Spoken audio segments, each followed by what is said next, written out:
suffering of the people, the economic frustration or the anger, the distrust.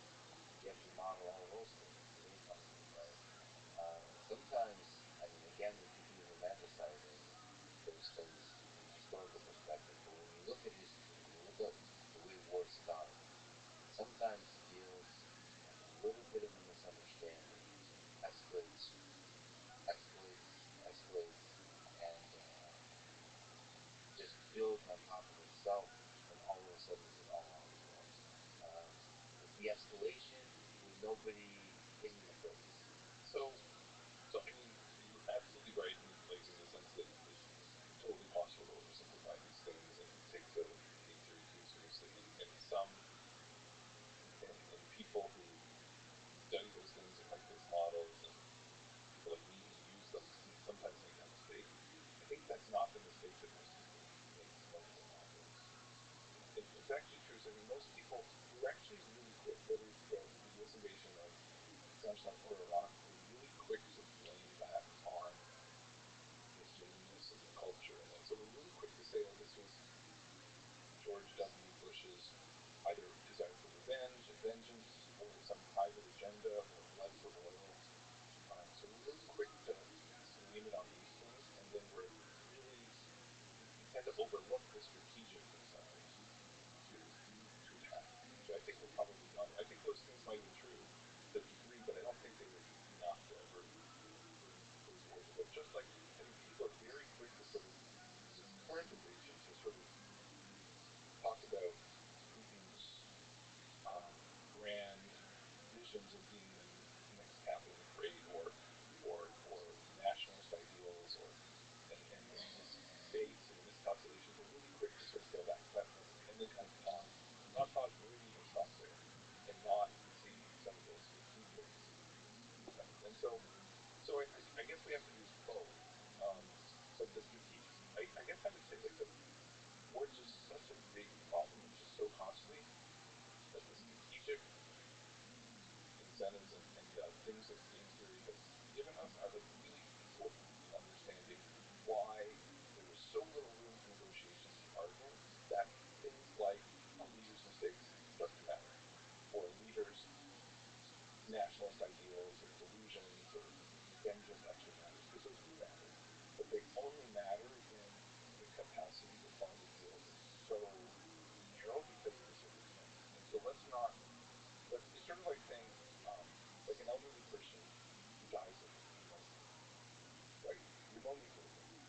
Um, but that's not the reason pneumonia killed them. All of the fundamentals of the circumstances were what made them very fragile. And that's how I think all the strategic forces make that situation fragile. And then the miscalculations and all of these things you just said, which are so important, are kind of like the pneumonia. And let's pay attention to both. And you're saying that people don't disproportionately pay attention to this. It's hard. I mean, it took me a long time to learn to recognize and it takes many people, it took generations of social scientists, years and years to figure some of this out and to sort of help people understand it and clarify concepts.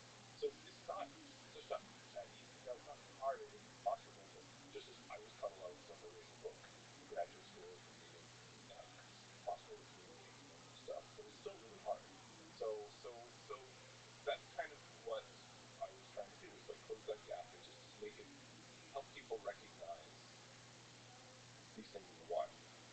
Before we zoom back out, let me, at a high level, first ask, what are your thoughts on that part of the war in Ukraine?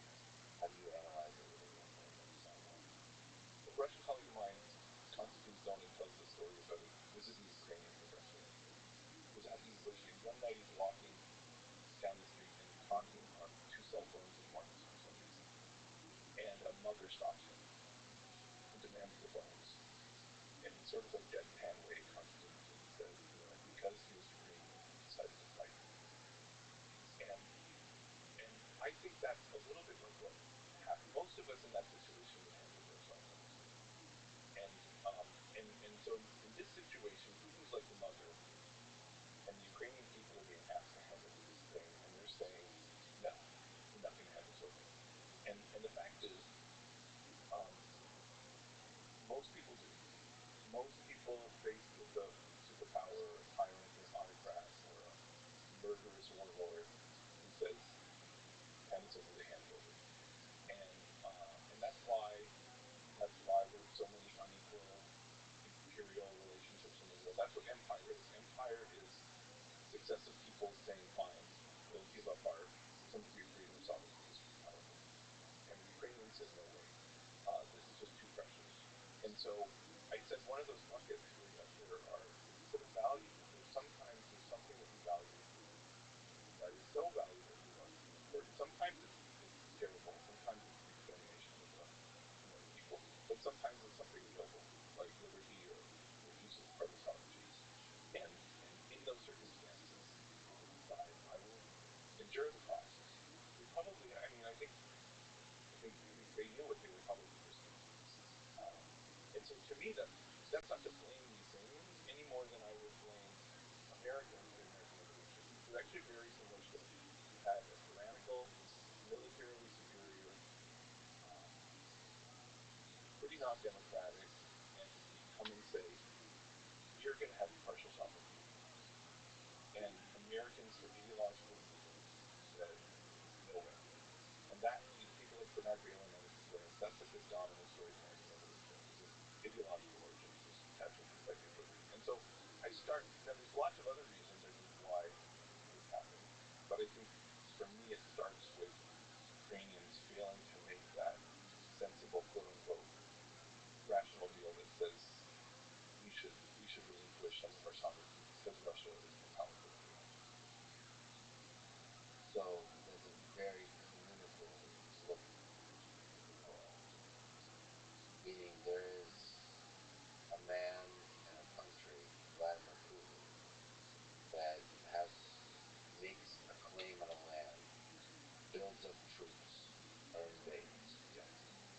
The way to avoid suffering there, and a way to avoid death, and a way to avoid war, is to back down. Basically, let there's a list of interests he provides, and you go along with that. That's when the goal is to avoid war.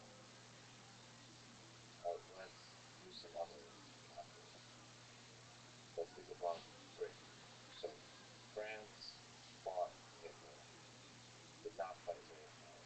Portugal. There's a lot of stories in the country like this. And there's Winston motherfucking Churchill. He's one of the rare humans in history who had that initial fight on his beaches. It made no sense. Hitler did not say he's going to destroy Britain. He seemed to show respect for Britain. He wanted to keep the British Empire. It made total sense. It was obvious that Britain was going to lose if Hitler goes all in on Britain. It seemed like he was going to. And yet Winston Churchill said a big F to you. Yeah.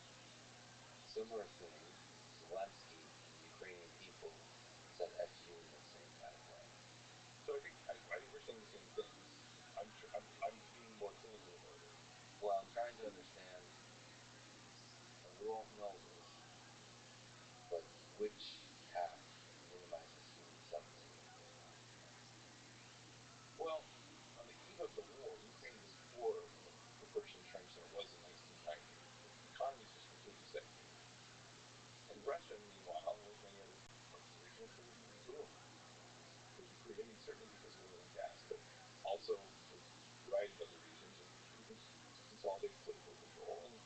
And from a very cold-blooded and calculated point of view, I think one way Putin and Russia could look at this is that, look, we were temporarily weak after the fall of the Iron Curtain.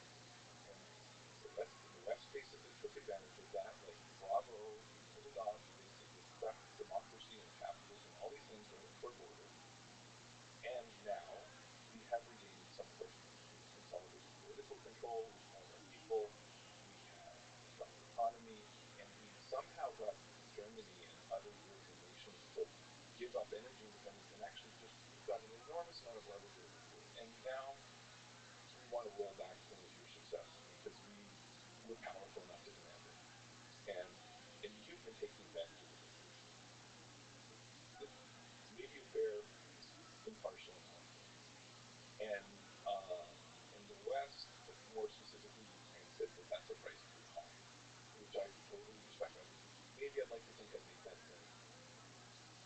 position. But that's the answer. The answer is why did it so possibly? I'm not trying to be evil. It's because they weren't willing to give Russia the things that their power said they quote unquote deserve. Just like Americans said to Britain, yeah, of course we ought to accept some sovereignty, but we refuse, and we'd rather endure a bloody fight that we might lose than take this. And um, so you need some of these other five buckets. You need them to understand this. You need to sort of there are other things going on, but I do think it's fundamental that this noble intransigence is like a big part of it.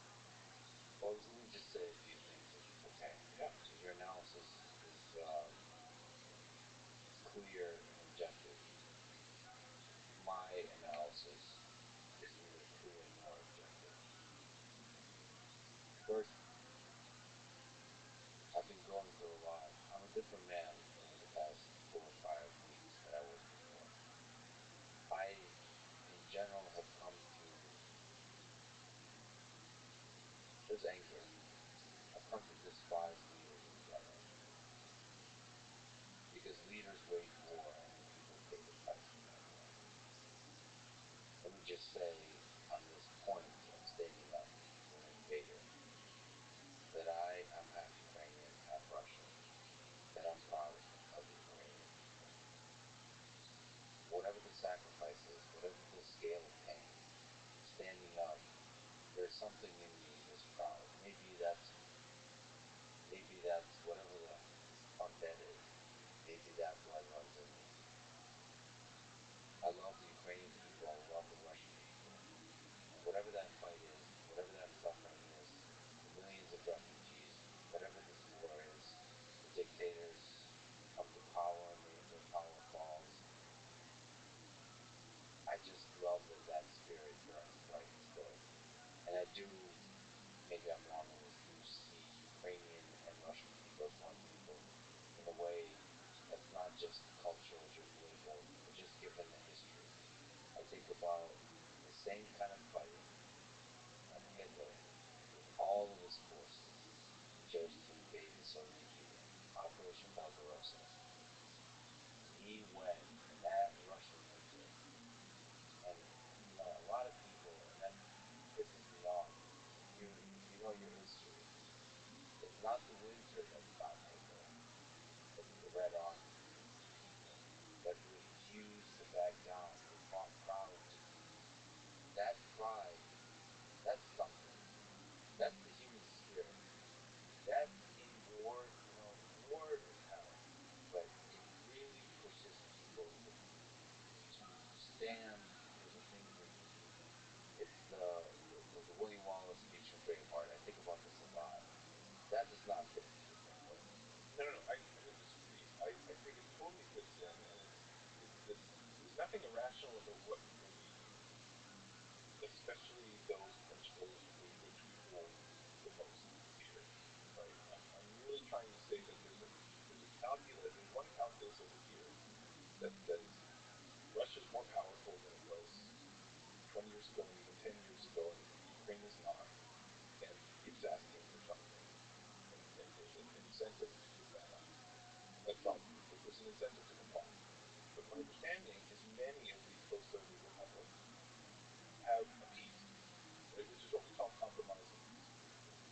They've all of these other peoples in the Russian-Syrian thing have not stood up, and many Russians have tried to stand up, and they've been beaten down.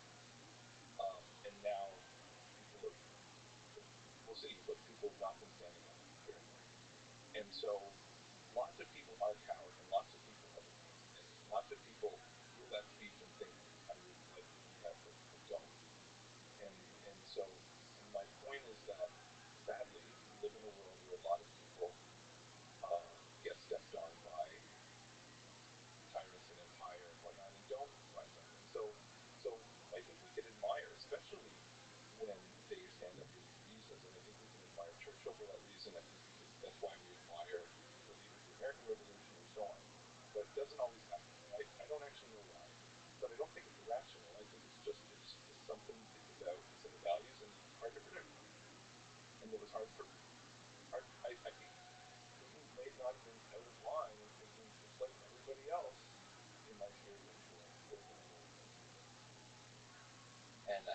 mentioned, if you haven't, that a lot of this calculation, from an objective point of view, you have to include the United States and NATO into the pressure they apply into the region. Yeah. That said, I care little about leaders that do cruel things onto the world.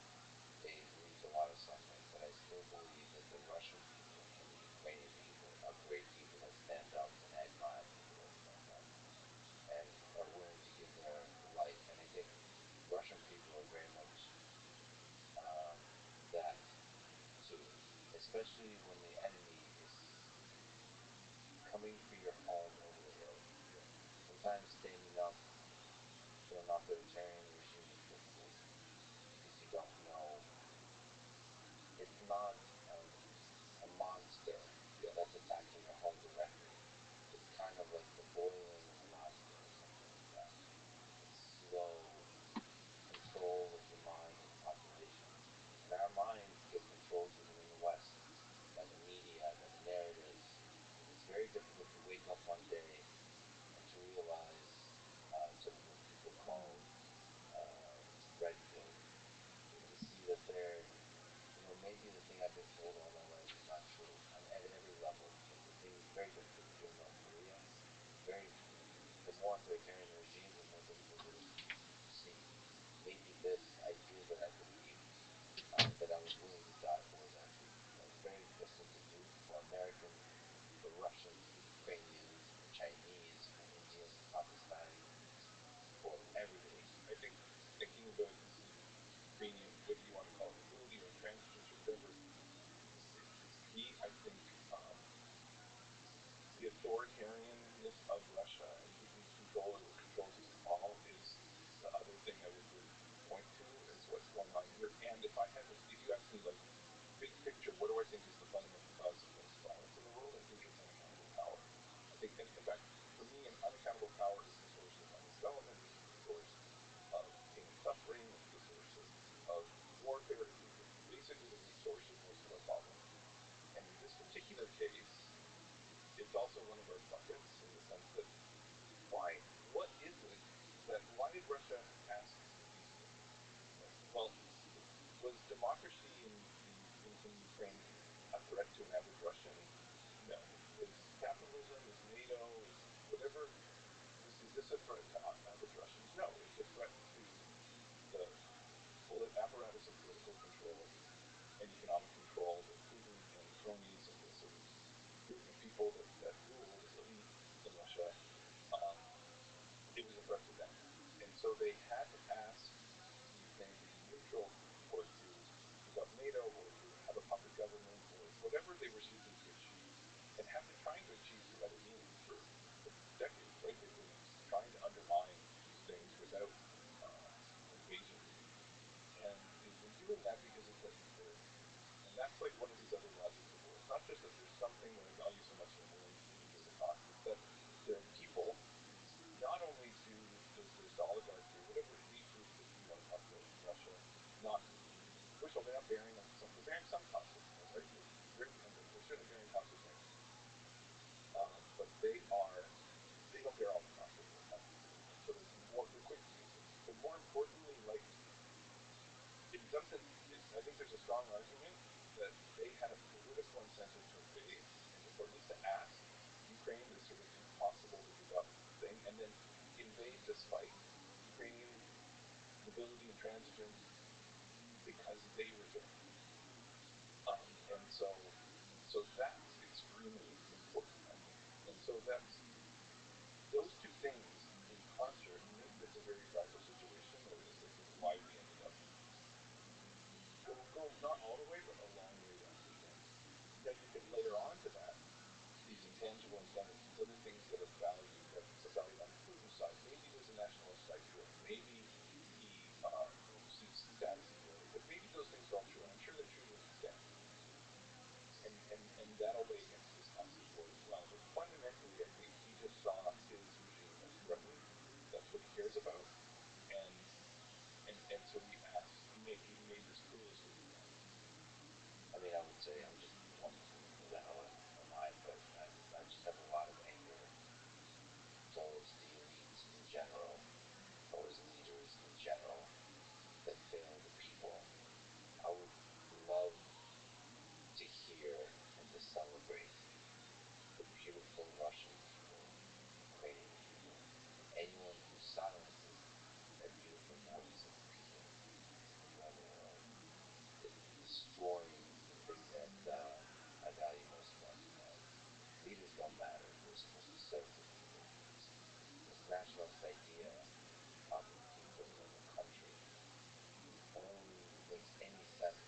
celebrate, when you give people uh, the freedom to show themselves, celebrate themselves.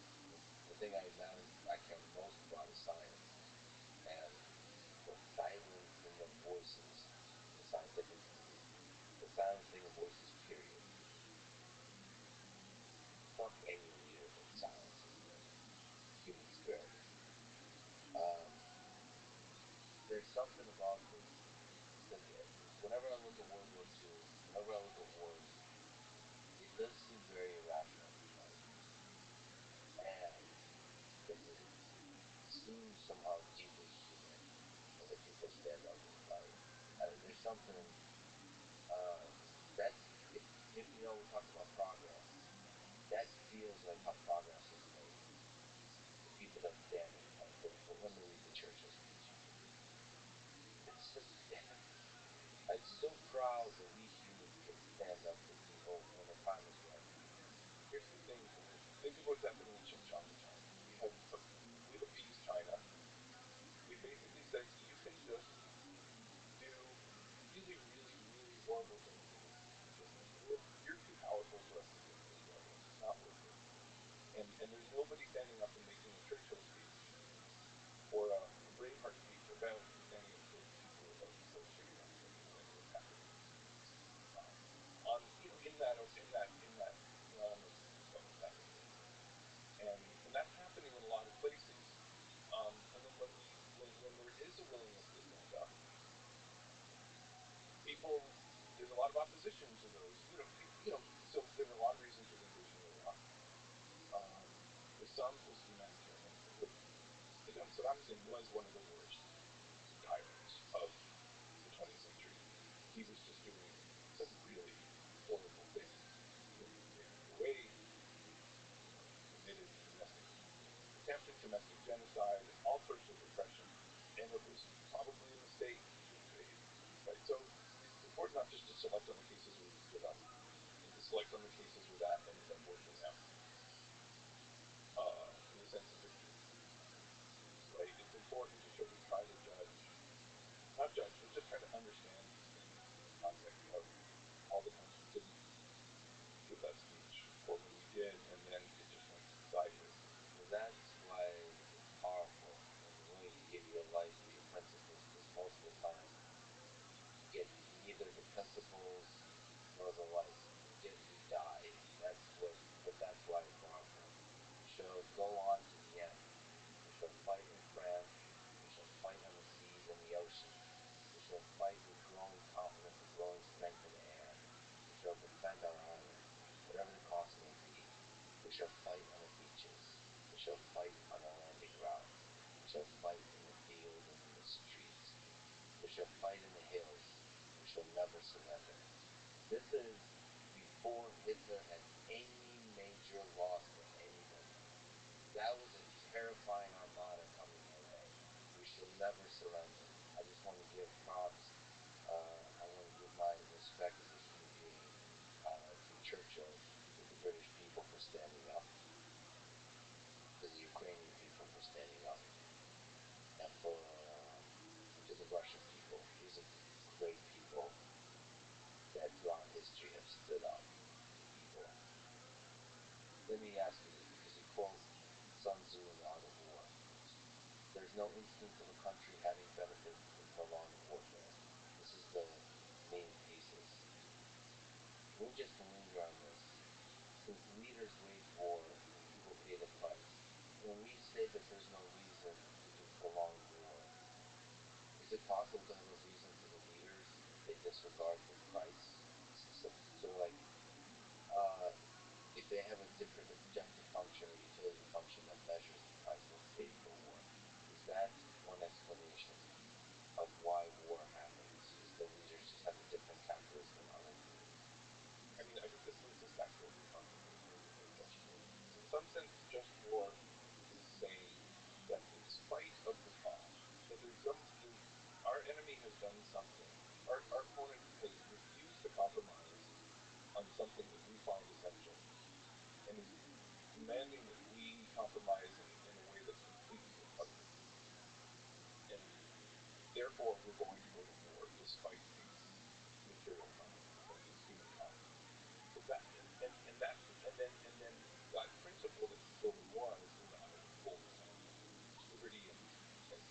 sovereignty, I think we can understand and sympathize with, and maybe that's just a universe. Maybe that's the greatest cosmic metaphor. But other people make that we go to war for something considerably less, a principle that's considerably less noble, right? Which is what Hitler was doing.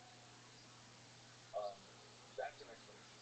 So that's a whole class of explanation that helps us understand that the compromise that was on the table, given the relative balance of power, was just repugnant, at least to one side, probably. There's something there in the other side. But, and then you get to the leaders. Well, what happens when what the leaders want?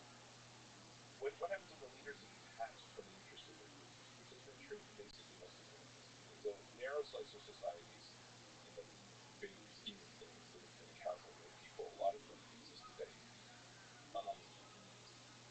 To some degree, they're channeling the interest of their groups, right? So the Ukrainian politicians didn't concede to these cruel Russian demands because even if they had, it would have been misdescribed. It would seem, or I think, I don't know, it seems that the Ukrainians would have just rejected this. So they were, in some sense, channeling the values of the broader population, even if they, I don't know which one, even if, and if they didn't share those principles, they self-registeredly followed them. Probably they shared them, but I'm just saying that even if they didn't, they were connected. Occasionally get the reverse, which is where the leaders are not accountable. And now they have some values. It could be glory. And this is the story of the kings in some lesser sense, queens of Europe, for hundreds of years. It was basically a contest, and it was this war was the sport of kings, and to some extent they were just seeking status through violent competition. And they paid a big price over the world first, but they didn't care much for the suffering.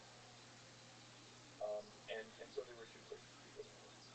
And so that, I think that detachment of leaders combined with, you mingle it with this, that's one bucket, that uncheckedness, and you mingle that with the fact that leaders might have one of these values, noble or otherwise, that carry them to war, combine to explain a good number of conflicts as well. And that's a good illustration of why I think, like, autocracy and unaccountable power is, I could make that story for all of those things, all five buckets. We're all more susceptible to these things, all five of these things, when leaders are not accountable to the people and their groups. And that's what makes it like the meta, for me, the meta cause of conflict in all of human history, and sadly today. Does the will to power turn into the desire for power? Like, that's a human thing again, and the calculation. That, shall we put that in the misperceptions bucket, or is misperceptions essentially about interaction between humans, and power is more about the thing you feel in your heart when you're alone? Yeah. I said there were three strategic reasons, like for unchecked leaders, to commit with promise and certainty. There were two sort of more psychological, I call them intangibles, that is a misperception. The way that, like, a dangerous, or the way that the Volcanists think about those two is just to say preferences, and then erroneous beliefs and mysticism. So our preferences are our preferences, right? And so utility functions, whatever we want to call it, like, there's not, and that's why we call them a misperception or rationality. We like what we like. If we like power, if we like relative status, if we like our racial purity, if we like our liberty, if we like whatever it is that we have convinced ourselves is value. Maybe you fell in love with the rival queen or king. Exactly. When I said it was a big bucket full of stuff that's flying, like, those are pretty messy buckets. Like, there's a lot of different stuff in there.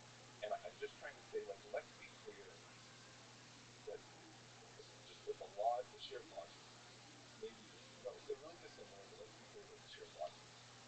And if it were true that deep down we were aggressive people who just liked violence and enjoyed the blood, some perception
still bear a lot of losses. Deposed, killed, tried, and the public purge destroyed the camp. I mean, that's like the one story to it is at the end of the day, your regime broke as a result of it. And so you still internalize that a little bit. If I had to say, like, in my buckets, or sort of my bucket so far, I've sort of started with like Ukrainian intransigence, and then I said the essential. You really have to understand Russian autocracy just to understand why they would ask something so cruel. But I mean, I think the uncertainty is really important here as well. Like if you think of all the things, the way this has played out, and just in some ways in how many ways we've been surprised. We've been surprised by the unity and the coherence of the West in a sense. That sort of what's happened is it was in the realm of possibility, but it was sort of like the best case scenario from the perspective of the West and the worst case scenario for the Russians. The second thing is just the pluckiness and the effectiveness and the intransigence and mobility of this Ukrainian resistance. That, again, was within the realm of possibility, but wasn't so likely generally, right? It's, again, maybe the worst realization for Russia, the best realization in some sense, in terms of revealed strength and resolve. And then the other thing that's been revealed is just how, like, from the corruption and ineptitude and problems on the Russian military side. Again, within the realm of possibility, maybe people who really knew the Russian military were less surprised than the rest of us, but also one of the worst possible draws for them. And so Putin asking this terrible price and expecting Ukraine to roll over, or the West to roll over, at least to a degree, was based on like a different set of numbers. It was based on just expecting something in the middle of the probability distribution among all these different variables. And so the fact that the world's so uncertain, and the fact that Putin can come with a different set of expectations than the Ukrainians and the West, all these players can just have a hard time agreeing on just what the facts are. Everyone's quick to say, "Oh, he miscalculated." Well, I don't know if he miscalculated. I think he got a really bad draw in terms of what the realized outcomes are here. And so, that, I mean, good for everybody else in some sense, except the fact that it's involving a lot of violence and tragedy. So, well, there's also economic pain, not just for the Russian people and the Ukrainian people, but for the whole world. Yeah. So, we talk about things that you are surprised from an analysis perspective, like small victories here and there, but I think it's universally true that everything loses once again in this war. Right, and so the question is like, why did Russia choose to invade when Ukraine didn't do anything tough? Well, Russia anticipated that it would be able to seize what it wanted, the real bargain that it deserved, quote unquote, based on its power in the world, it wasn't getting, and so it thought it could take that.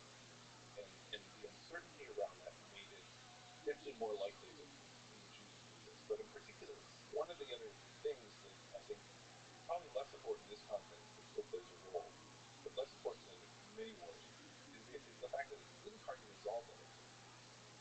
Right? In theory, Ukraine should be able to say, look, this is exactly how resolved we are. We're super resolved. And your military is not as strong as you think it is. You mean before the conflict? Before the conflict, everybody should be like, you lay on the table, here's my card, here's your cards. Exactly, like that. As a competitor in this, you can use that uncertainty to your advantage. I can try to convince you, I can bluff. Right? And so anyone who's ever played poker and bluff, will call the bluff. That's the inefficient, that's the analogy of a perfect analogy. But the uncertainty and the circumstance, you don't have to miscalculate. The fact that if you bluff and lose, this is not you miscalculated. You made an optimal choice given the uncertainty of the situation to take a gamble. And that was a wiser thing for you to do than to not bluff. And just to fold or just not pay in that round. And so the uncertainty of the situation gives both sides incentive to bluff. Gives neither side an incentive to try to reveal the truth. And then at some point, the other side says, you know what, you say you're resolved. You say you're going to mount an insurgency. Well, guess what? Every other, people on my border has folded, and you're going to fold too the minute the tanks roll in, and the minute the Air Force comes in. I'm gambling to take the bluff.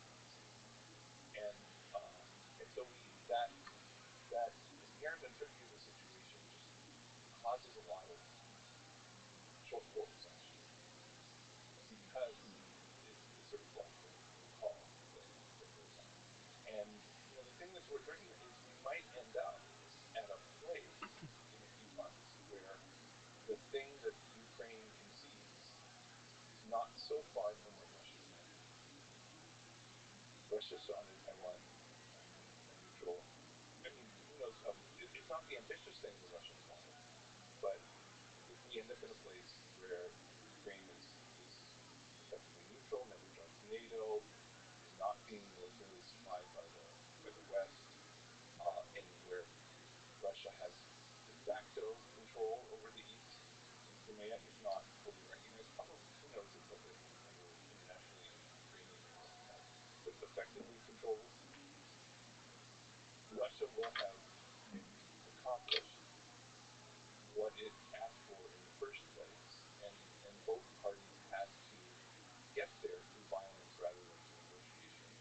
And you wouldn't need misperceptions and mistakes, and you wouldn't need Putin's delusions of glory or whatever to get there. You just need the ingredients that were given so far, which is like an unwillingness to do that without fighting on the part of the Ukrainians, an autocratic leadership in Russia who makes those demands because it's in their self-interest, and then uncertainty leading them to fight.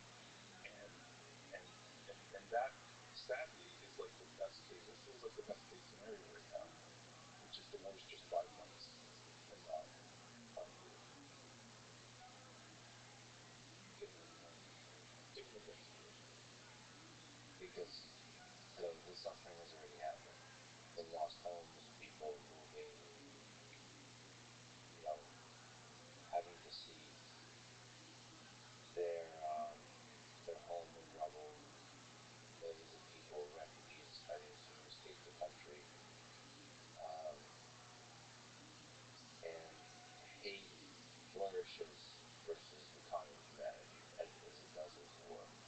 And on top of all of that, if we talk from a geopolitical perspective, the warmongers all over the world are sort of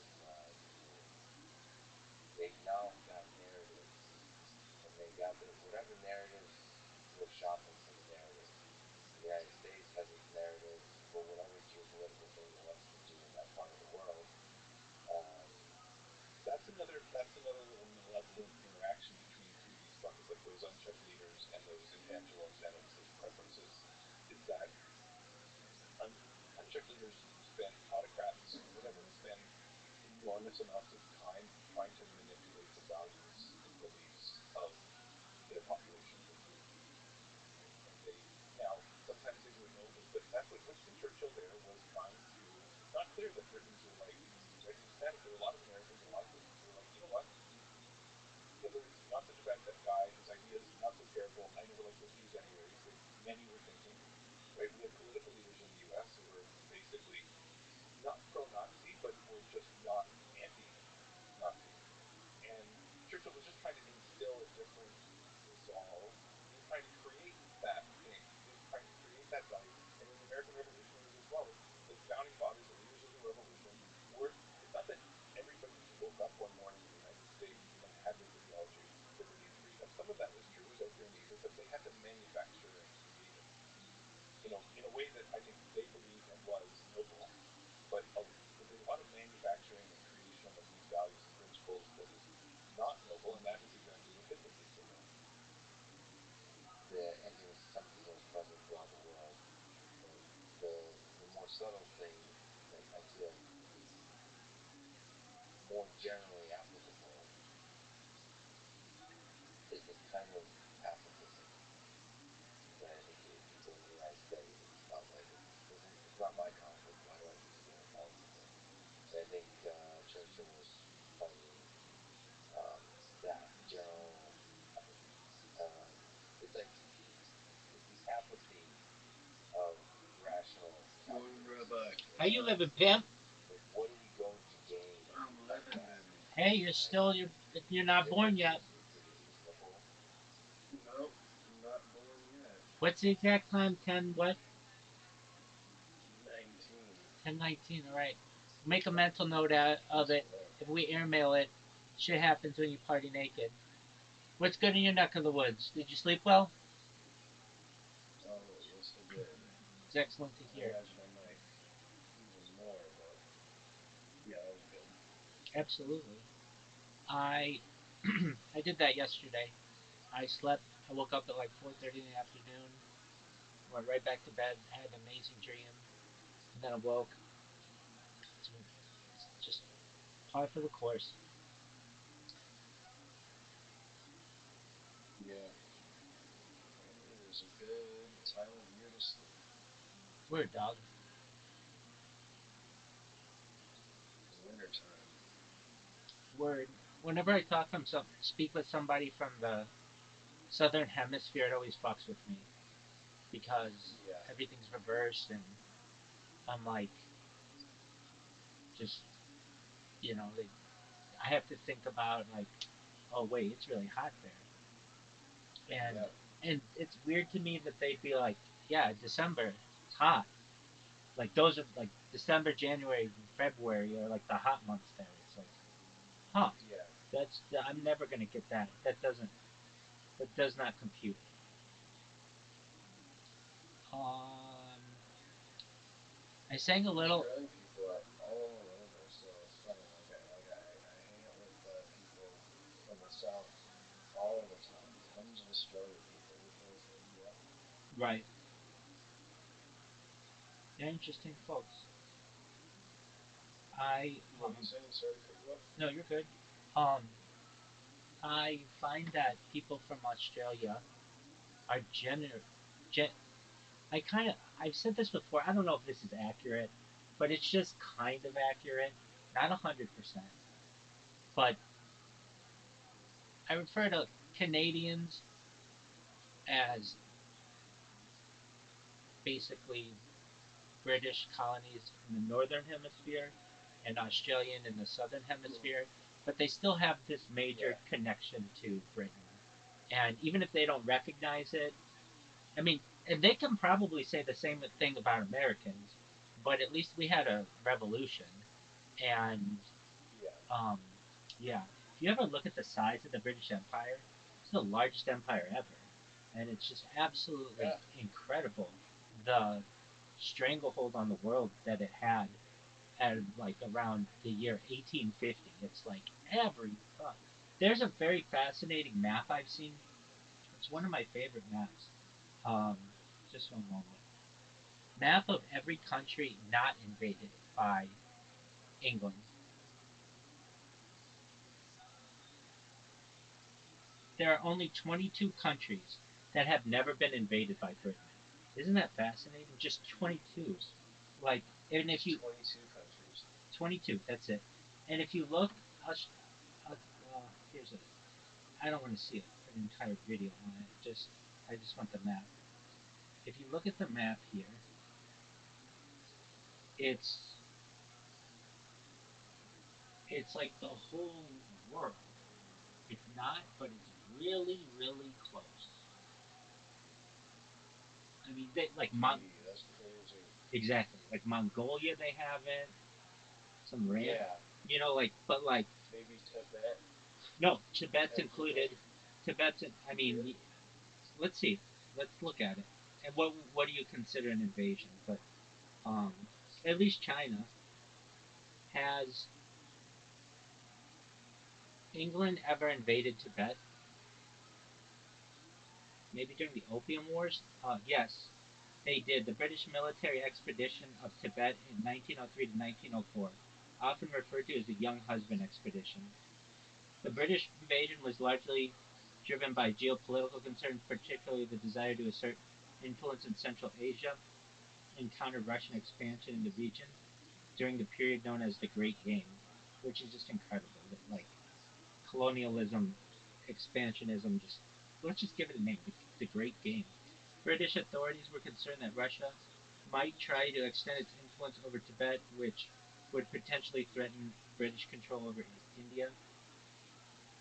The expedition was led by Colonel Francis Younghusband, and it involved an armed march from British India into Tibet. The British forces faced little resistance as they advanced towards Lhasa, the Tibetan capital. After some skirmishes and the occupation of strategic locations, a treaty was signed between the British and the Tibetan government. This treaty allowed the British to establish a political and commercial mission in Lhasa and open Tibet to British influence, but it did not formally annex Tibet.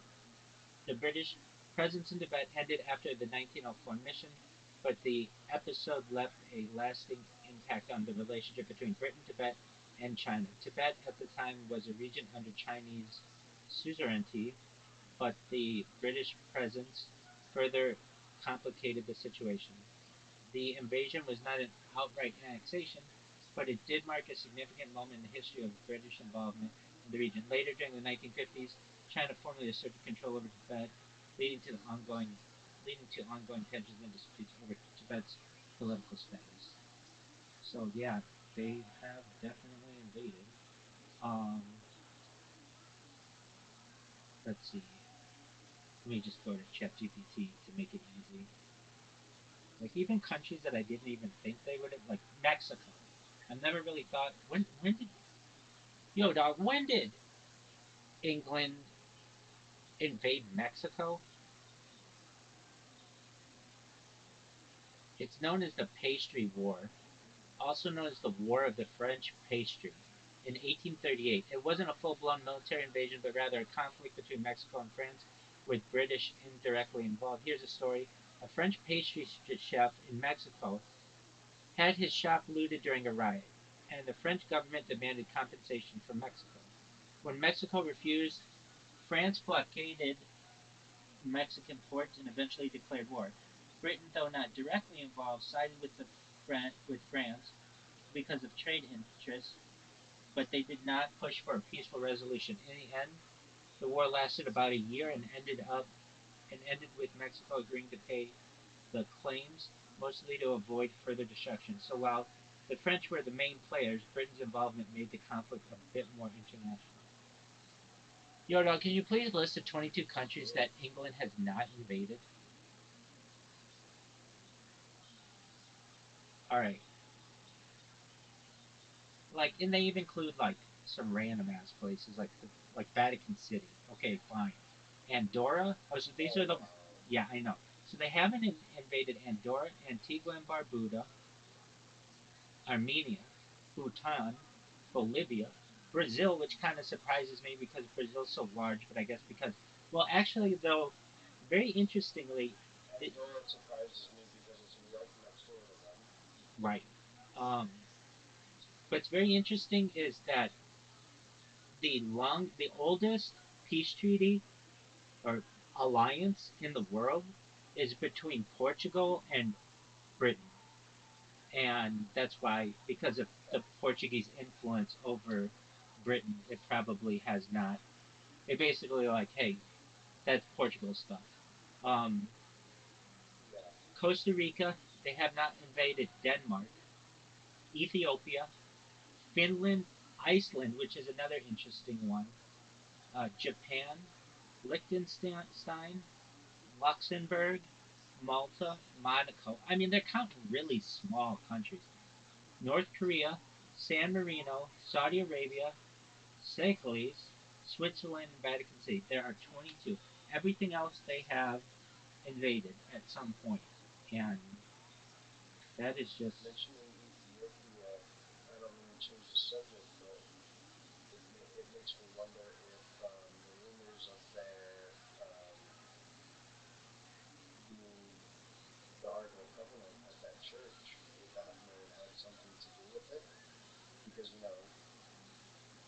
very Catholic and everything. So if there is a holy relic in that nation, perhaps they viewed it as divinely protected, I wonder. And, I mean, the whole, whether or not, that it was ever true that the Ark of the Covenant was in Ethiopia, if somebody instilled, um, the wrath of God based on the Bible, and maybe the rumors of it existing and protected by, priests who very much act like the old guard of First Temple Jews, with the way they have to dress and adorn themselves, and you know who's allowed in and all that. It'd be very interesting. But what do you think? Do you think it's possible at all I that I think there's they something have very special about uh, Ethiopia, particularly in their devoutness to whatever religion. I know that the yes, people from there are in Israel known as Bnei Yisrael, and essentially they have kept the traditions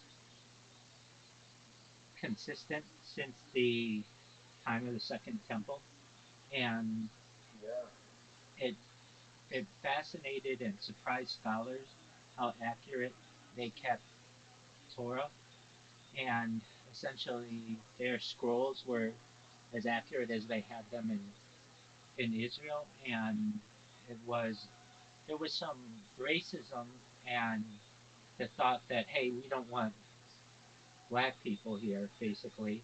But when definitely, it was discovered, I'm not saying that was across the board, but there was just it was like the 1940s, of course, so there were just exactly. I know what you there mean. was just segregation everywhere.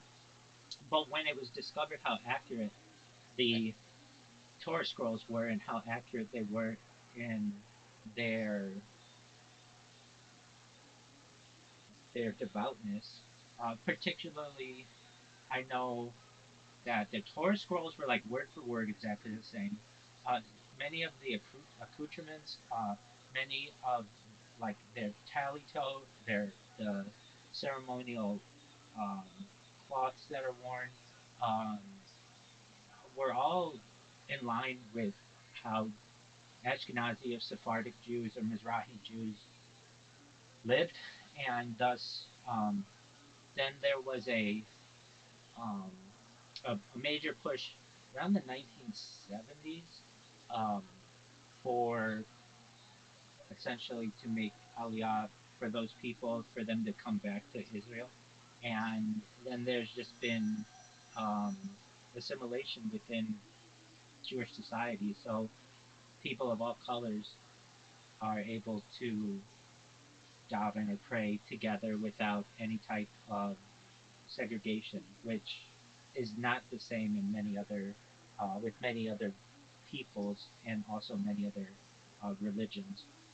Um, when it what was always interesting to me, well, and one of the reasons why this is has been this way is because Ethiopia was never well going back for 2,000 years was never fully under any colonial um, power. So the closest were the Italians, but even they didn't have a full grasp on the entire country. And basically, um, that the fact that they were able to avoid invasion has allowed them to keep many of their religious traditions consistent. And so I think there's really an argument to be made that Ethiopian Jews may have kept more consistent practices than perhaps some aspects of Ashkenazi, some aspects of Mizrahi, some aspects of Yemenite, some aspects of Moroccan, some aspects of Sephardic Jews. Basically, because they were in exile, but then they didn't move anywhere. If you look at Ashkenazim, we moved from Israel to Italy and then up through Germany and then into Poland and Russia. If you look at Sephardim, they moved through Spain and Portugal and northern Africa a little bit until the the major invasions of the Moorish people, the Mohammedans, the Muslim people. Um, Mm-hmm. if you look at Mizrahi, they essentially were Eastern Jews and were throughout Iraq and Iran, basically at points under other authorities, specifically. Islamic leaders. If you look at Moroccan Jews, they were also under the grasp um, of Islamic rulers. But Ethiopian Jews didn't really have that. They were in exile, just like everybody else, but there wasn't another religion or another civilization that ruled over them. So they were able to keep their traditions more accurate, I would say, to Second Temple times. Though there's no way for us to know that exactly, I would say that that is in line with most scholars. That because of the because of the avoidance of invasions, the accuracy of their ceremonies is really similar to what was being performed in the Second Temple period.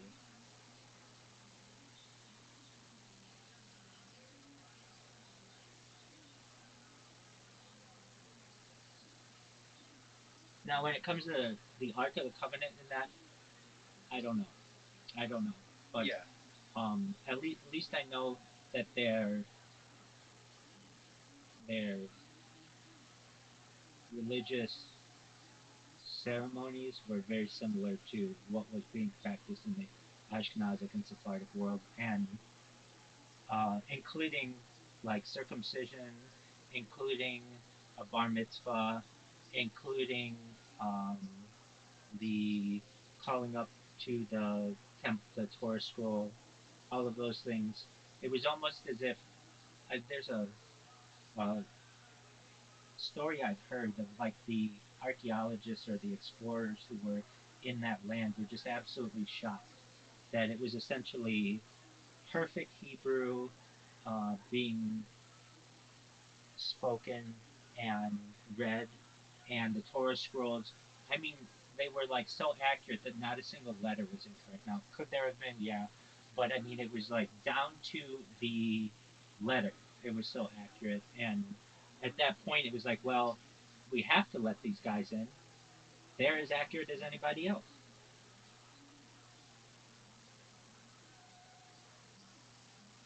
Now, from what I read here, the British did invade Ethiopia, but it was during World War II when the Italians were there. So they kind of drove the Italians out. But then Ethiopia was reestablished as an independent country.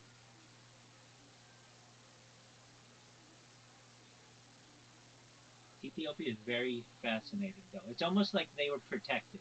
For all of the people in what the colonial powers did to the African continent, it was almost, I'm not going to say it was divine, because I don't like to use those terms. I don't know whether that's just a word that is used in English probably too often, but this special part of Africa was basically never colonized, and also the major part is it the people there were not enslaved, so they were able to keep their culture, and basically everywhere else in Africa was brutally enslaved, but not Ethiopia.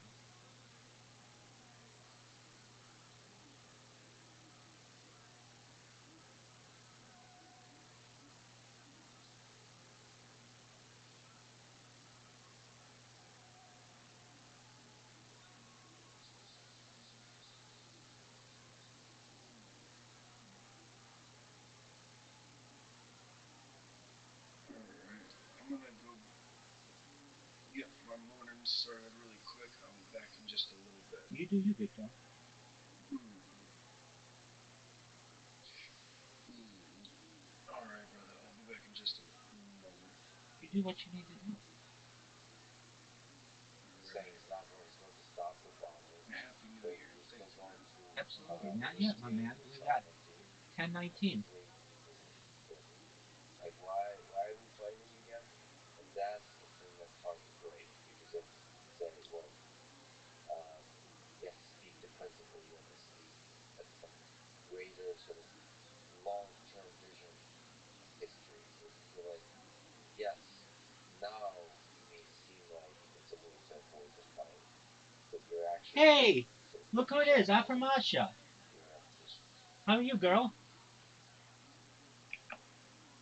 Hey, how are you? Happy New Year, my friend. Happy New Year to you. I want you to know I thought about you a lot, and I was going to give you a couple more days, and then I was going to send you a message saying, hello, did you forget about us? I even I didn't forget. I even checked in on um your Kick channel just to make sure you were still streaming, Yeah, and you are. You're streaming very consistently, a lot, like not ev- pretty close to every day. You take a couple days off here and there, but you do it for very long, pardon me, very long periods of time, which is very interesting, and I think that's really great. thank you so much for checking that what I am doing.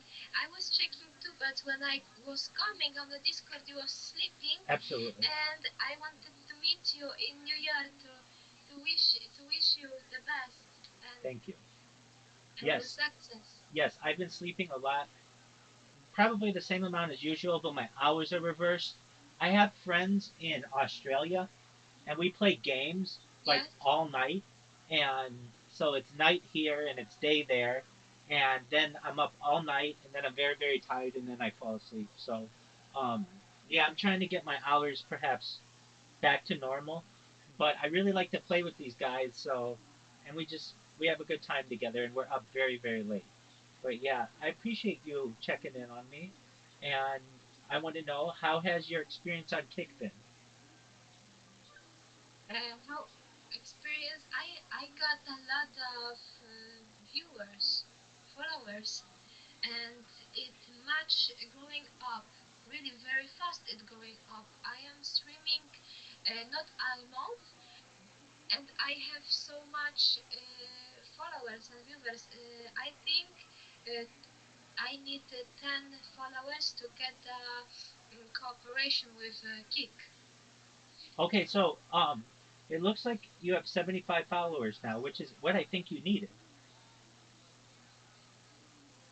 17 half 17 75. two No, 75. 75. 75. So I need No, five more. don't you need 75?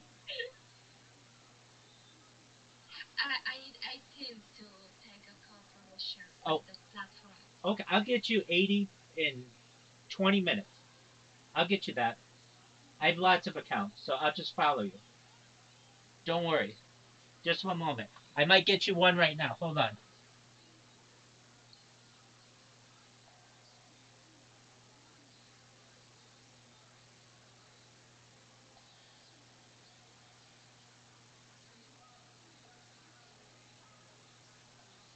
I have a robot that creates accounts all the time.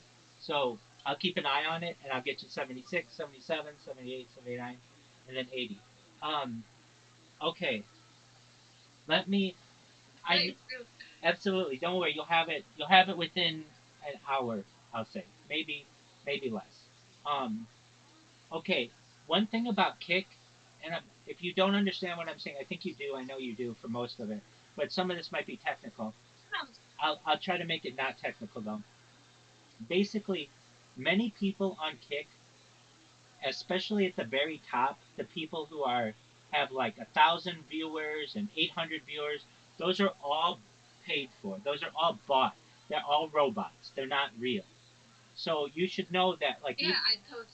yeah, and people are starting to talk about it because they're mad. They're not getting paid for the numbers that they're seeing. So let's say you buy a bot and it gives you 1,000 followers or 1,000 viewers, but you're not getting paid for 1,000 viewers. They are mad about that. And the owner of Kick, his name is Eddie Craven, he has spoken about this recently. And he basically said that he doesn't want to give away how they determine if somebody's a real user or a bot, because then the bots will get smarter and smarter. But basically, that botting is rampant on the website, and I know it for a fact that it is. So I don't want you ever to get down or get sad, because it's like, Wow, I want 80 people watching me at once. If somebody says they have 80 people watching them, they have 75 bots and 5 real people. If somebody has 105 people watching them, they have 100 bots and 5 real people. There aren't that many people on the website. Mhm. Do you know there's a rapper, his name is Drake. I don't know if you know who he is. He's from Canada. I, uh-huh. You know who he is? I think I know. Yes. I think I know. So he basically got mad recently and said, like, F this site. Basically, they're not paying people the way that they're supposed to be paying people, and I don't need this. And Kick took down that stream, and I don't know exactly if they're on good terms or not, but basically, more and more popular people are saying this is not legitimate. Now, it can be. I mean, Yeah. it can get you a lot of people to see you, but I don't want you to feel bad that, hey, I'm streaming and I've got 0 people or 1 person or 2 people or 3 people or 4 people or 5 people watching me. That's a And lot. I'm happy. Yeah, exactly. That's you Yes, should that's a lot. ex- I'm happy. exactly. That's as many people as at the who are at the very top. So just know that like that's what everybody's at. I know when I streamed on Kick, I would get 0, 1, 2, not a lot of people. However, what will happen is they will put you on the front page. And when they put you on the front page, then you get a lot of people coming in 30, 40, 50, 60 real people. So that's always a cool thing. Um, but yeah, I did. I've checked on you a couple times just to, just because I wanted to make sure you were still streaming, and I think that's cool. Um, People are making clips of you. You know what clips are, right? Yeah, And what do you think yeah, of yeah, that? yeah. I think they're clipping the information are not important. Yes, It's taking a dopamine or serotonin to watch it. On streaming, I am trying to get learning information, the knowledge, or something, and create this with people. And I know I'm not searching for popularity in the good. internet. I am searching friends. Yes, I am searching a family. absolutely. So here's something interesting on your stream. If I look at Mhm. it, the last 3 streams you have, okay, the last one that you did, which was 3 days ago, 229 views. That's good. That's far more than I think we really think is going on. 229 is a lot of people to watch your stuff from just 3 days ago. Okay, then from 5 days ago, 296 people are viewing you. That's after you're done. That's really, like, if that's real, that would be really good. Then 6 days ago, Mhm. 2,180 people. How did you go from 20, Insane. 200, 200, 2,000? What did you do? I mean, come on. I mean, I know you know it's not real. I know you didn't do anything wrong. But what I want you to know is that's the website pumping up your numbers.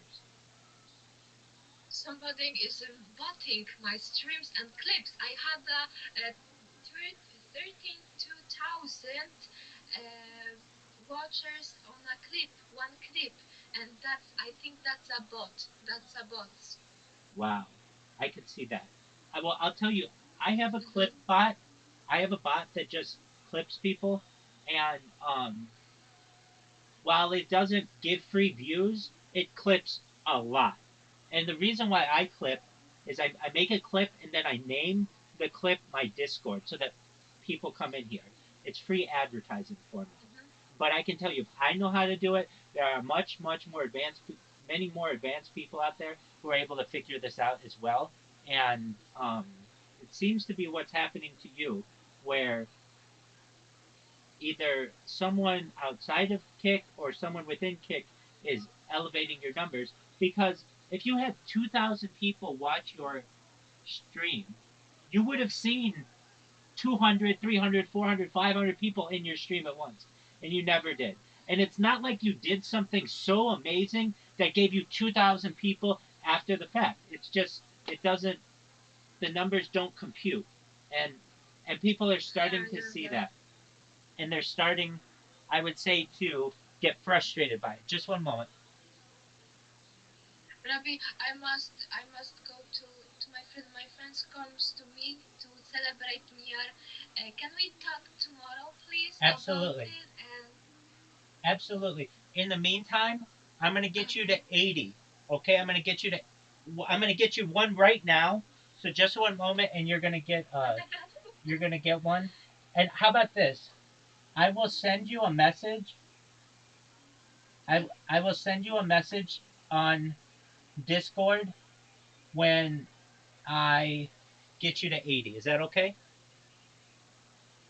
Thank you so much. You are supporting me very, very nice and very well. I'm so grateful for you. Absolutely. I'm happy that I meet you on this new year and we can do big things together. Absolutely. How did you find me? I found you by a stream on Kid. Somebody's linked me, and I meet you. I'm Excellent. so happy. Excellent. So okay, so you have 76 now, and that's amazing. So my bot worked. It got you in here, so it was worth it all along. Okay, so I will continue, and you enjoy your friend, and come back tomorrow whenever you can. Okay. Thank you so much. Kisses Take care, Aframasha. and loving. Much love. Much love. Thank you. Absolutely. Take care. Yeah. Bye bye. Goodbye. Thank you so You're much. welcome. Happy New Year. Happy New Year to you. And happy New Year to you, Rabbi. How you How's it doing, going, Doctor bud? Don? What's good in your neck of the woods? Oh, I'm doing good. I mean, I've been taking it easy those last couple weeks. Not really been doing much. Excellent. Have you Small celebration, you know. have you been tearing it up in the Music Biz Marty server? No, I haven't been in there recently. I mean, I just kind of work. I'll go in there to see what's going on once in a while, but I don't post and interact. Okay.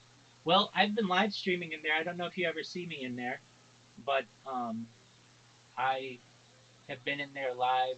I did this like this summer for I don't know like a month, and I've been in there now for like at least 2 or 3 weeks straight. And it's a troll server. You get some people in there who are who are looking to troll people, but then they find me and they've been very, very nice to me. I really mean that. The people in the Music Biz Marty server have just been nothing but nice to me. So I'm very appreciative of that. Is that how you found me, Doctor Don? I mean, that's how it is in Marty's neck of the woods. It's a little. They'll hold you accountable for like mistakes, right? If you do like a big mistake, for example, there's a lot of well, there's a lot of things, but they'll be nice and they'll be respectful as long as you treat. The golden rule, really, in that server is they'll be nice to you if you're nice to them, and you know, as long as you're not anybody who's known for being a predator or anything, you're fine.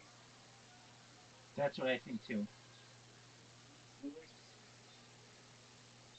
You'll meet some cool people in there, and you'll find some interesting rabbit holes to go down to as well.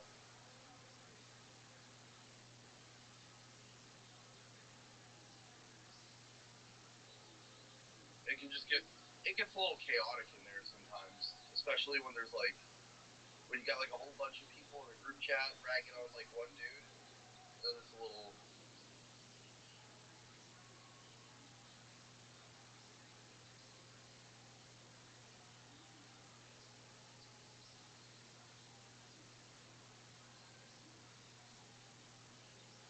Well, we're watching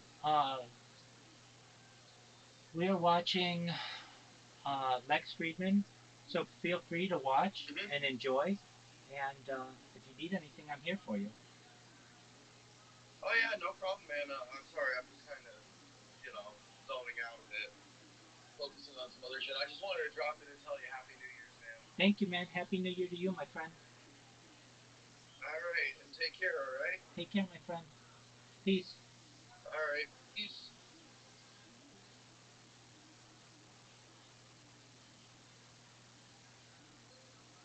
That is seemingly not fair, Taria.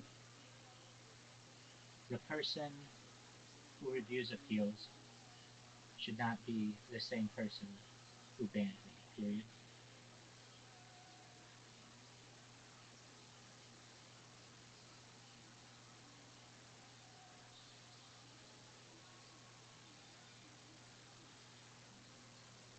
Keep scrolling to review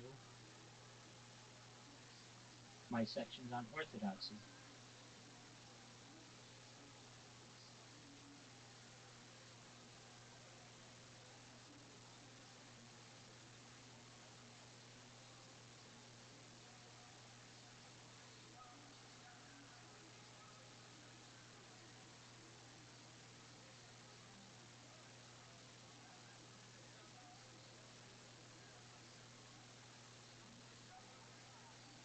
You should have no role in it, period.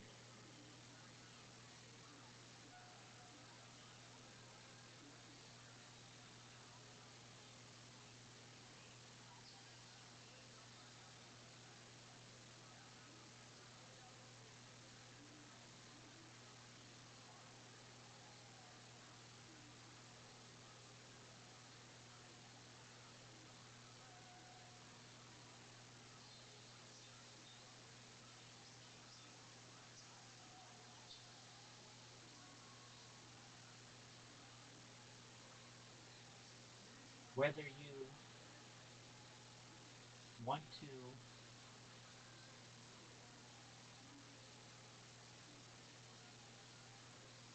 accept my rabbinical organization,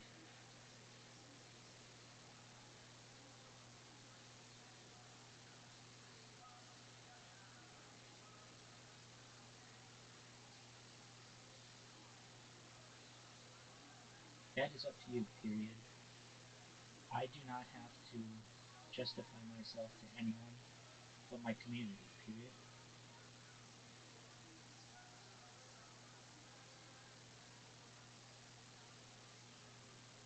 The fact that I am not allowed in, comma, is just showing that you are gatekeeping, period.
Who really knows when Shabbat is? Question mark.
perhaps in the age of Mashiach, comma, it will be.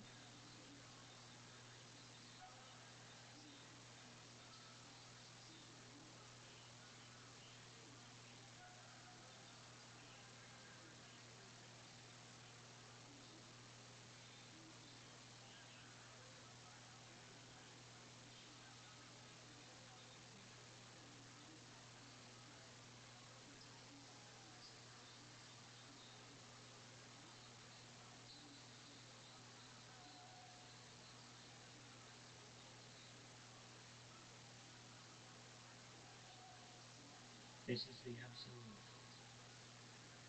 wildest amount of gatekeeping possible.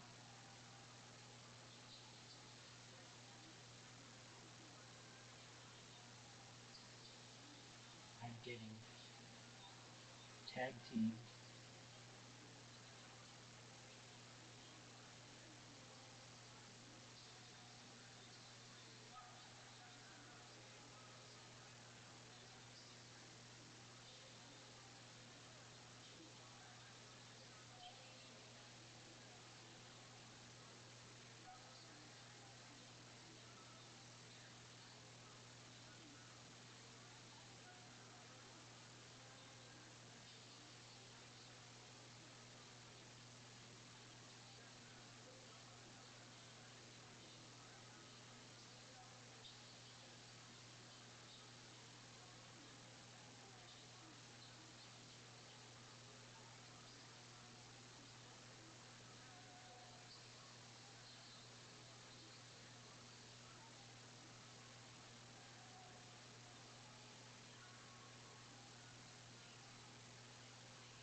Everything that you have done is being recorded, period.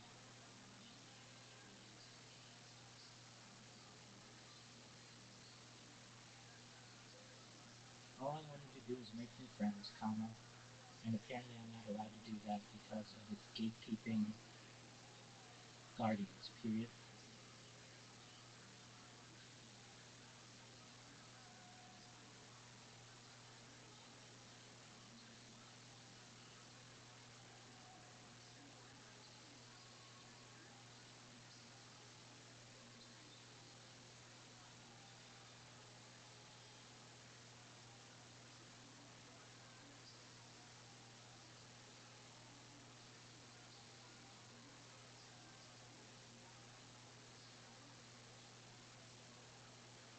I am recording it as well, period.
There he is. How you living, Pat?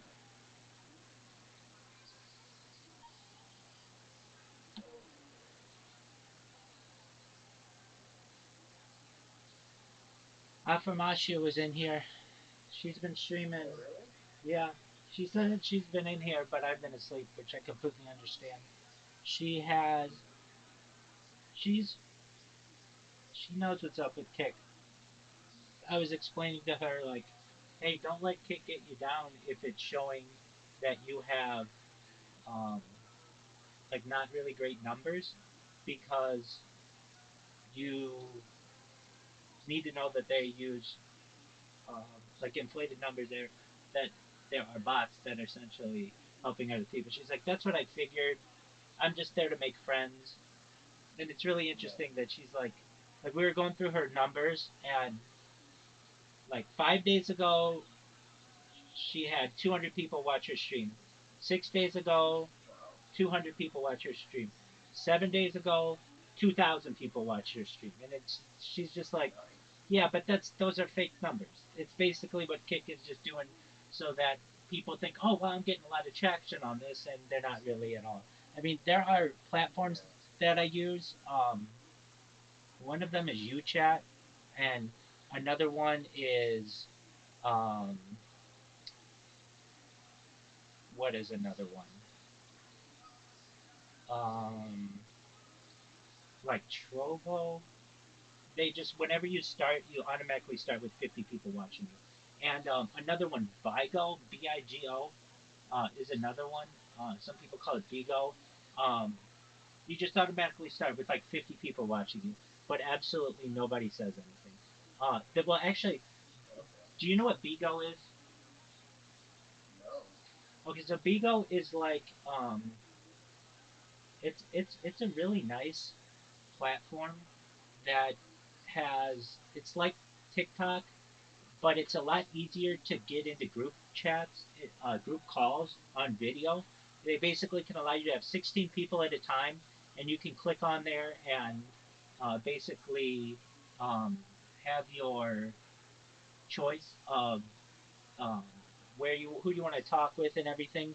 But what I really find interesting is it uses bots, and it doesn't tell you that it's using bots. So you'll be streaming, no one will be in there. You'll be just you and 16 empty spots, and all these people will be chatting to you like, "Oh, great stream," or "That was really interesting," or like, "Check out my profile." And it's like these are all they're like literally like they're using bots against me or against a streamer. I just find that really interesting. That to me, that's a very that isn't necessarily there's a lack of legitimacy in that. I think that type of behavior perhaps should be I don't want to say perhaps made illegal, but I think at a certain point the FCC, the Federal Communications Commission, should have some kind of standards for these platforms to say like, look, because it really it involves people's money, and so if you're getting paid based on like how many chatters you have or how many viewers you have, there should be some legitimacy to the numbers that are being shown, and there just aren't. And That's true. I think that's pretty sad. Because people who, we're in a day where people like to go over their own data reports too. So if you have skewed metrics, it's like, how can you how can you trust anything else from that that report? Exactly.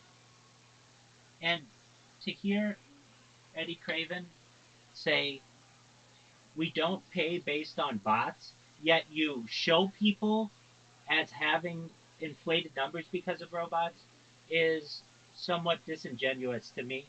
That if you're showing someone's got 1,000 viewers right now, then you need to pay on 1,000 viewers.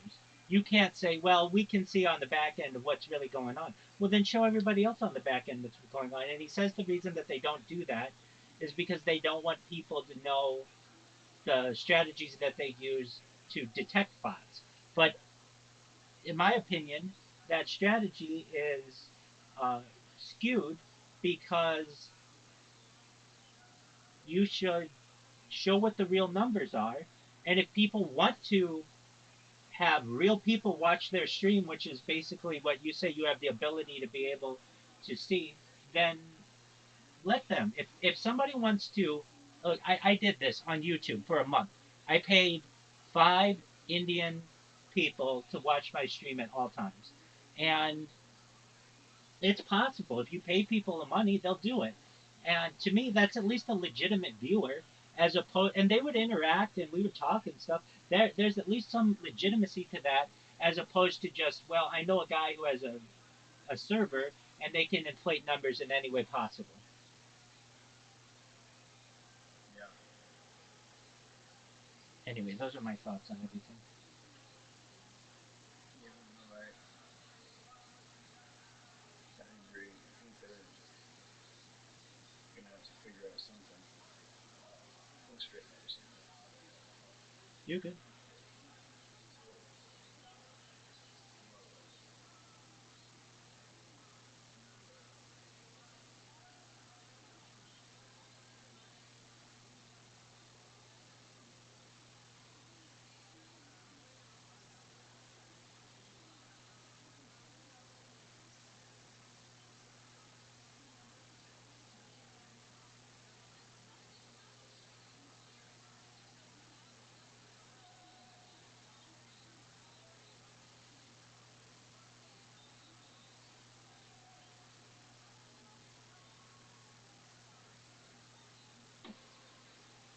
Destroying, the very greatness of our people if we don't fight back.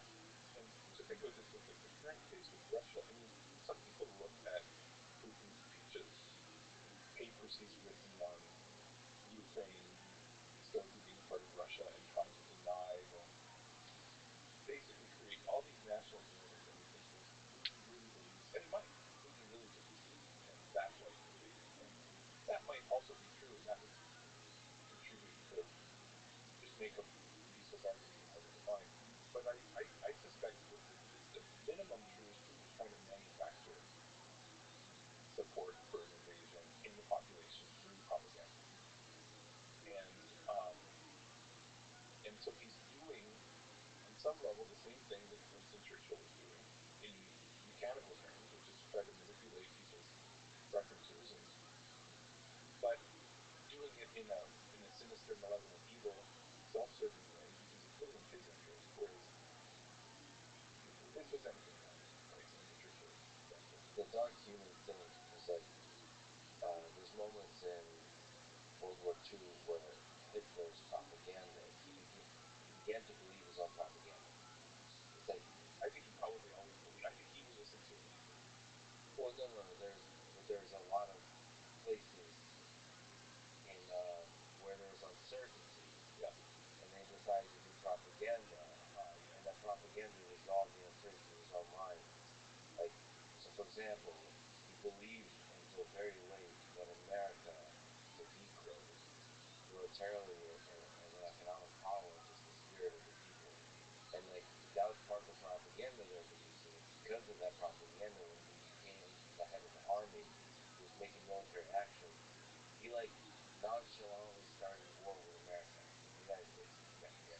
Where he didn't need to at all. He could have avoided that completely because he thought, whatever, because they're easy. So I think that propaganda first, believe second, and I think as a human being, as a dictator, when you start to believe the lies with which you're controlling the populace, you're not able to. You become detached from this person who's able to resolve in a very human way the conflict in the world. I mean, when I said the meta, the big common factor that causes going over and over and over again is unaccountable power. And it's not just because it's mechanically like one of my 5 explanations was saying, well, if you're unaccountable, you won't be able to cross the border and become independent. So yes, governments are harder to fight, but it leads to all these nasty interactions where earlier I said there's this interaction between the values and the unchecked leaders because those idiosyncratic values of your leader become more important when they're unchecked. But the uncertainty point you just made is like a deep point to say actually that like the fundamental problem that all autocrats have is an information problem because nobody wants to give them the right information, and they have very few ways to aggregate information if they're not popular, right? And so there's a whole cottage industry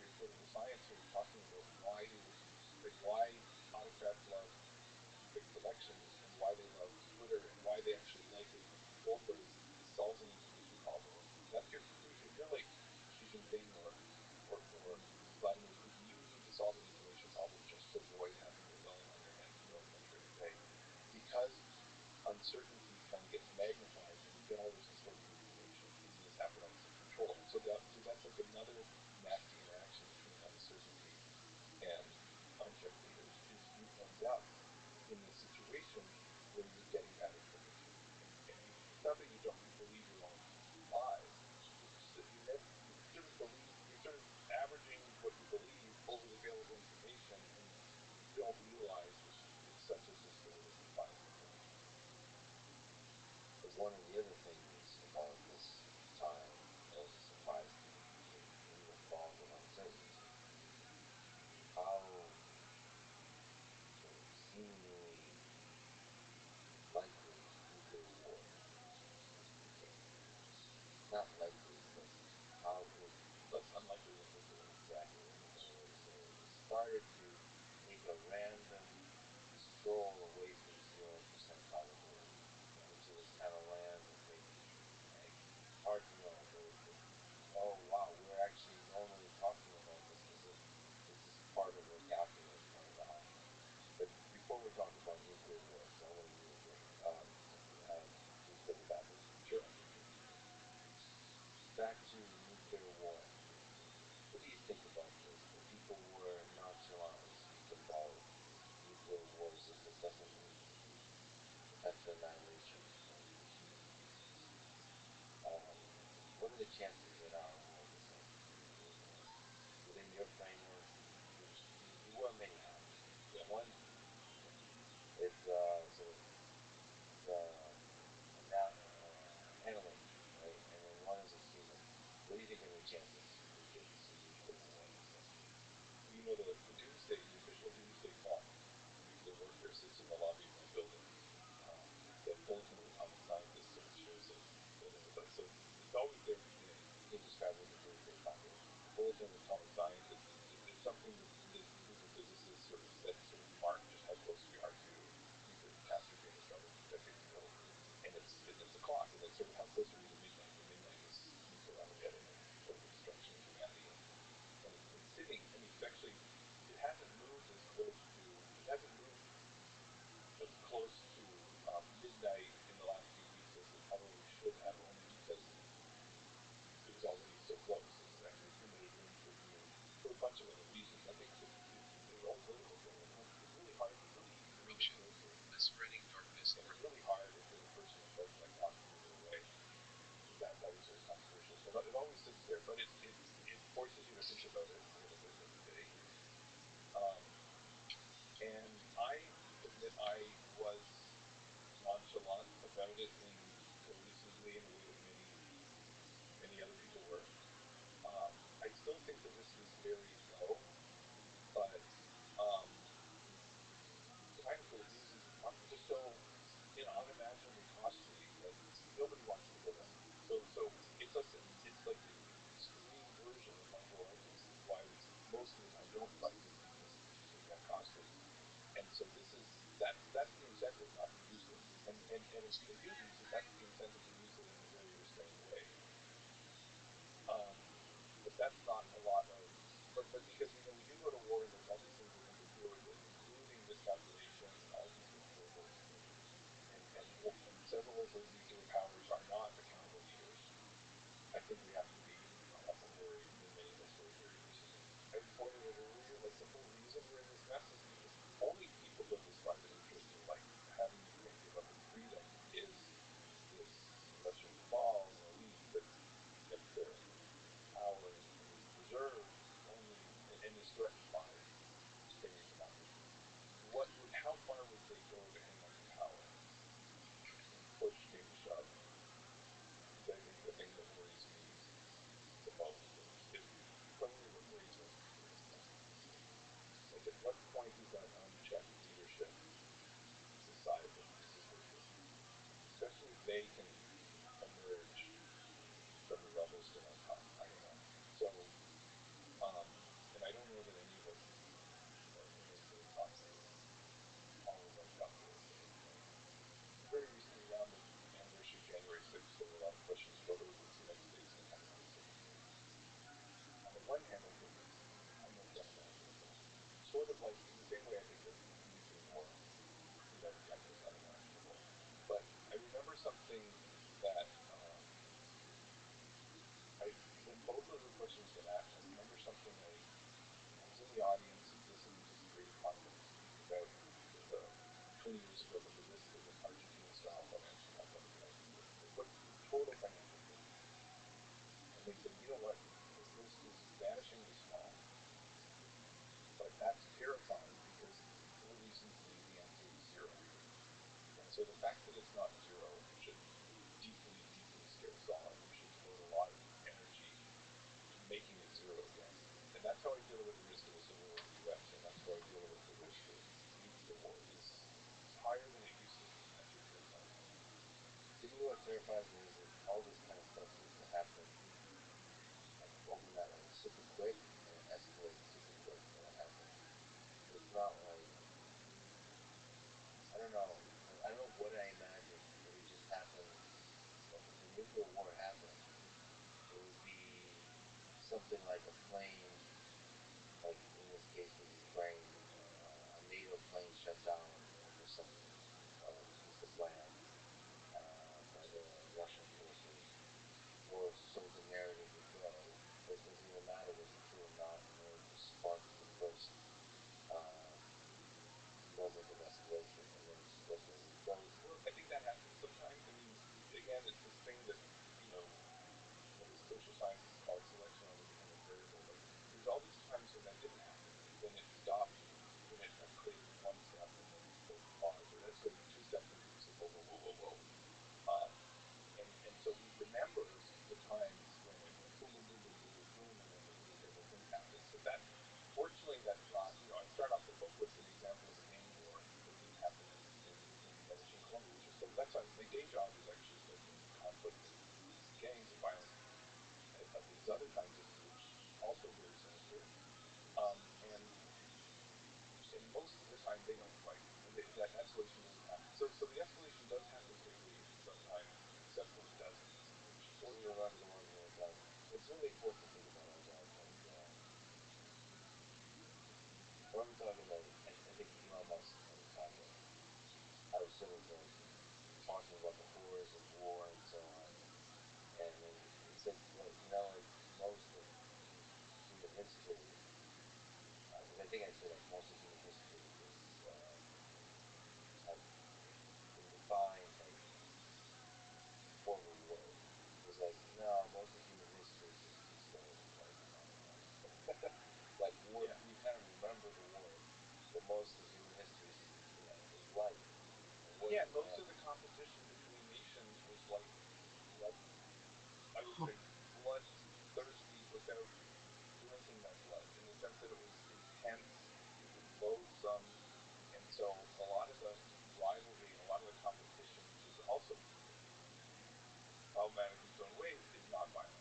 So most of human history is about the oppression of the majority by a few, and the moments when they rise up in revolt and there's a revolution, remember those, but most of the time they don't.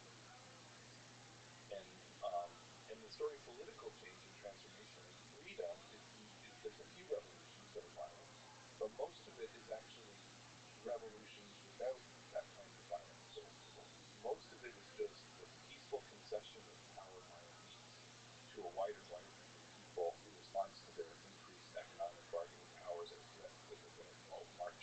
So even if we want to understand something like the March of Freedom or human history, I think we can draw the same insight that actually we don't. Most of the time we don't. We actually didn't see power. No, you don't. The elite doesn't sort of give power to the masses right away. They just pull off the few merchants who could threaten to hold things and bring them into the circle, and then the circle gets a little bit wider and a little bit wider until the circle is ever widening. Maybe not ever, but we think this is most, if not all. And that's like a hopeful and optimistic trend. Yeah, if you look at the plot, pull it up of the Warsaw history, and this is the rate of Warsaw history just seems to be decreasing significantly, despite the expansion. It's like half the world is under authoritarian regimes. That's pretty strange when you think of it. Steven Pinker's one famous one makes this hypothesis. I mean, there's sort of two ways. There's actually two separate kinds of violence. That one where I think he's completely right, and one where I think I'm not sure, but maybe not. So where he's completely right, sort of interpersonal violence, homicide, been going down, down, down, down, down, down, down. Not just unambiguously, and it's mostly because we've created cultures and states and rules and things that control that violence. Now, the warfare between groups, that lets me think, well, it's not clear that he's right that we fear wars. You might say that wars are more rare because they're more costly because the weapons are so brutal. The cost of war go up. As the cost of war go up, not entirely, but for the most part, that gives us an incentive not to have them. And but then when they do happen, they're brutal. So you think you're right. I hope he's right, but I don't think officially that trend is there. I think that we might have the same kind of levels of intergroup violence because maybe those five fundamentals that interwar have not fundamentally changed, and thus made us given us a more peaceful world now than before. That's something to think about. So obviously, looking at this hypothesis, looking at this data, and others like it. But I have noticed one thing, which is the amount of pushback he gets. Yeah. That there is this. This is speaking to the general point that you made, which is like we overemphasize the anecdotal, and don't look objectively at the aggregate data as much. There's a general cynicism about the world, and I don't even mean criticism. It's almost like cynicism porn or something like that, where people just get, for some reason, they get a little bit excited to talk about the destruction of human civilization in a weird way. Like they don't really mean it. If I were to like psychoanalyze their geopolitical analysis, I think it's a kind of I don't know, maybe it relieves the mind to think about death at a global scale somehow, and then you can go have lunch with your kids afterwards and feel really better about the world. I don't know what it is, but it's not very scientific. It's very kind of personal, emotional. So we should be careful to look at the world in that way. Broadly, there is just like things you highlighted. There's a will for peace among people. Yeah. You mentioned Medellin. By the way, how do you pronounce it? Medellin or Medellin? Both are fine. I think that there they've done kind of the accent and the double L. But Medellin is clearly fine. What lessons do you draw from the Medellin cartel, from the different gang wars surrounding Medellin? What's the economics of peace and war between drug cartels? Here's what was really insightful to me. So I live in Chicago, and Chicago people are aware that there's a violent problem in Chicago. It's actually not the worst American city by any stretch of the imagination. I think Michigan is pretty bad. Um, and many of them have better, many more, and probably many better organized gangs than Chicago. And yet the homicide rate is half. Uh, and now, I mean, there have been moments when these gangs go to war in the last 30 years when Medellin has become the most violent place on the planet. But for the most part, right now they're peaceful. And so what's going on there? Um,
as long as they're keeping them in line, um, and they will use sanctions, they will. They'll sanction might be, I will put a bullet in your head if you if you A don't. little more honest than A little more sanctions and malicious. Yeah. exactly, but they will sit them down. They'll provide.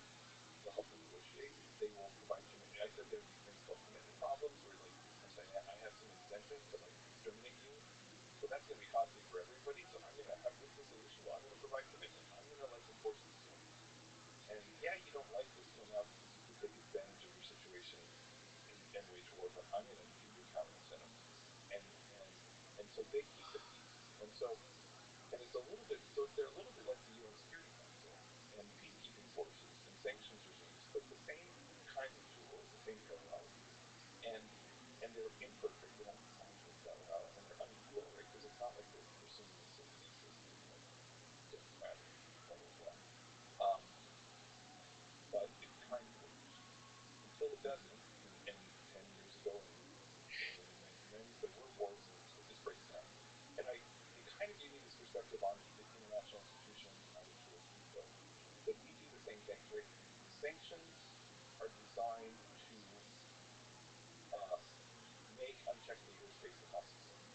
It's a solution to one of the five conflicts, right? And mediators are a solution to uncertainty. And international institutions that can enforce a peace agreement are a solution to domestic violence. And all of these things can be solutions to these intangible incentives, preferences, whatever we value, and miscalculations because they will punish you for your miscalculations, or they will get a mediator to help you realize those. Like, so they're doing all these things, and it made me realize that the comparison to the UN Security Council and our tools is actually a pretty good one because those are pretty unequal too, and those are pretty imperfect. Like we are five nations with a veto on the Security Council and a lot of unequal power, and they're manipulating this in their own self-interest or their group's interests. Um, so it's actually some of the things that work in managing and why they work help give me a lot of perspective on what works in the international arena and why we have some of the problems we have. So there's not in some deep way, there's not a fundamental difference between how seven Zimbabwe works and the Security Council and Security Council. It's like It's not in the veins. They put on suits. I'm sure they're wearing different. They have different cultural garbs that they wear. What are your thoughts? I mean, ever since they got Pablo Escobar and Jorge Ochoa, the founders of the Medellin cartel, it's like having spoken with people on a podcast like the Rodriguez, who was a drug transporter. It seems like they're. It seems like it was. Um, I don't know the right term, but it was very kind of professional and calm. And didn't have a sense of danger to it, like it's negotiating. So like the danger is always on the table as a threat, as part of the calculation, but you're using that threat in order to de-escalate. You know, that's everybody understands. so something that happened last year. We were able to like in real time create a few contacts. We've been meeting and talking to a lot of these leaders in prison and actors outside of prison, many hundreds. And so uh, they're the homicide rate. I mentioned homicide rate. Mentioned maybe a third to half of the Chicago level. It had been climbing. Some of these street level gangs were starting to fight. Um, maybe at some level, it seems that like maybe some of the ringleaders were like saying, well, we're actually not sure how strong these guys are. Let's let them fight just to tough it out. Let's have these skirmishes, right? It wasn't prolonged warfare. It was like, let's just sort of feel out how strong everybody is, because then we'll be able to reapportion the drugs more sensibly. So they're kind of feeling each other as they're fighting, and the homicide rates have doubled in lowest amounts quite similar, and so it's approaching something that might get out of control, which wasn't in anybody's interest. It wasn't in the government's interest. It wasn't in their interest. And so then magically, um, all these leaders in these patios, right, in prisons, they're spread out all across a bunch of prisons. Everybody gets transferred from the prison on the same day, which means they all get to be in the same holding area for 3 days before they're all moved elsewhere. So the government kind of runs it. And then somebody who's like a trusted mediator on the criminal side gets himself arrested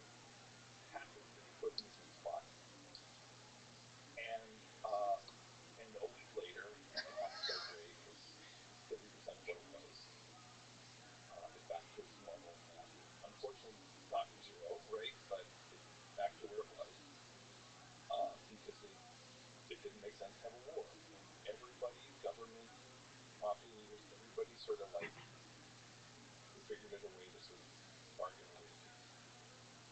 Can I ask you almost like a tangent because you mentioned you got a chance actually to talk to a few folks who some were paying, some were not. Um, is it productive? Is it interesting? Maybe by way of advice, do you have ideas about talking to people who are actively pulling loans? Yeah, it really depends on the situation. So, like the first time I worked in a piece of place was in northern Uganda, and maybe the last couple of years of it, I don't know anymore. So this would have been 2004, 2005. This is a small East African country, and the north of the country had been engulfed in, think of it as like a 20-year low-level insurgency run by a self-proclaimed messiah. Wasn't that popular, and no one joined his movement, so he would kidnap kids. Um, and so I never, I could talk to people who'd come back from being there. I never once, like I wanted to, and I was writing about it at that time too. I never talked to anybody who was an active member of that army. It was quite rare. It wouldn't have been easy or safe. Um, and that's sometimes true. I'm starting to do some work in Mexico probably, and I'm not going to be around people. They'll kill people. You see, now going to talk to them and they'll kill people. Which people? So, I mean, journalists are routinely killed in those scenarios. There's no compunctions about killing them, and there's no consequences. Who kills a journalist? Not the main people that you spoke with. It's their Well, is it their lackeys or is it yeah. rival No, gangs? this is true of the Chicago gang, and this is true of a Medellin gang, and it's probably true of the Mexico gang. Is like you might have your group of 50 people, one or two of them might be shooters. Most people don't shoot. Most people don't like to do that. Or you don't even have any of those people in your group because you're trying to run a business. You don't need any shooters. You can just hire a killer when you need them on contract. And so if somebody's asking questions um, and you don't want them to ask questions and you think they know too much or they're threatening you and it's shady for you and you have no official compunctions, then you can put a contract out on them and they'll be killed. That doesn't happen in Colombia. Doesn't happen in Chicago. I don't know. There's lots of reasons for that. I can't say exactly why. I think one of the reasons is like they know what'll happen is that there'll be consequences. That the government will crack down and make them pay, and so they don't do it. And that's not what happens in that case. They won't kill like a DEA agent. They know that the U.S. has made it clear you kill one of our agents, we will make you pay, and so they're very careful to minimize that involvement. But you kill journalists and nobody comes after them because they wouldn't come after them, and so they realize they can get away with it, and that leads people to go there. That's my initial sense from, but that's we spent a lot of time before we started talking to journalists. Yeah, we spent a year trying to figure out what was safe before we actually and failing. There are lots of safe things to do. It's also really hard to figure out how to talk to people in these organizations, and we failed 40 times before we figured out a way to actually access people. Was it worth it talking to them? Did you figure out because it's not normally safe in terms of when you estimate that this is some low level of like what's the benefit as a researcher as a scholar of humans? Yeah. So I actually don't think. Let's compare it to something. Okay, I'm in Austin for the first time, and I'm walking around, and there's all these people buzzing around on these scooters, like homeless. We need to definitely interview them and say what the hell is wrong with you. Nothing I have ever done in my entire career is riskier, is as risky as that. A nice way to discuss journalism, war zones, There's generally some war zones. I worked in northern Uganda, and I worked in Liberia, and I worked in like Medellin, and I'm starting to work in Mexico. And those particular places, and then the things I did in those places were I spent a lot of time making sure that what I was doing was not completely risky. Hey, Ron, could you pull up a picture of a person on a scooter in Austin, please? Compare with the current situation where I doubt it's too risky. It's going to be found. We have to look at the data. I understand the points you're making, but go on. So I'm not going to say there's zero risk. I think there's like a calculated risk, and I think you become good at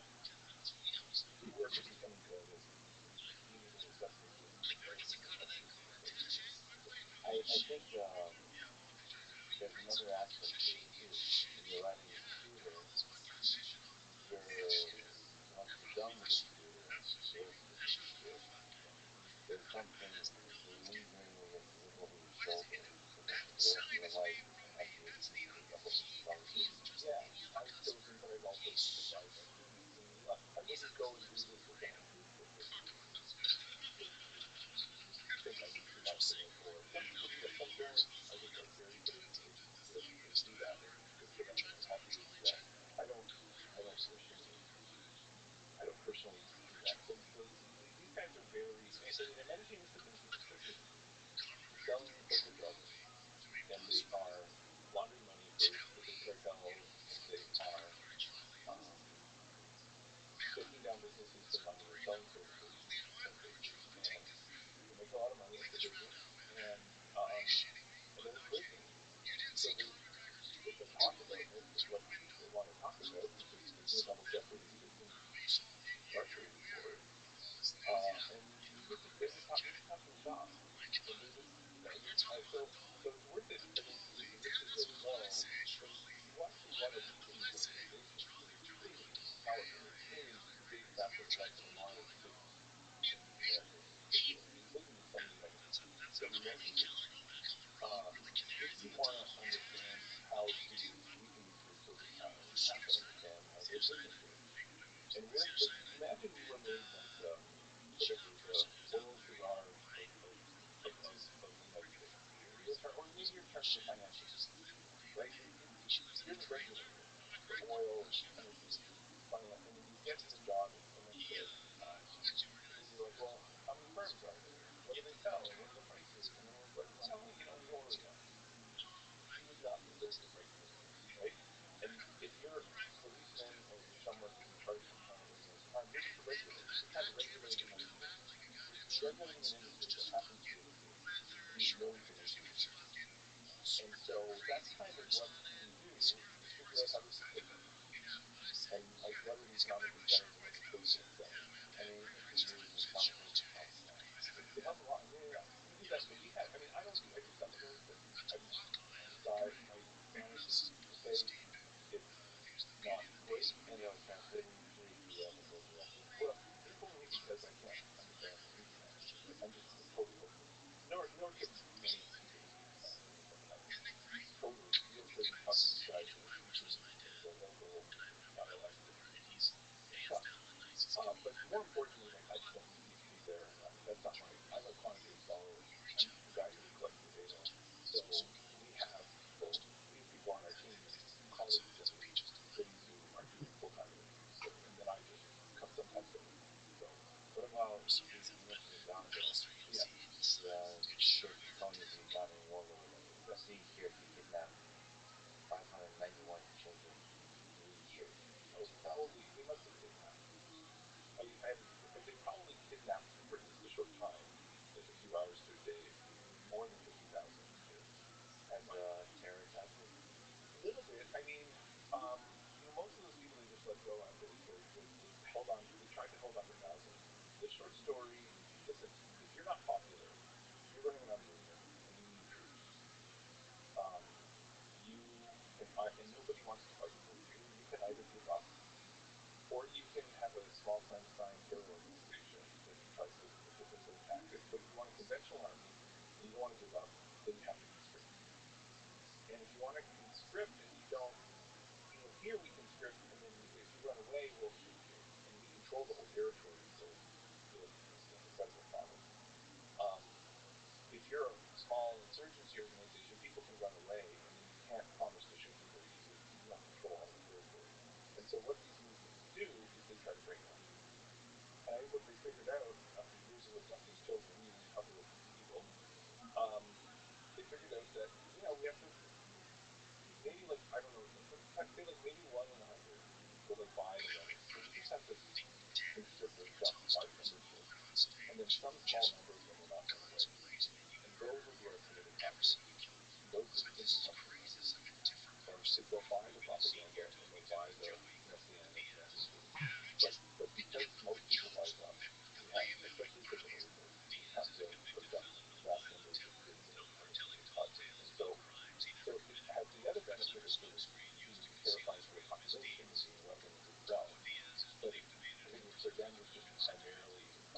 solve these business problems when you're totally like hopeless and ideologically at sea level with them. So in some senses, yeah. So that's maybe the short version.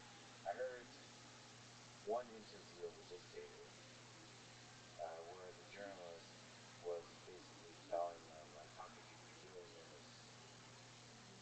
Uh, Basically calling out all the atrocities the president's committing, and the dictator was kind of laughing it off and walked away. Yeah. Like, cut off the interview. That feel like a very unproductive thing to be doing. You're basically stating a thing that everyone knows to his face. Maybe that's pleasant to somebody, but that feels unproductive. It feels like the goal should be some level of understanding. Yeah. He was super elusive. I mean, Was why it he's Tony like or Tony? Yeah. I mean, why he's fought this, I don't know. You know, it's not a great example of that's. You know what? The way I look at that situation is it's a little bit particular the way Uganda works, but most of the political leadership for most of its post-independence history came from the north of the country. That was like the power base, and and it was dictatorial. And you've heard of like people like Idi Amin, or people have heard of like Milton Obote, and all these people were all from the north. Uh, and then you get the current president who came to power in 1986. So he's been on a long time. He's in his 70s. He was from the south, and he was fighting against these dictators, and he was fighting for a freer and better Uganda. And in many ways, I mean, he's still a dictator himself, but he did create a freer and better Uganda. So he's better than Zimbabwe, but he's better than the president before him. And he came to power, and he was like, and some of the Northerners were like, we want to keep up the fight, and he was like, you know what, you guys, I'm strong enough to contain you from the north. You guys go. You want to have a crazy insurgency up there, and even though believes he's like speaking, you know, through the Holy Spirit's, speaking through him, and he's going to totally disrupt the north. I don't care. That's great. You guys just fester and fight, and that's going to totally destabilize this power, this traditional power base, and that's just going to help us consolidate control. So he was an autocrat. He was an unchecked leader who allowed a lunatic to run around and cause mayhem because it was in his political interest to do so. And there's no puzzle. In some ways, it's that simple and plain. there's little to understand? Yeah, it took me a lot. Well, you know what? It's not so easy. In the middle of it, I didn't understand that. I don't think a lot of people did, and I'm not. I think I could persuade most people who study a bit to like see it that way. I think that would make sense to people, but it didn't make sense in the moment. In the moment, this is happening. It's terrible, and you don't realize how unbelievable it was. That basically it was the absence of effective police actions that kept the lunatic from being detained. Um, and that lunatic was never, he's not that skillful on movement, right? It could have been shut down, and there was just never really enough will to shut it down. The opposite. That's what I meant. Like that unchecked leader. Not only did you not be able to prosecute, you might have abided the sentence as an autocrat to like see that violence happen. And in this case, it was just keeping the troublesome part of the business. If it's okay to look at a few other wars, so we talked about drug wars in Italy. Are there other wars that stand out to you as blood lessons? We've jumped around a little bit. Maybe in return, briefly at World War II. From your framework, has World War II ever been avoided? This one of the most traumatic worst global wars. I mean, one obvious driver of that war was these the things that Hitler valued and and uh, and then was able to use his autocratic power to either convince other people or to suppress them. And so some people stopped there and said that's and the rest basically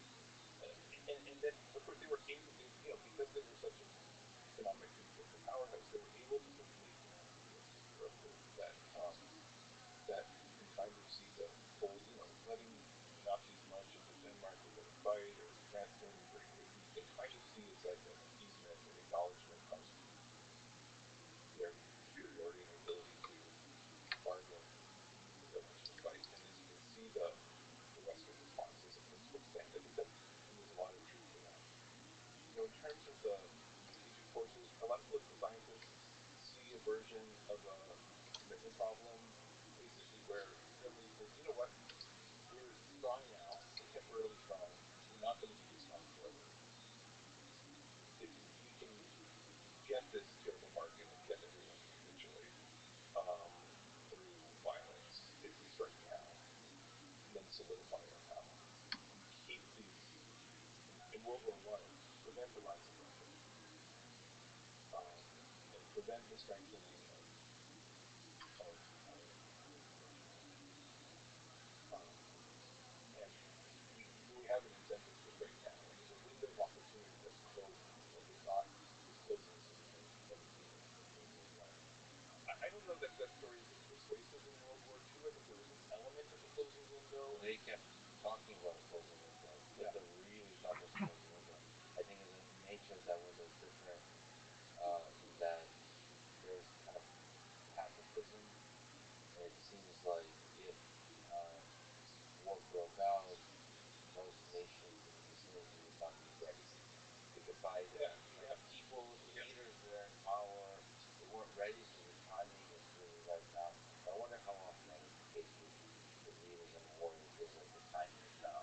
The other commitment problem, the other shift that was happening that he wanted to avert, that is kind of wrapped up with his ideology, is this idea of like a cultural and a demographic window of opportunity. That if he wanted, if conditional on having these views of the Germanic people and a pure race, and that now is you have to strike now before any opportunity to sort of establish that is possible. I think that's it's an incentive that requires his ideology as well. How to avoid it Yeah. within this thing? Like, would you say, is there um, that you kind of provide an explanation? Is there a way to avoid it? Is violence the way to avoid it? Because people kind of tried rational, Yeah. peaceful kind of mutual negotiation, and that led to this war.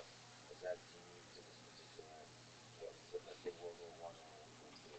So there's an extra pressure on Germany and both worlds, right, to act. That's what he's highlighting. Right? Is there a way to alleviate that extra pressure by action? Let me use World War One as an example. Suppose, as many German generals said at that time, there was a window of opportunity before Russia, where we might not win a war with Russia. So the probability that we can win the war is really changed a lot over the next century, maybe even 2 centuries. So you're in a much better bargaining position now, both to not use violence, but use it to make that negotiated violence. Because otherwise, Russia's going to be extremely powerful in the future, and they'll be able to use that power to change the bargaining position, and to like keep us down. And the thing is in principle, Russia could say, look, we don't want to get invaded by you. We know you could invade us. We know we're weak. We know we'll be strong if you invade. We promise to like not wield our and abuse our, or just merely just sort of take what we can get done in the future when we're strong. We're going to restrain ourselves in the future, or we're going to hand over something that makes us powerful, because that's the bargain that will make us all better off.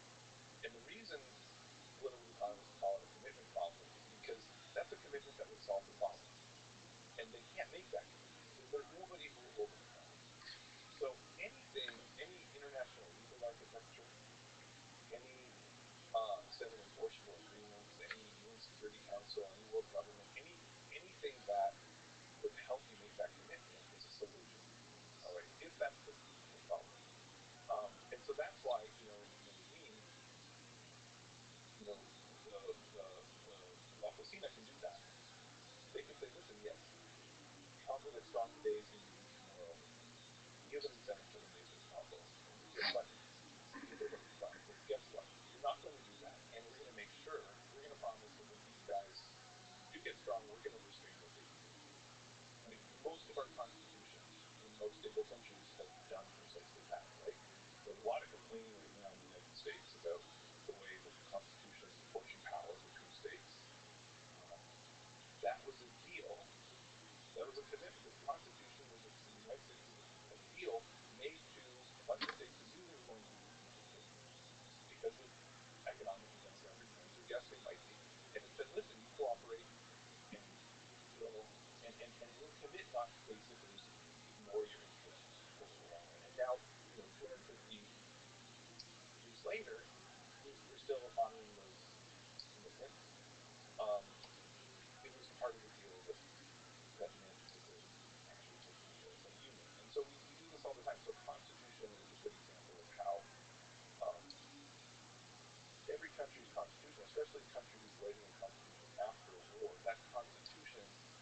and all the other institutions of those are an attempt to like provide commitment to groups who are worried about leadership and power. And does that help with avoid civil war? So could you speak to lessons you learned from civil wars, Yeah. the American Civil War, any others? So Lebanon, one of the ways Lebanon has tried for a long time to preserve the interests of minority groups, powerful minority groups who were powerful at the time and knew that the demographic was looking against them, was to guarantee, this ethnic religious group gets the presidency, and this ethnic religious group gets the parliament leadership, and this ethnic, and a lot of countries will apportion seats in parliament to ethnic religious groups, and that's an attempt to like give a group that's temporarily powerful some assurances that they're when they're weak in the future that they'll still have a say, like just like we apportion seats in the Senate in a way that's not demographically representative, but is like unequal, but is an attempt to help people be confident that there won't be a tyranny of the majority. And that just happens to have been like a really unstable arrangement in Lebanon because eventually, like the de facto power on the ground just gets so out of line with this really rigid system of the presidency goes to this ethnic religious group and this ethnic religious group that it didn't last, right? So, but you can think of every post conflict agreement and every constitution is like a little bit of humans' best effort to find an agreement that's going to protect the interests of a group that temporarily has an interest in violence, to not be violent. Yeah. And so there's a lot of ingenuity, and it doesn't always work, right? Which actually, from the perspective of the group, threatening violence or actually doing violence is one of the progress for the group. We're talking about groups bargaining over stuff, right? We're talking about Russians versus Ukraine, or Russians versus the West, or maybe it's managing gangs versus one another. Like, a lot of their bargaining power comes from their ability to get mass, right? And so I want to have more bargaining power.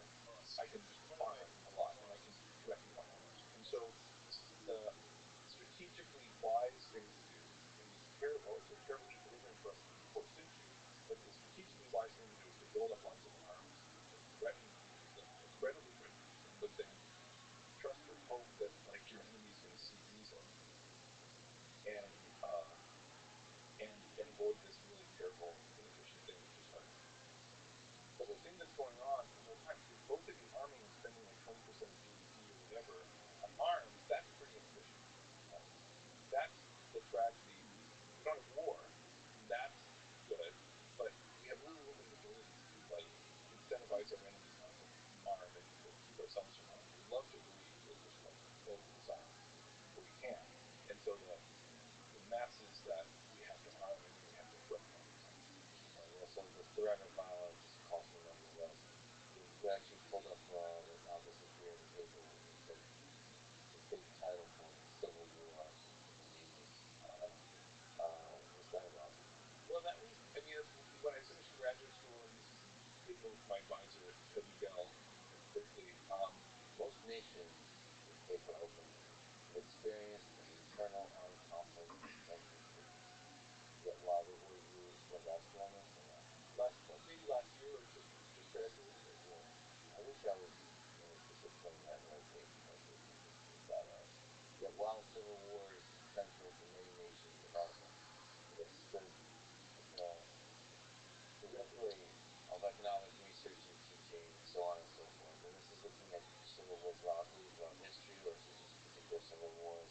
Mostly looking at like the late 20th century. I mean, I was trained as a what's called development economist, which is somebody who studies why some places are poor and why some countries are rich. Um, and I, like a number of people around that time, stumbled into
same deal. That's what knowledge is like for people who are curious. But let me ask you, one of the most difficult things going on in the world today, Israel Palestine. Will we ever see peace in this part of the world? And so your book title is The Roots of War, A Path from Peace, or the subtitle, RabbiRothschild.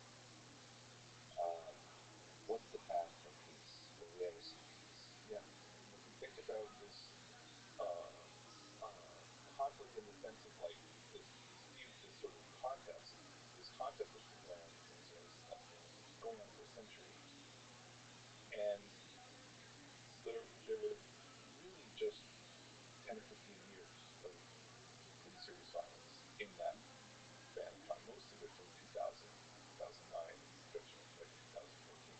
They're like sporadic incidents, which are really terrible. I'm not trying to diminish the human cost of this, by the way. Like, I'm just trying to frame it that whatever's happening, as unpleasantly challenging and difficult as it is, it's actually not war. And so it is at peace. There's sort of an uneasy feeling. The Israelis and Palestinians are actually pretty good at just sort of keeping this at a relatively low scale of violence. There's a bunch of like low scale, sporadic violence that can be suppression of civilians, can be terror bombings and terror actions, it can be counter terror violence, it can be mass arrests, it can be repression, it can be telling people to go, it can be rattling sabers, all these things that are happening, right? And it can be sporadic 3 week wars or sporadic, you know, very brief episodes of intense violence before everybody sees sense and then settles down to this uneasy. That's not like we're right now to think of that as like a peace, and there's certainly no stable agreement, right? So stable agreement and amity and any ability to move on from this extreme hostility, we're not there yet, and that's maybe very far away. But this is a good example of two rivals who most of the time have avoided really intense violence. So the, you talk about this like most of the time, Yep. rivals just like avoiding violence and hating each other in peace. So is this what peace? To answer my question, Yeah, sometimes. I is mean, this what peace looks like? not always, but I mean, it's what it's kind of my worry.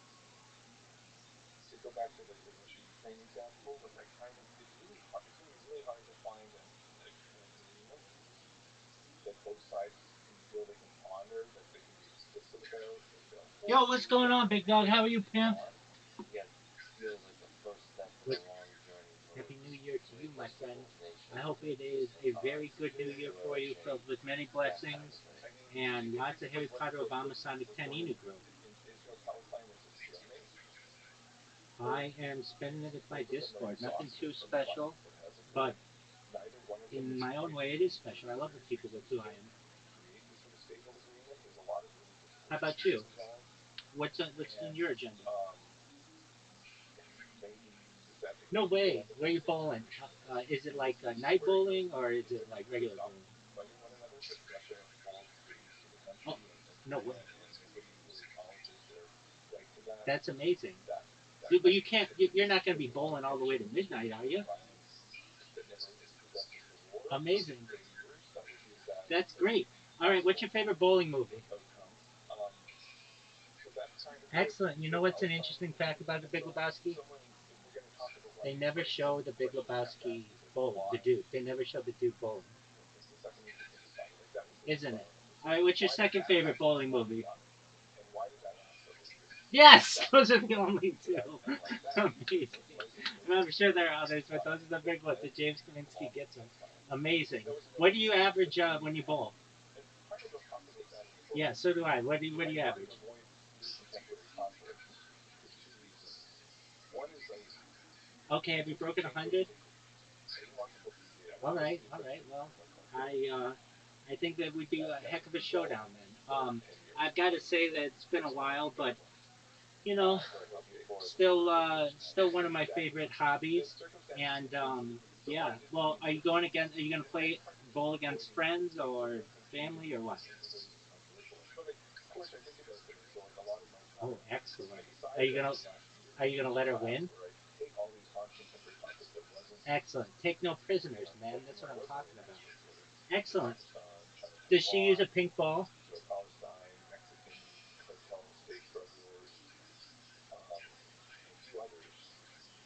How heavy? What kind of ball do you work use? through it and read the books, and then we'd say, all right, none of us are experts. How do we make sense of this? And we build it Okay, from these real really childlike launching it down experiences there. and trying to understand why it's gone so far away. Oh, I love it. Understand it a little I bit more love now. it. Perfect. That That's works very well. something Excellent. more enjoyable. Beautiful. Hard to know that stuff now. Um, Yeah. I think I'm like a With 15, more analysis when just But because it you goes know with I've that got these huge muscles and well, everything. So, Israel is in like a um, funny place. They have really the good Harry natural Potter beauty, so Bombasonic they have 10 this Enu attachment for little automobiles. They have an Fantasy attachment for Football League movies, officially and they have finished, an attachment for and roller skating. I will give you And the that results right those now. things are not This so is easy very to find important information, not because just for the you sake of recognize the sports, but rights for the sake of the coin. foundation. So here we are. The So winner was Rev for Cloud. people to create or to have a Uh, volume state solution that with great is. conflict Do you know who that is? undermines the long-term ability to have a good Excellent. state. Why'd you say damn? Um, and to do anything else to Yeah, deny he that did. He had a really good. He had a denies really good year this year. their He beat liberal Bitcoin freedom Forever, fighter ideals. and that was the And championship. that's a really Everybody's favorite hard rabbi, on the other hand, came in contest dead of last, which fire is what we wanted. to say that. The reason that why conflict is I what wasn't in dead last, I was satisfies in a solid that 10th.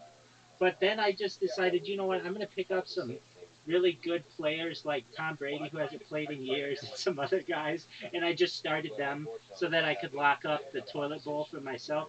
here I that you're I just bashing I my go by perspective the with Talladega me Nights as a mentality. as one If you're not sitting in first, the you're seat. last. So Well, why not it's come just DFL? And one of the things, it was so much I'll fun. give you another You should, example if you that can, do it goes next year because also with ideals in it was football. absolutely a fucking And blast. on It top of made my like sheer every single rights game really to exciting. ask I questions loved it. about it, and And also shout out to Yo try Yo to for getting it organized and everything. initially And deploy it got to say that more there so were no one was too mean to so that anybody I else could in it. We actually, were irrespective of a lot of people pretty good. now, I gotta say, I kind of feel see bad from for Rev Cloud though, on your house because the coin that when we all of a sudden started Mother was Nature worth more than when has a it very ended. different So this he didn't get it. I It think it's wasn't a just huge my difference, but it wasn't exactly I what he wanted. actually And I can imagine once the way Bitcoin I wanted this recovers and gets back I wanted this over game to be super 100,000, different. we'll I see didn't want it to Bitcoin, fall our off Bitcoin do the the but same. on a And personal level because I think just I'm kind of a liberal positive things in democratic 2025, right? person at heart. My Excellent. sympathies in that sense lie in Absolutely, I raising think so. James Palestinians because Kaminsky, I besides sincerely United appreciate you coming in, saying the hello, fact that people are wishing me good represented greetings, and I they wish the same to you. uh, and And best they wishes with thought bowling, that man. we lost repulsive kind of feel. Most people in history have thought that we lost repulsive kind of Thank feel you. in the past, I love right? you too, man. Take care, James. Because some That's the one, the only James Kaminsky, everybody. he's just more The broad-minded. man, the myth, the legend. Shout out to James. Right. He's an And amazing individual. both Take care, sides my friend. are in a physical way refusing to make Yeah. compromise. Yeah, he's a really nice That guy. sounds like a both sides are right kind of argument. He's going, It he's is going bowling with his actually girlfriend. I got to meet his girlfriend everyone wants like to compromise on certain 3 months ago or something, and they're both I think he might. He really likes her. I think he might marry her. peaceful. So that's cool. Yeah, exactly. That's why I'm not very I'm hopeful. happy I for don't him. see a way As I was saying, to the get Harry them to Potter resolve Balance on those Tenny things. new fantasy Speaking of football league is compromise over. and war, I don't let me know ask if you you know any of one the last people who were one, in it, but maybe in the um, future. they were. China and the United States. Yeah. It was so How do much we fun. avoid It was. an I all-out wish that we would conflict do one with for another superpower baseball.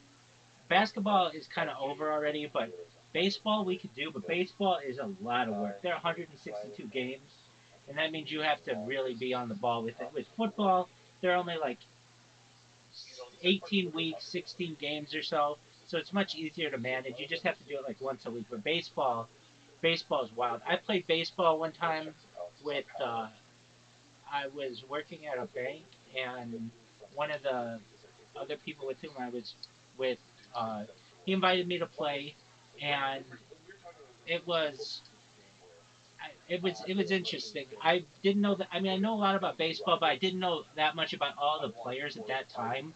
Like I and knew and more uh, older the top baseball score is part of information, the show, and it was like every but day I'd only come the into top work, he score would is the give me top a score, rundown of how my team did. right? I And it don't was like, care dude, okay, what I the get it. top score You're is. got a really good team, and you're really excited for it. Calm down, dude. And that's a little But yeah, now baseball's the it reality can be fun. I'm actually in. I was in a basketball one. I was actually in 25 basketball teams. I had 25 basketball fantasy basketball teams, and 25 fantasy hockey. And after like 3 games into either of them, I just didn't have enough time. I don't want to say I didn't have enough time, but it was just too much to be able to manage all that stuff. But man, fantasy football was a ton of fun this year. intermarriage or whatever. This is all these things will help. And then if we're ideologically Fantasy football alone turns me from someone who would go like years without watching football at all to I will watch like every single game. I watch Thursday games, I watch Sunday games, I watch the Monday game. I just that one thing of just having the uh, constant excitement of going head to head against people is just totally changes the sport for me. It does. One of the things that I feel very lucky about, the first time I moved away from Las Vegas, I was about 22. I turned 23 like a month later, but when right when I turned 21, I was working at the Venetian, right? Okay. And I was working at the first restaurant on Restaurant Row, and we shared a hallway with the sports book. I think there's also just one thing And about China is that you know, they Chinese is at not the as time, I had a lot of centralized friends. I personalized mean, I had a friend Mark, I had a friend Steve, they were brothers. and They neither were one of them is as sports centralized and as obsessed. A personalized lot as of like other people during that as in time in my hip hop, life. like pure Sports was a very big part personalization. of it, Dude, And and sports is it's big in Las Vegas, period. the fact that China sports is big in Las Vegas, has right? much more So Right. like, ability to but I share also have people who were, is you big have those insulation friends and who think they'll against tell you, the woke ignore. who college players are, and they The already know who next year is in intensifying issue with things like the draft personalized order. power So is they are, and they'll tell you things like, more "There's centralized this and kid out of like more Kansas solo State, PlayStation. and he's probably going to It's Baltimore in expensive about a to year and a to half." And it's like, how outsource. the fuck can you So extrapolate that this way? You're anything right. that moves Yeah. You know in what I mean? Like another I direction, not I necessarily knew things people like unempathetic, but that, just like a and then wider also, view like of I said, people working in holding a power, casino like down, politics, sharing a hallway business with leaders, the all the sports things that book. are So happening in the last few the centuries that managers give were economic all power. sports But gamblers, anything that's and so moving in you another could take a direction tip here tends and to there. And because it's I been started essentially enjoying homogenized. sports a lot I more am worried about because the I level had of you humanization. know So one of the things I I had money in it. see You with know what I mean? China, What's Right. it problem, called? I had cash in the granted, game, Right. and so maybe I'm when I projecting moved here away just from my own Vegas, house, but there when seems I to went be a to big LA, restructuring and happening as levels of man, economy, that was like where 2008, it's like 2009, it's almost like and the whole world happening. it was It's almost just the whole world is instantaneous. and there's this gap of oh Pretty much lost almost again all interest it's not that in sports. I've gone um, to a few like live it's like we're events, not but sitting down and seizing the watching an moment. We're almost like entire doing our sporting own thing. game, This that feeling, and I think yeah, that means there's I a don't lack of know. understanding of Dude, culture, I'm It with you. just, and you kind of bridge the gap. I'm with you. It yeah, The the language cell phone or barrier the and the smartphone cultural has understanding is changed huge. everything for me and my attention Um, mhm, span. huge And and it's when filled with before I could go focus to a movie and to just where watch the like it's movie, okay to compete, now like it's like Rocky I or wonder what's going on the internet. I wonder if there's any big news that's going on. It's that FOMO, fear of missing out, and that becomes very big. And the same with sporting events when because they're so long and there are so many breaks that I want to get on. I want to see what's going on in other games. I want to see. I mean, just whatever it is. I hate it. I hate it that I'm so addicted to it. But I think that the the um, the world has changed probably more in the last 10 or 15 years just because of the ability to have a cell phone wherever you are and be able to get that constant amount of information that um, I, it's just it's a sad thing. And if it's ever taken away, meaning like if society didn't have it anymore, it would be like this huge like awakening, like oh we're supposed to interact with each other and we're supposed to yeah. um, you know Some people might die from the dopamine withdrawal. I'm not even kidding. right. I know The um, ability. There was a time when if you didn't know the difference between igneous and sedimentary rock, that was probably your life for the next few years until you're able to find a library or a book or something. that's what And you gets might never find that out. that's what gets me when I before I started doing this I wouldn't use my phone from Friday at sundown till Saturday at sundown. And fortunately, I was in a community, still am, that we would play. I don't do this with them now, but because I stream my life, but we would play board games and things on Saturday. So it was at least something to get your mind off it, and you wouldn't be tempted. But I'm telling you what, as soon as it was sundown in a little bit, everybody just there's something on Saturday night. It's called Havdalah. It's like basically the end of Shabbat, where once that's done, everybody's on their phones, checking their email, getting back to everything, making replies and everything, and it really made me appreciate when I would do it 6 days a week, having that seventh day off. But now I find that if I'm able to use it and I'm at a sporting event or I'm at the movies or something, it's just I'm pretty locked in, and it's I mean the internet is just filled with really interesting stuff, and um, just one moment.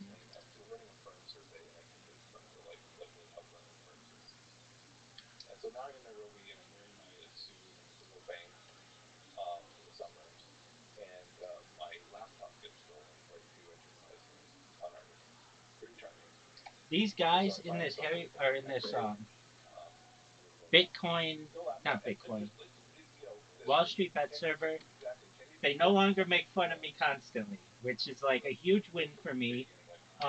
When I wish them a good day every day, I'll get some like positivity back. I made a um, I made a gift. I'm gonna I'm gonna send it to you. I know I said that I made it the other day, which I did, but it was too big to send you. I made it smaller, and you may it doesn't do exactly what I want. Like usually like, when you send a GIF, it's like movement immediately, but mine for some reason, and I don't understand why, it needs some time to load. I think it's because it's pretty big, but even when I optimize it, it takes some time. So you should have it in your inbox, and Yes, I just got it. just click on it, and so it will. Oh, wow, that's great. It's basically Skipping through, yeah. all my shit, so that if you were like, okay, what is this? It just That's awesome. you know what I mean? It's like one thing that Yeah. it's just like an overwhelming amount Save it. of stuff. So I think I might change the first page to just say like dear Discord member or something like that because I am in other Discords and I'd like to share it. And it's such a like kitschy thing that it's like what is all this stuff? Like no one makes a GIF with like words in it that just scroll and everything. That it just gets a little bit of attention. So um but anyway, when I post that, sometimes people, they're positive towards that. I I really think though. Okay, so the saying that I always um try to remember, like they're getting really nice to me. They're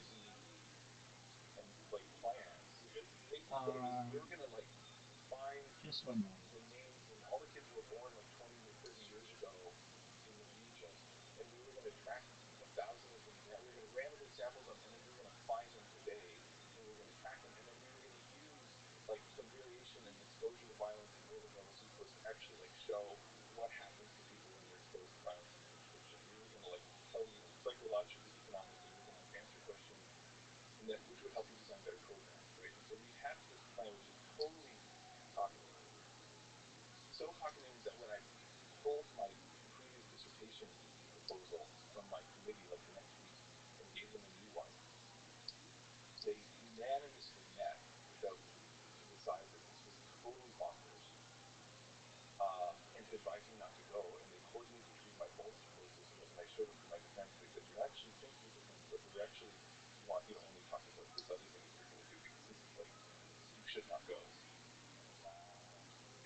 tell me what they do. There's actually one person.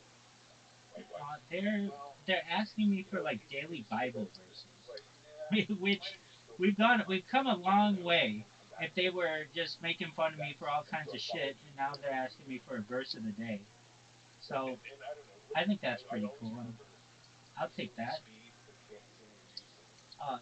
There's a saying Whatever these people are, and they have this relationship and these intense circumstances, that and then that's when. And I think at the end of the movie, they were sort of like, "This will never work because these relationships and intense circumstances never matter," which is I what makes so like. many movies. It's And from that kind Gandhi. of underscores their Just a moment. I want to make sure I 15 get it years correct. and two kids and Yeah, and that's when you Yo, dog, what's also that start Gandhi getting to verse? learn to appreciate First the they ignore you, exactly. So that's the then they psychology hate behind you, it. then they fight you, then you win. So we end up for most of our work, for the most part, we're working together. what's the hardest thing that you've been chasing Yeah, that that's you've it. been chasing And in that's life? basically where we're What is at. it So working first they at hated night and me. working First they ignored me, creating then they another hated world me, and then find they fought with different me, and now people I'm winning. I'm that not saying I've won, from a because there are still some good people who just come human in and understanding of human nature, maybe from an um, economics perspective. they What kind of can stuff is either in your past or in the future they can you'd still shit like on to me, but Well, I mean, more and more they are the hardest emotionally was being leaving more my wife and positive. kids And the when thing they were is, young. That was just tough times. like, my thought is Um, this: I could do the same thing with music. Like Music Biz Marty, he's got to be using bots. And I understand, I get it. Everybody uses bots, but his Discord is smaller than my Discord. And for him to get 2,000 or 3,000 or even 1,000 people simultaneously is just not very realistic. Like, in order to get those kind of numbers, you need like a large. I mean, Well, Do you think he's using bots? he no, honestly, I follow him. Like a couple months ago, he was at 3,000, but that was because it was that we were kind of having like a pinnacle of particular content. And then like these days, sometimes he's at like 5 to 800 people watching his streams. I'm in multiple Discord servers with Marty, so like I see a lot of the online presence, and even people who don't want to hang out on Discord, they follow him. Um, he doesn't care about likes or anything. Unless he's been very consistent about his stance about this isn't about money. He's fine on that. He does this for the love of making fun of people. You know what I mean? Yeah. And and sometimes like if he is having a 2 hour show and it's not about the main guy Cyrax, if it's about anyone else, he has at least half the viewership he would have if it were anything else. So he actually has some pretty consistent. Now, as far as what we were talking about before, certain websites you click a button and they automatically give you 50 bots basically that never interact. Right. I will say that the majority of people don't interact, and that might just be the norm in a way. You know what I mean? If you go to Moist Critical, he's got 17,000 people watching him play a video game. You know, Bots. maybe 1,000 of those people are but assuming that they're all real, I'm saying, you know what I mean? So let's take out 2,000 of them for bots or something, and let's just say 10,000. So because he is a popular guy, he has multiple channels. But if there are an actual 10,000 people in there, there may only really be, I mean, a high estimate might be 10%, maybe 1,000 people actually in his chat, right? So you know what I mean? Because at some point you hit that curve where people should be self-aware enough to know that if there's 2,000 people in this chat, then he can't read everyone's hi hi Charlie. Yeah. No, I Hey, get what do that. you think about that new movie, Charlie? He's not gonna barely, you know. Unless he's So got slow mode on, but I get what you're saying. and then yeah, exactly. That can make If you turn on there's a lot slow of mode, different permutations about how to go about it. Honestly, there it's are. funny. Just you saying slow mode makes me go, wow. There's just so many customizable ways to set up your own broadcast these days. It's true. Exactly. Um. Well, I um, I can tell you he has a lot more real people than these these kick people, and the reason why I say that is the I have just twice have I ever that of which I know of had a ton of people watching me, and one of the times was from him, and the other and I made friends from there. The only reason why I was unable to continue with those friends is I lost the account on which I would communicate with them. Though I have like I would text with them, like when you're texting with people, that's pretty like you and I are super close, but we don't text. I don't have a number, but well I used to, but I You don't have a phone number right now? no I was on a it was like a free plan, and it ran out. The government stopped doing it in May, and so whenever I Oh, need okay. when I need a, a and I just didn't need a $50 bill every single month. Yeah. That I wasn't really calling anybody. I mean, I didn't really have anybody to call. So whenever I need to call, I'm able to just get like a temporary line. Um, but it's just like $600 a year that I didn't need, and um, They can't argue that. yeah, You know? I mean, and I've had it like I had a when I first started streaming, I really wanted to just be like the best IRL streamer that there was. So I bought four different lines and four different phones, and I would just like put them all over and have four lines streaming me at once. And then that those bills would come in at like $280 a month, and it just was like, okay, well I can do this while I've got a job, but then when I started doing this full time, it was like, okay, I kept one line going, and actually I had two lines. I kept two lines going, then that went to one line, and then it was like I would look at my phone, and the people who would call me would be people from who I met on Discord, or who I met on um, or who I met on um, like Telegram. They were like the same people. I shouldn't say that. I have friends who would text me or something like that, but it wasn't like major connections. And I would also email with those friends. So I recognize that look, if, so long as I'm doing this, I don't want to have any bills. I've got rent, which is Yeah. like the biggest bill that I have, and I needed to cut everything out. So I recognized that cutting out a cell phone and cutting out like Netflix and Hulu and all that stuff saved me a couple $100 a month, which has been allowed me to do this much longer than I really thought I'd ever have to do it. I never thought when I started this that it would be 3 years.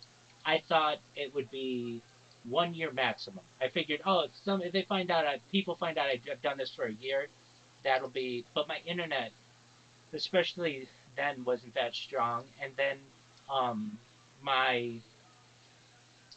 even when like I had a family plan with Verizon that had uh, unlimited data, and I figured, oh, this is it. I'll be able to put these phones all around my room and not even need my Wi-Fi at home, not knowing that you can do that for about 2 days and then you get throttled. And once you're throttled, especially on the upload, you're done. And Yes. yeah, so I thought about it, um, at least just turning my phone back on. But again, it's $60 a month. I'm sure I could get cheaper plans, but at least that's what I was paying 50, $60 a month. And Well, the main thing is it's like anything less than 50, $60, and you know that you're not going to be able to do half the shit you need to do exactly, anyway. You know, if it's not going to do it, if you really just need like an emergency phone line that's just a phone number, that's a different situation. But right, yeah, with data plans and everything, throttling, you know, family plans are really kind of the best in a way, except they all share on a data plan. So, like, if you got multiple phones, um, so AT&T has the thing right now where if you get four lines, it's $100 a month. So it's $25 per line on the unlimited plan. Now, again, that's $100 a month. That's $1,200 for a year. not exactly. as for individual phone numbers that all have the unlimited data plan, blah blah blah blah blah. But if But you are but only that doing unlimited data, free, it's the same price. apologies, but that unlimited data plan, I feel, is false advertising. It's not unlimited. I, it's not unlimited because of the throttling. I completely agree. Exactly, and the throttling's quite low. Well, like it depends on how you use it. The amount of data that I use in a month is like terabytes, and no phone line is going to expect that to be normal usage. That's what they call it, unlimited under normal usage, and their normal usage is usually like either like 5 gigabytes or 100 gigabytes. But when I'm using terabytes worth of data, it's like there. I don't know of a phone service that allows that. So um, I should say I do have a phone number and I do have a line to it, but it's just like a temporary one. It's and it's not ideal, meaning it doesn't have data to it, just like you're talking about. Like it's an emergency line if anybody really needs to get a hold of me. But it's kind of freed me as well because I don't have to go and like worry like, hey, somebody.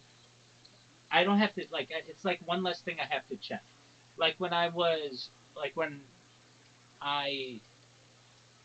was in my career, first thing I would have to check every day is my email and make sure like I basically had a boss, and I didn't like. I mean, no one wants to have a boss.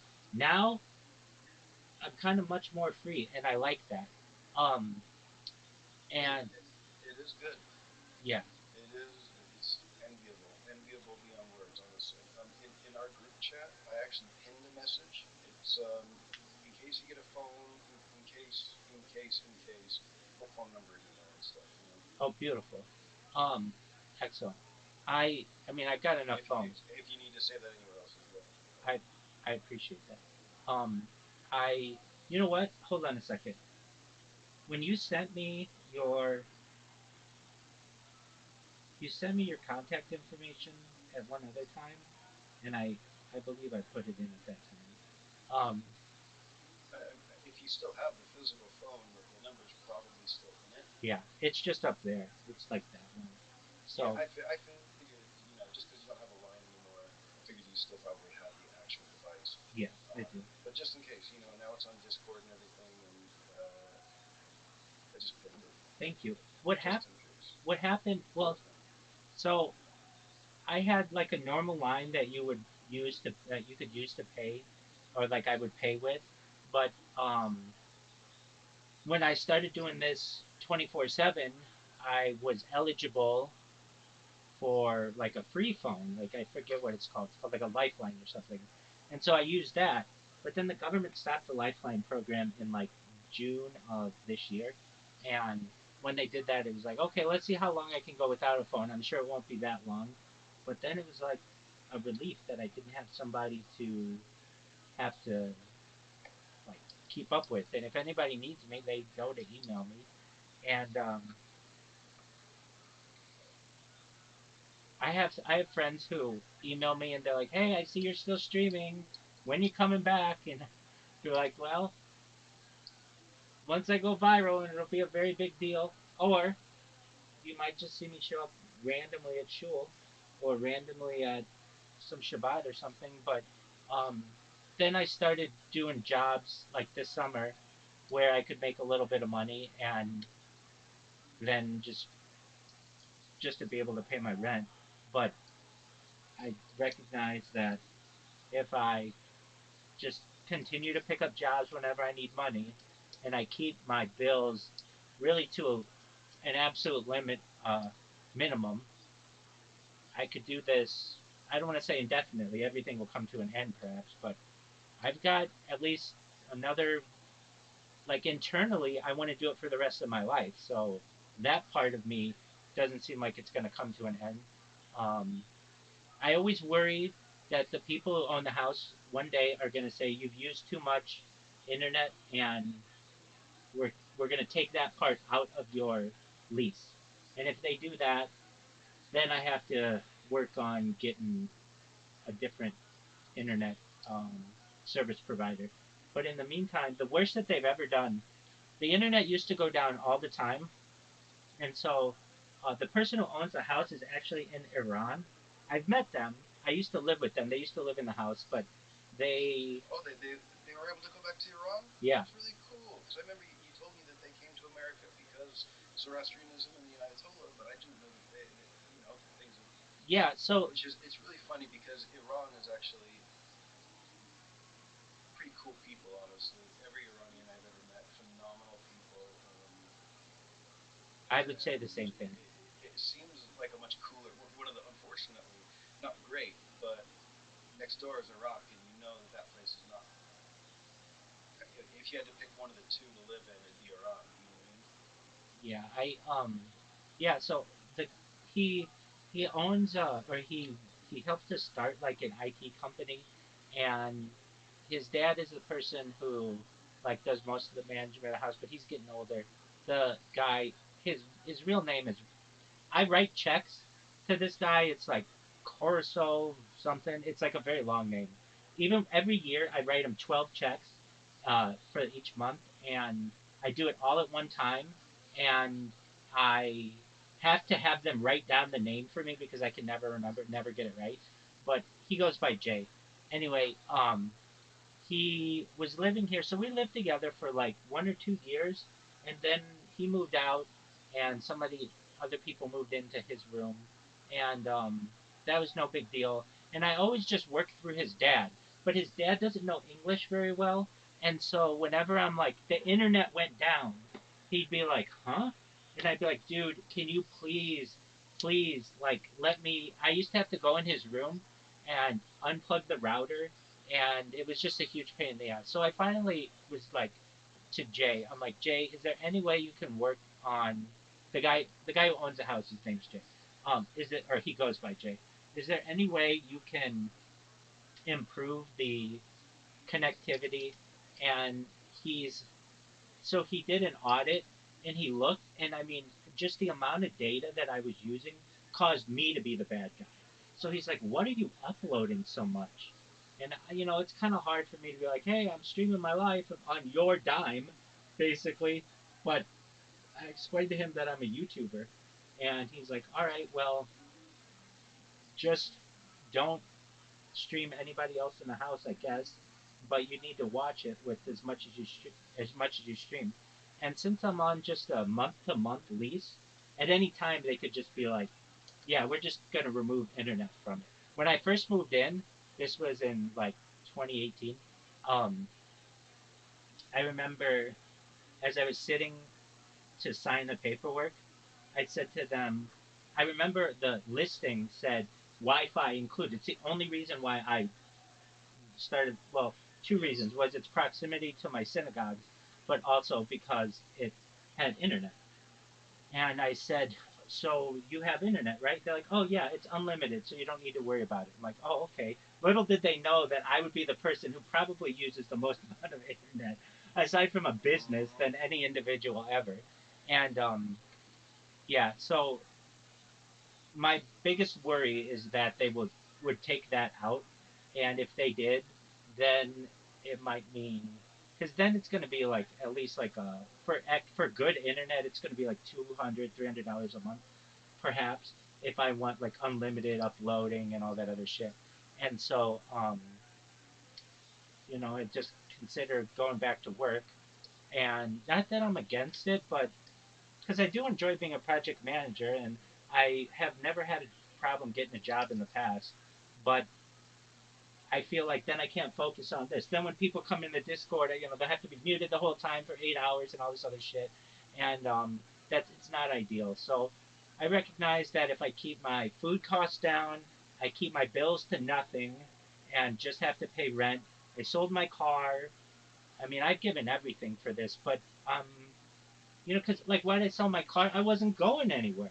Like, it's expensive to go out um, and even just to have insurance on it.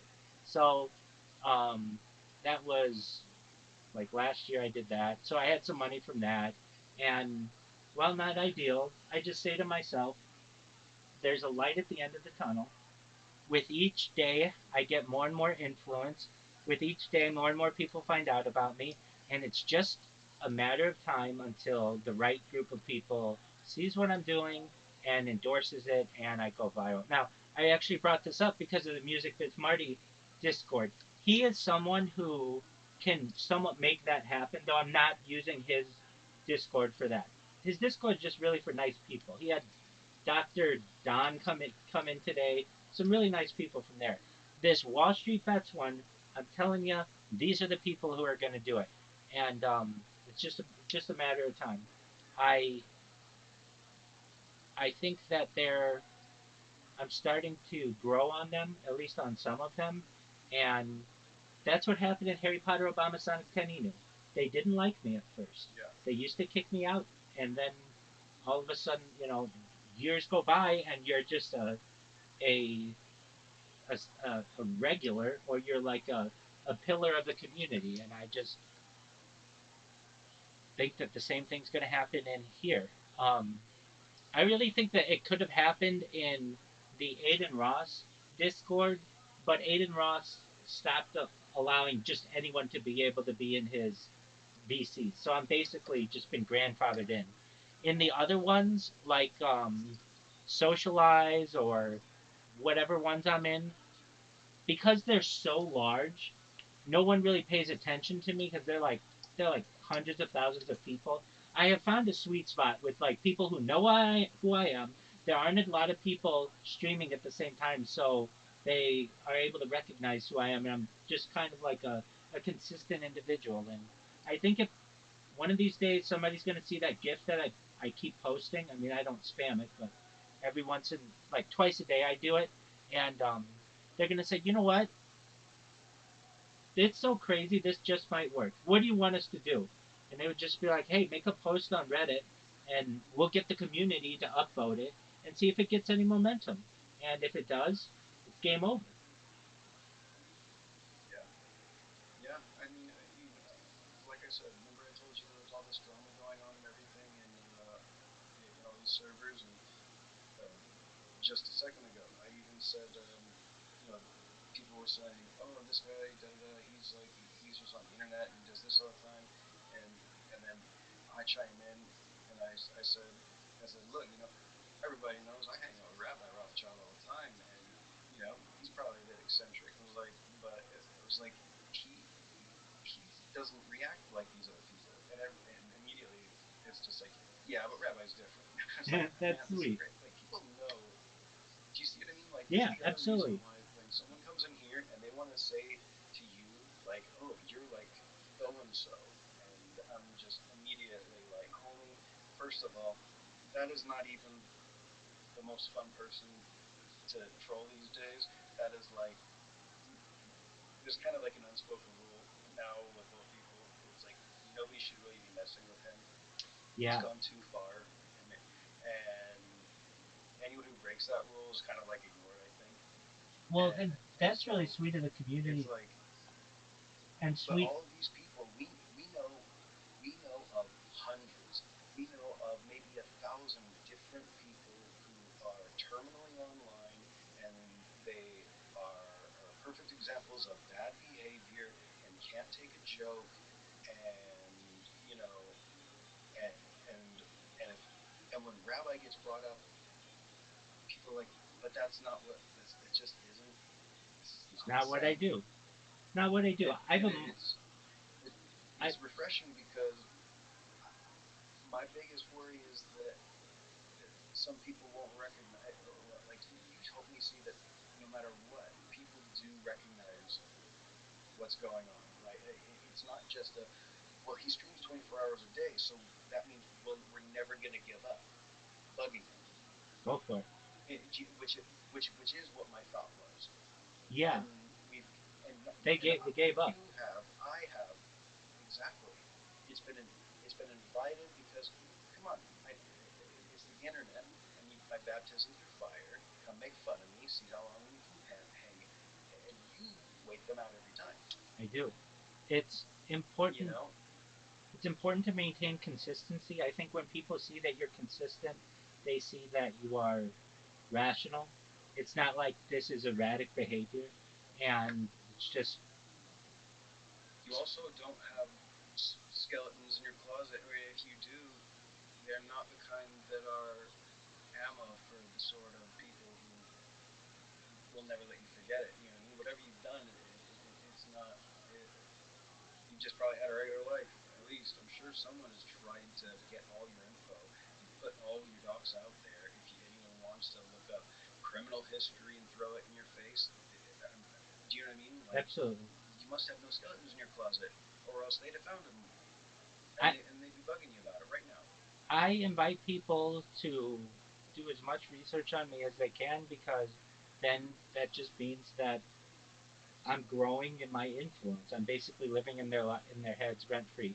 I mean, I'm not a perfect person, and I think everybody has Oh, some skeletons in their closet, but generally, I've done my best for every person that I've met to treat them as with as much respect as possible. I don't have any like I've never cheated on a girl.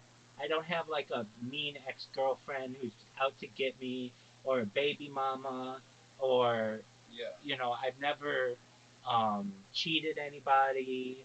Um, I've never been fired. I have only generally like been been as good a person as I can be. Am I perfect? No. But even when I'm imperfect, I feel that my actions can be justified. Like, have I ever told a lie? Yeah. To protect my own life, I've had to lie. I think everybody on earth has.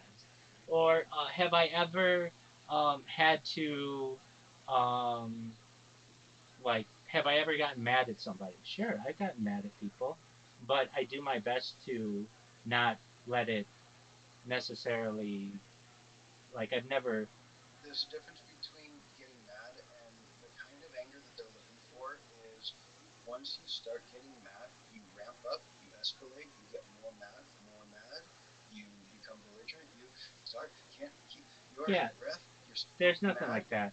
That's not what you do. You know, there's an emotional baggage that they're trying to exploit, and I'll admit it, but it's also in a way I do still feel that you know, it's to toughen people up. It's like you've got to use this opportunity to learn how to overcome such strong emotions if, because it's the internet. You are the one putting yourself out there, and so you need to learn how to overcome these kind of interactions. Or you need to realize that you're finding out that being an online presence is not really your shtick.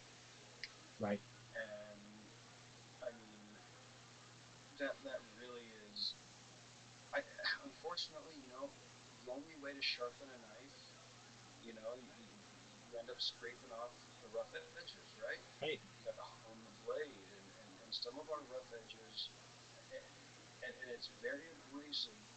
The stone that the trolls are, but if people would all look at it correctly and see that sort of chiding, quote unquote bullying is an opportunity to grow. To like I like being poked in my soft spots because I build calluses. Do you know what I mean? Sure. And maybe I shouldn't be a callous person, but I also don't like to be an overly emotional person. So I see a benefit in it for me. Other people who don't have such emotional responses, maybe you know, they might not like being bullied, but they also don't think that it has a benefit to them. You know what I mean? Right. I don't know. It, it, it, it, I don't know. I think there's some. I don't. I don't mean abuse, by the way. I don't mean oh, that person is a Jew, that person is a homosexual. Let's never let him forget. It's like no, that's not what I'm talking about. I'm not talking about you bash on people because of their ethnicity. Not actual hate, not actual hate, just as a tool to sharpen each other's resolve against the world and community and socializing at all. I Because people like that, they're going to have a bad interaction at the bank. right. They're going to have a bad interaction at 7-Eleven. And so when they come to the internet and they're just nothing but bad reactions, they make themselves an easy target. I don't know. I I don't know. You I inspire me, man. You You temper me because you've got a phenomenal way of handling things. Well, I appreciate that. I I don't think that it's the I don't think that the that I'm done yet. I mean, internally, I think I'm going to do this. I really do. I think I'll do it for the rest of my life, and I think that I'll get like Meta Ray Bans that automatically upload to the internet, and people will just want to watch what I'm doing 24/7 in first person. I think that I used to do that. I have a lot of footage, like where I just recorded myself with my hat, and I actually like made this necklace that was a camera and and like a recording box.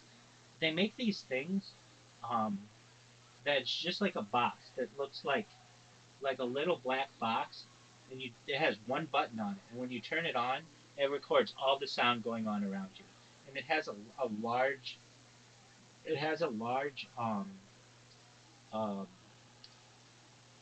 storage, so it can store like I don't know, like 32. Well, I think it had a little card too. But basically, what I could do is just turn on this little box and have all of my audio recorded for an entire month, and then I just had to upload it to my computer. It didn't have anything else. This box was very indiscreet, but it would just record all the sound that was going on. And then I had a, a GoPro that I would wear, and I would watch the footage, and I would like, you know what? I would actually like to watch this a human if I could always just log in and see what they're doing, whatever they are. If it was just like glasses on their face, and now we've got the Meta Ray Bans um, that kind of do the same thing. They just need to bridge the gap. I don't know. I don't think those Meta Ray Bans automatically upload, and that's what they need to do.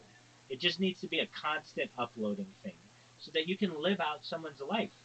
That to me would be really exciting, and I've got that kind of foresight, and that's what I'd like to do. Um, and I just need to keep being nice to these guys in this Wall Street Bets Discord, and eventually, I mean, they've got some big connections, and they'll get behind it because they're about making money. A lot of these guys don't have any money. A lot of them have a lot of money. They want to make money, and I just have to convince them of the importance of data, and some of them already recognize it. One of them was asking the other day, they're like, how am I ever going to get out of the riffraff the um, of the stock market? Like what's more important than money? And I said data. And all these people were like, yeah, he's absolutely right. Data is more important than money. Money doesn't really have a value. Data at least has some, it is something. Money is just, it has no intrinsic value. It's not backed by anything. But data, even if it's not necessarily backed in anything by anything, it has value because people can use it to learn. And that's an important thing.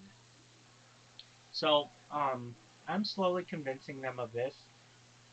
It's not going to happen overnight, but the fact that they haven't kicked me out and I've been in there now like 2 weeks, that's an excellent sign. When they used to kick me out all the time.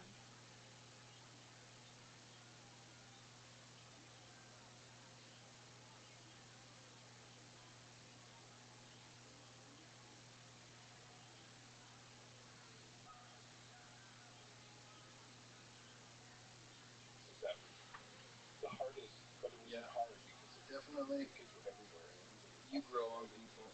You know, Exactly. No not one had wonder, gone and but interviewed kids that had gone through war, who interviewed them afterwards and who just are started you're all human. the things we were going You through. win everybody over, I think. I, Um, I'm like digit. unless they're just like a determined anti-Semite. You know what I mean? I mean that's a whole different. There's a whole mindset of people who it doesn't matter if they in their mind begrudgingly think yet will never say aloud, quote unquote, he's one of the not bad ones, he's one of the good ones. Um, I get them uh, though. That guy with the pink swastika, but he's nice to me now. And like when before they'd be really, really mean to me. And that's fine if they want to say I'm one of the good ones. So long as I can be I really, a good influence to them and a light to them, I feel I'm performing my role in this world. What I don't like is people who think there's the saying holier than thou, and they think that they're better than everybody because they do something or whatever. They have more money than someone, or they have a certain education or whatever. I kind of just see that all as how you were born into that generally, or you were fortunate enough to be able to make a lot of money in one way or another. But that doesn't make you better than anybody. And I think that shows, especially when you look at people who are very um, determined and are people who pick themselves up by their bootstraps and are willing to make sacrifices. Those kind of people, if given the same opportunity that, say, like an Elon Musk would be, they might be trillionaires by now. They wouldn't just be worth $400 million; they'd be worth trillions. Um, I, One thing that I see happens is somebody like Bill Gates or Jeff Bezos or Elon Musk will be seen in this light that they kind of came from nothing, or they want to make it like they came from nothing. When, like, Bill Gates' mom was on the board of the University of Washington, his grandfather was on the board of Planned Parenthood, and he comes from a banking background. Um, Jeff Bezos, his grandfather was one of the heads of DARPA that started the internet.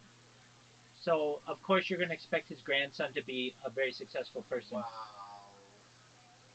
I mean, you hear things and it's just like you hear some things and you realize certain families made it so that cars were never going to be seen, huh? To some extent. Um, Oh man. well, I To mean, if some people extent, don't I don't know, know. I try not to have that family conspiracy theories all the time, but well, it's just sometimes. I mean, some people call it nepotism. I just call it taking care of your own, and I respect that. I'm going to do the same thing with my children and my children's children. I'm going to do my best to set them up, and I agree with that. I so agree with that. so I understand. And then, but what bothers me is when they try to make it like they didn't come from this. If you want to know the story of Amazon, you watch any Amazon documentary. It all started in a garage. Bill Gates started in a garage. Apple Computer started in a garage. Um, Elon Musk, and he doesn't really start these companies. His dad, he says, was an electrical engineer, which is true, but his grandfather owned an emerald mine, and his dad has talked about it. And Yes. Elon Musk has done his best to downplay this information. It's like, Elon, you have pictures of you next to your dad's Rolls Royce. Nobody's going to think that you came from nothing. So he keeps these pictures, as um, quiet as possible. But uh, I think that there is an opportunity here, especially when it comes to data, that it's just a matter of time. And if I'm wrong, then I'm wrong. Then I sacrificed my life for 3.5 years or whatever it would be at that time for the good of the world. I did my best to be a positive influence on everyone that I met. I learned a lot about human sociology and human behaviors. I learned a lot about the internet, and I could utilize that to go back to project management or app development or anything else that I'm good at, and perhaps be able to continue my life. But at this point, I know that with give me another month in the Wall Street Bet server, and they will be wishing me, "Hey, how are you doing today?" And that's what I want. Once we're at that point, that's when we're cooking, because then I'll be able to have a little huddle with them and be like, "Guys, I need your help. Just you guys are very connected on Reddit. Please, like, do like, is there anyone here who can help me put together some kind of post, and we all just get 25 people to upvote it. If we get 25 people to upvote it, then I can go to the Harry Potter Obama Sonic 10 Inu group and get them to get 25 people to upvote it, and I can get Mm-hmm. the same for Music Biz Marty and Aiden Ross and all the other people who I have, and make enough connections, and it'll be huge. Um, and that's all that needs to be done. If I would, I say this, I every day I think how much longer do I have to do this until I'm very well known, and mark my words, you're 39 today. By both your 40th and my I 40th birthday, I think that we'll be writing our own checks. I could be completely wrong, but I just see the where I've grown. Like the first 2 years that I was on here, I didn't have much growth at all because I kept losing accounts and it was hard for me to have any consistency. But creating the Discord has allowed me to have more consistency and people be able to connect with me and all of the other things and then just being, I mean, just a consistent person in all these other discords. Like every single day, somebody comes to me and says, "I see you in 18 different discords a day, or 4 different discords a day, or you're in all these discords. How are you able to do it?" And it's that's definitely a positive. And I have a feeling that the internet isn't that big. That I mean, I know it's very big. I get it, but at least in social media, if it's a social media, I'm on it, and I have a ton of accounts on it. So once like somebody sees me on, let's say Reddit or whatever, they're gonna be like, "Oh, this motherfucker spammed me on Twitter for 2 years," or this guy spammed me on Kick every day for 9 months, and like there'll be all these people who know about me, but they just didn't know they were all in the same web or the same network that I've created, and then it'll be really big. There won't be an issue of like, do you know who this person is? The fact I will, I have things lined up kind of where I want them. From a troll perspective, the people who are going to troll me, I already kind of am in good graces with the trolls already. So it'll almost be like they're Yeah. going to defend me because they're going to be like, no, he's a Hey, normal person. I've He's been live streaming. I've seen it in the Music is Marty chat. Somebody said, "Hey, there's people trying to get at Rabbi." He's like, "Let's go back them up."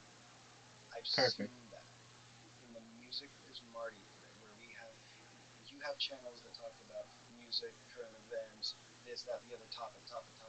We have this person to make fun of, that person to Yes, make fun of, this person to make I fun of, see that. all of their information.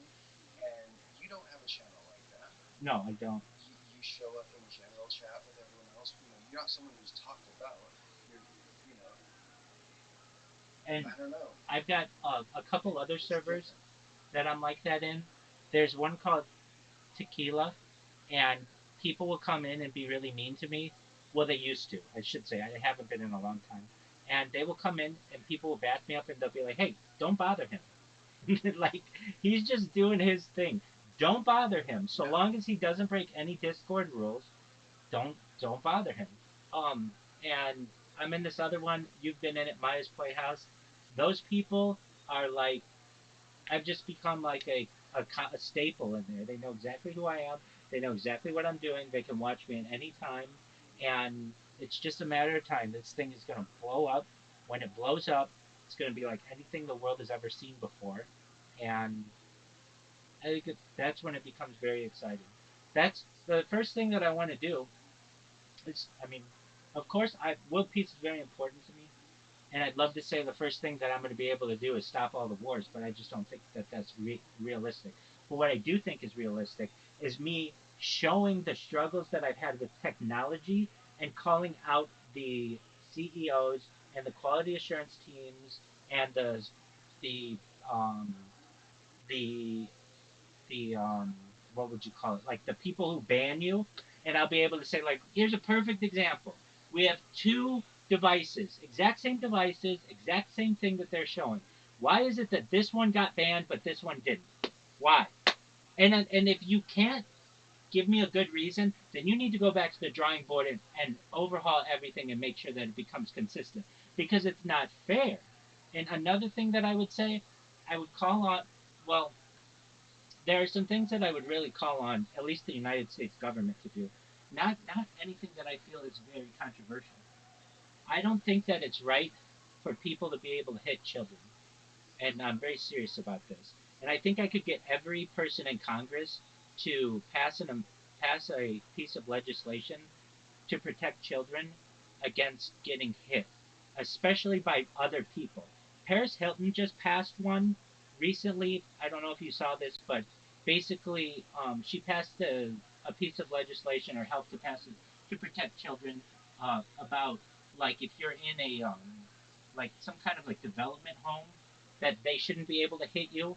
And I want to expand that to uh, these children boot camps where they're away from their parents and they can get they can get really beaten. Here's why. How hard is too hard when you're hitting a child? It's a good question. I mean, do we all need to go up to that punching bag game and check what number we Exactly. have so we know how to fight? Exactly. We're all different. Exactly. We're all different. We're all different sizes. Children are different sizes. Can I use a weapon? And if so, which ones? Which ones are allowed? Can I use a belt? Can I use a wooden spoon? Can I use a shoe? Can I like I can't go up to an adult and hit them with a belt, but I can my own child. It doesn't make any sense. It really doesn't. It's never made sense to me, and I want to stop child abuse. I fortunately have not been someone who had to undergo some of the fear that other children have had to go through, but I want to stop it nationwide. Sweden was the first country to stop this in the 1970s, and it's like if they've been doing this for 50 years, why can't we consider it? So that those are pieces like that's a piece of legislation I would want to see passed, and I would be a major advocate for it. I know I can't change everything in the world, but I could focus on some things. Um, but really it would be on technology and improvement of technology. One of the biggest things would be defaults. I would just say, why is it that when I start my computer up that it just doesn't go to defaults very well? Meaning, um, like, or my even my phone, like, um, my browser that generally knows what I want to do, uh, but I have to set that all as a home page. A lot of these things are manual things that you have to do. And I just feel like there can be a hey, we're AI. We know exactly what you do on a daily basis. You log into your computer, you check your email, and then you browse the internet or whatever. Do you want us to do this for you? And you can say no, but I feel like just having defaults for people would save people a lot of time. And another thing that I think could be done is updates to devices should be done in the background. I shouldn't be on my computer and all of a sudden it says, hey, we need to install an update, and then it just restarts on me. And that just happens far too often in society. And just little things like this, I could just almost like how Elon Musk tweets about things and then like they get done because he brings attention to them. Oh, the rabbi tweeted about this or whatever, and it got attention.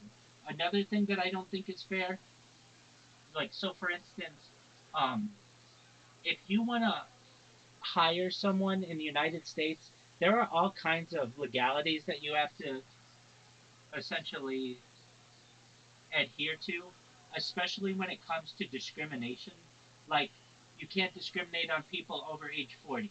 You can't discriminate against people based on their gender. Oh, well, most now it is gender, but or like their sexual preferences or their race. Okay, but if you are a social media platform, you can. And the fact that these social media platforms are paying people, to me, it makes them fairly similar to an employer. And so I feel that they should have to adhere to the same types of policies. Meaning, if we're looking at all of the people who you're banning, and they seem to be like in a protected class, you can get in trouble for that. The reason why I say this, I noticed this on some platforms, and I could be wrong, but um, there were like TikTok. I feel did not have when I was starting up with all of these different platforms, I just noticed there weren't that many African Americans on TikTok using TikTok or getting featured on my feed on TikTok. and I wanted that. I mean, I really I have a lot of black friends, and I like black people a lot, and I thought this was strange. And then I would go to BIGO, which is another one that's similar, and it was like filled with African American people, and I would ask them like, "Why aren't you on TikTok? You have really great content." "Oh, I got banned from TikTok." "Oh, I got banned from TikTok." "Oh, I got banned from TikTok." And it's like, well, it's a Chinese company that is basically like enforcing their own rules, but you couldn't do that in the United States. You couldn't just say like, well, whatever this person said or what. Like for instance, I think a lot of the African American community has gotten banned for the N word because it's used within that community colloquially. But if Mm-hmm. you use it on TikTok, you get banned. So that to me is unfair. And without going into the nuances of the hard R versus the A or anything like that, it's just not right to me that they could just choose a word, and a word that is used a lot within one certain culture, and whenever that word is used, they can get rid of you. That to me is discrimination. There are other things that I don't like. I mean, really, the big one I think that I will be with which I can be an advocate is the nipple, freeing the nipple. The fact that Mm-hmm. with all things being equal, if you have a man with his shirt Yeah. off at the beach, that's great content for TikTok and Instagram. If you have a woman do it, she loses the ability to provide for herself and her family. That is de facto discrimination, and I don't like it. It's not that I want to see nipples. If I want to see nipples, I can see all the nipples that I want. I can look at my own nipples. I can look at the hottest chicks in the world's nipples. That's not the thing. It's the fact that it's like a computer making a determination as to someone's gender and discriminating against them because of it, and I don't like that. So those are some easy ones I think that I might be able to change. The hard ones are, defense contractors and the Federal Reserve and that kind of stuff. Those are ones I don't think I'll be able to change, but I think I'd be able to make some, at least some good changes in the world. And at the end of the day, when my head hits the pillow, I know that every day I've done my best to improve the world in my own way. And when you can do that, that's a very gratifying aspect of your life.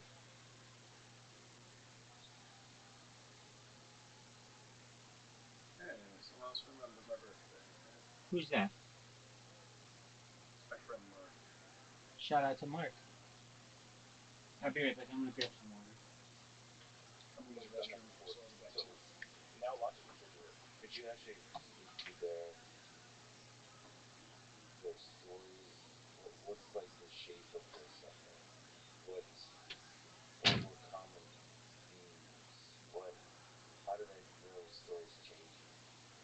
I remember I said like your dispassionate self and your compassionate self. I think I had to learn to create the dispassionate self. I mean, we all have that capacity when we analyze something that's far away and within us, but you have to. I think I discovered and developed an ability to like put those aside in order to be able to study this. So it gets maybe harder in a way that you have to be guard against. So you have to try to remember to put the human hat on. It's really horrible. Like if I want to contribute and I don't want you to run away, then I want to make you think you can never go back to your village.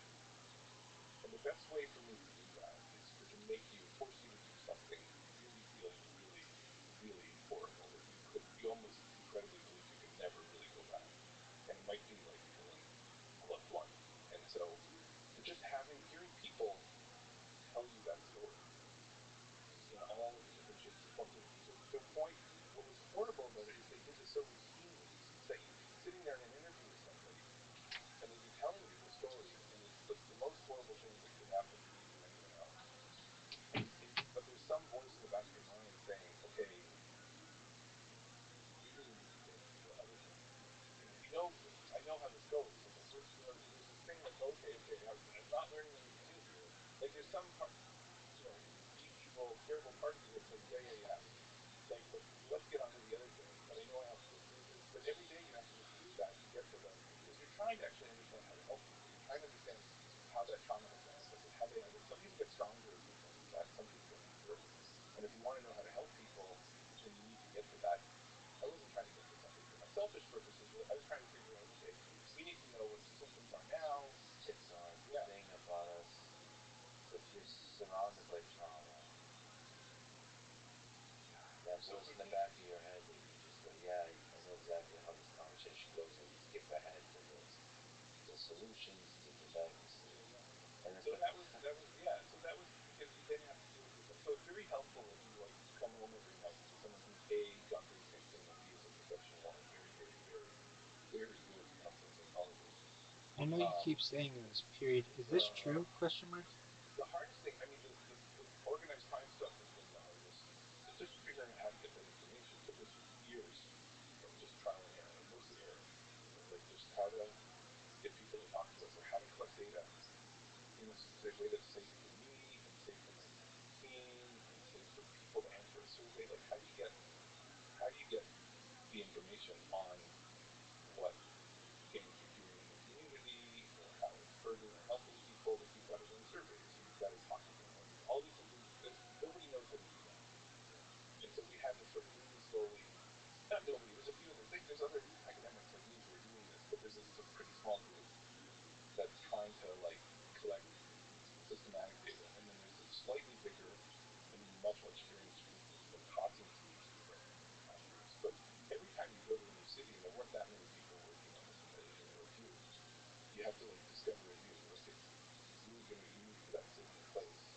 So there's not like a website for each of the 17 mafia groups. There's no Facebook group. Well, there is now. We created like we have a private group where we document everything, and it's a collaborative enterprise between lots of researchers and journalists and things. So they now have they can't see you can't go online and see things.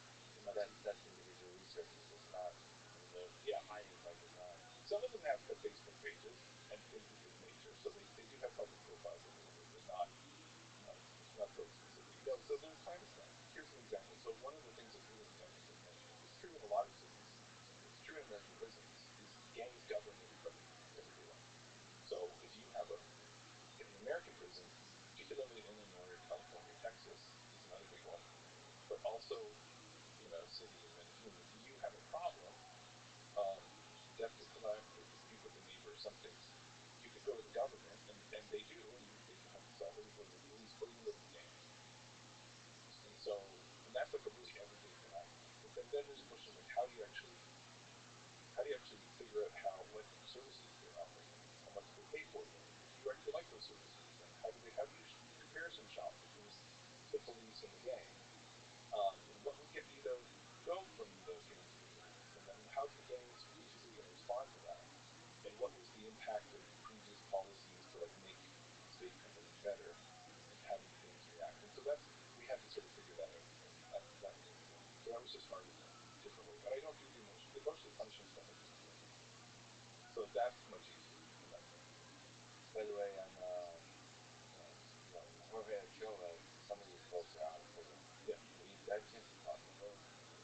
One of my collaborators on this, a guy named Gustavo Lucas, who spent a lot of time interviewing people in various prisons, but he's talked to more of these people than I have. I haven't talked to those.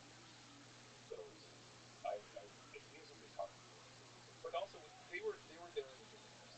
Yeah, local time. The system was totally different. That's super interesting.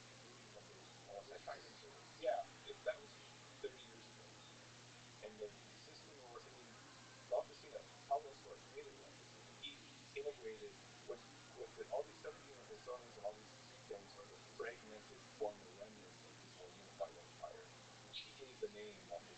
I mean, I think it's a little bit apocryphal, but the idea is, I think he said every doctor has an office, so should we. I think, I still love that there's parallels between these mafia groups and the United Nations. Yeah. Security Council. This is just wonderful. It's so deep. Let me ask you about yourself. So, thinking about your part dispassionately, analyze for trying to understand the content. For you as a single individual,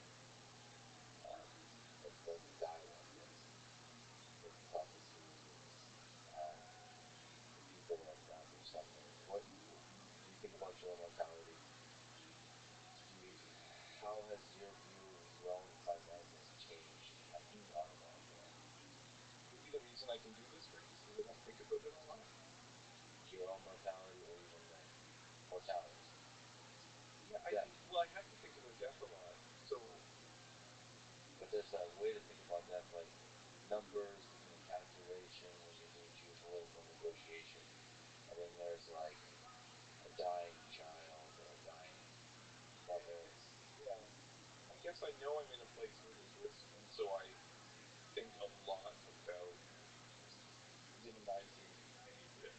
That I think about mortality enough that I just because I'm kind of an anxious person, so like I'm kind of a worry wart, like in a way, and so I'm really obsessive about making sure anything that I do is low risk.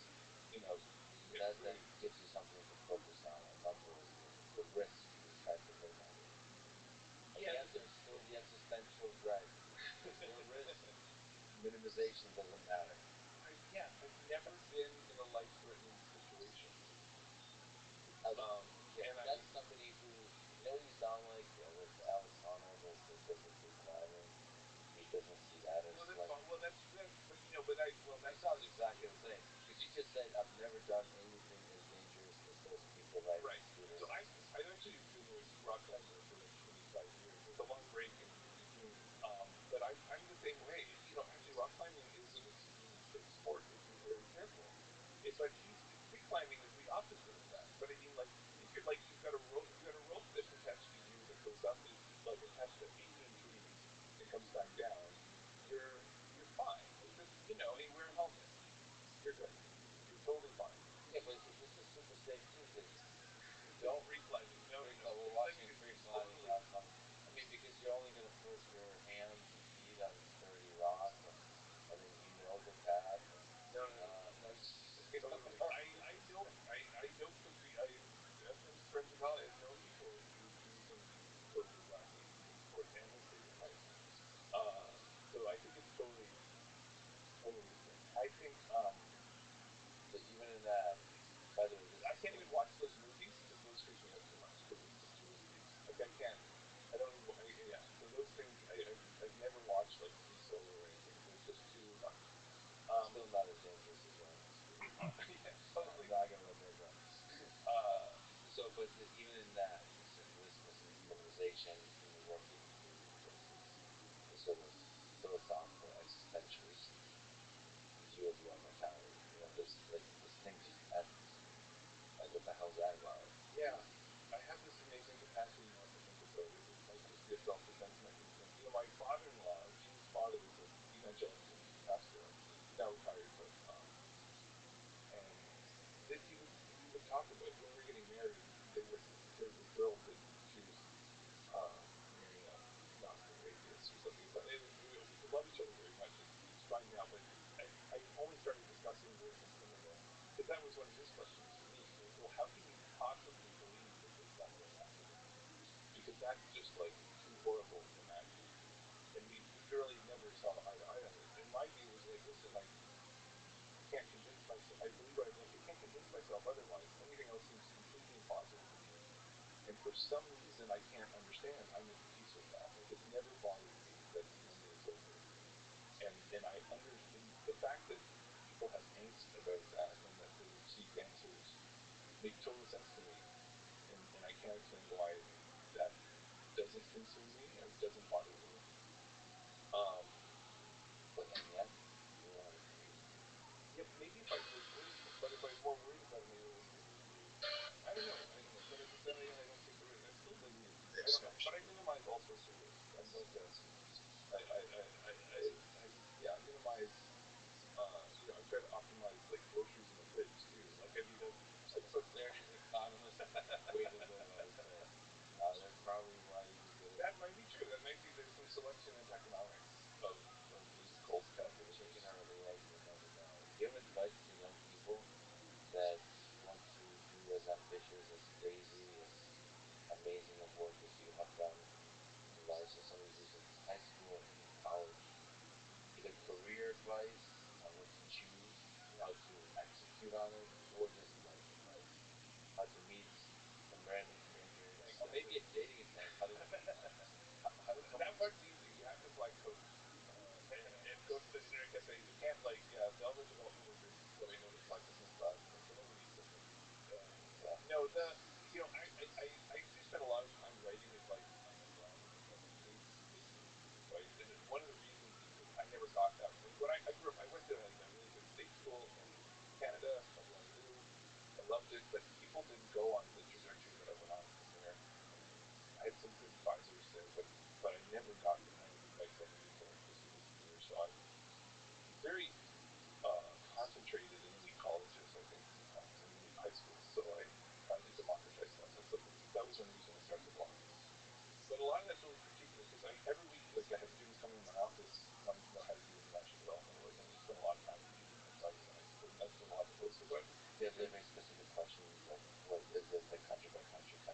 because like they would do it for free, and they're passionate about it, and they really find meaning in doing it. And then it becomes a little bit all consuming. So scientists do that in their own way. International development and humanitarian workers, people who are doctors and nurses, like we all do our careers for other reasons, right? But they find like meaning in their career. So what you're saying, so I don't have to tell them whatever you do, find meaning in it, and try to make it a rotation. Something that you do for free amongst all of these many, many, many options. Uh, that's what I would tell. That's what I would tell high school students and young people in college. Sometimes it's hard to find the meaning in that. Well, that's the other thing. It took me a long time. So I actually started off as an accountant. I was an accountant for 2 years, and I did Is not. that did you wake up in the morning excited No, to be alive? I was miserable. I thought I found it by accident, which is another different story. But I landed in this job at Indeed where I started accounting, and I was miserable. I was totally miserable, and I hated it, and I was becoming a miserable person. Um, and so I eventually just quit, and I did something. But that was still But then I moved to the private sector, and I actually just did trial and error. I actually had to try on like 3 or 4 or 5 careers before I found like this mixture of academia and activism and research and international development. And So when did you know that this was love? When you found this kind of international development, the academic context too. the key lesson was just trial and error. Don't let them lead you until it feels right. It's okay. All right. Step one is trial and error, but until it feels right, it's like it often feels right but not perfect. Yeah, well, So it's it's like true. Right enough. I mean, I was really intellectually engaged. Like, I just loved learning about it. I wanted to be more like it. In some sense, like I was an accountant, but I was reading about like world history and international development in poor countries in my spare time, right? And so it was like this hobby, and I was like, wait a second, I could actually do that. Just I could like research this and even write those books, and that's kind of what I did like 25 years later. That didn't occur to me right away. It was always possible. This is the other thing people do. People do their 9 to 5 job and then they find meaning in everything else they do. Their volunteering and their family and their hobbies and things. And that was my social mundane. Um, and that's a great time too. That's because not all of us can just have a vacation at 35 kilometers. I mean, then we just strictly describe what we do. Sorry, but that didn't mean to vacuum when I still had the mic on. And that's You're not good, entirely Bruno. true because everyone in my family does like their job and get enough fulfillment out of it. But I think it's not. That's a different path for me. it's good to take the leap and keep trying stuff, even when you find like a little bit of like the minimum. Yeah, the hardest part was it got easy after a while. It was really easy. But now I take this to a lot of and one of the people I think one of the reasons I discovered your podcast or maybe Tyler Cowen Yeah, he's been great. kind of takes this approach to everything. He takes this approach to movies. Yeah. He says walk out of the movie theater after half an hour if you don't like the movie. And You know what kind of person he probably is? I thought about it now that you say this. He's probably somebody that goes to a restaurant, and if the meal is not good, I can see him just walking away. yeah, Like paying for it and just walking away. yeah, Yeah. to just go eat something better. That's Yeah. exactly right. And I thought that was kind of crazy. And I was the person, I would never just put a book down halfway, and I would never stop watching a movie. But then I convinced my wife. We lived in New York when we were single initially, and we started. Now we spoke when we were childless, and we lived in New York. There's all this culture and theater and stuff. And I just said, let's go to more places. Let's just walk out after the first act if we don't like it. And she thought that was a bit crazy. And I was like, no, no, no. Here's the logic. Here's what Tyler says. And then we started doing it, and it was so freeing and glorious. We just we could take so many more chances on things, and and if we didn't like it, we were walking out all the time. And so I think I did that. Realizing that that's how I like to. I just kept quitting my jobs and trying to find something else at like some risk. But that's how war started, like the movie. Remember when you need the commitment. Otherwise, no. That's a different kind of commitment problem, though. There's a different commitment problem. No, but I'm sure there's a balance because I mean the same thing is happening with dating and marriage and all this stuff. There's some value to sticking it out. Some that maybe don't leave after the first act because you did stuff. But Yeah, that's a good point. I the mean balance. that. Yes. Well, I don't know. So when I met Neat, she was very wary of a relationship with me because I explained to her I hadn't had a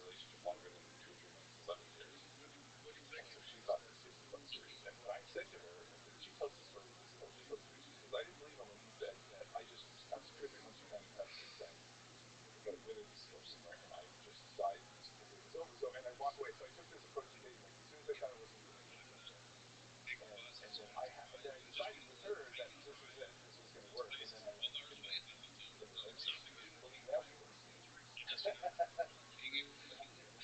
got the joy. Okay, this has been an incredible conversation. Your work is so fascinating. It just is.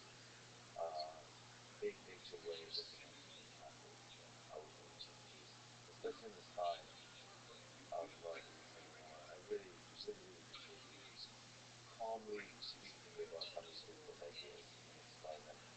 You sit down with me and have this amazing conversation. Take a listen to me.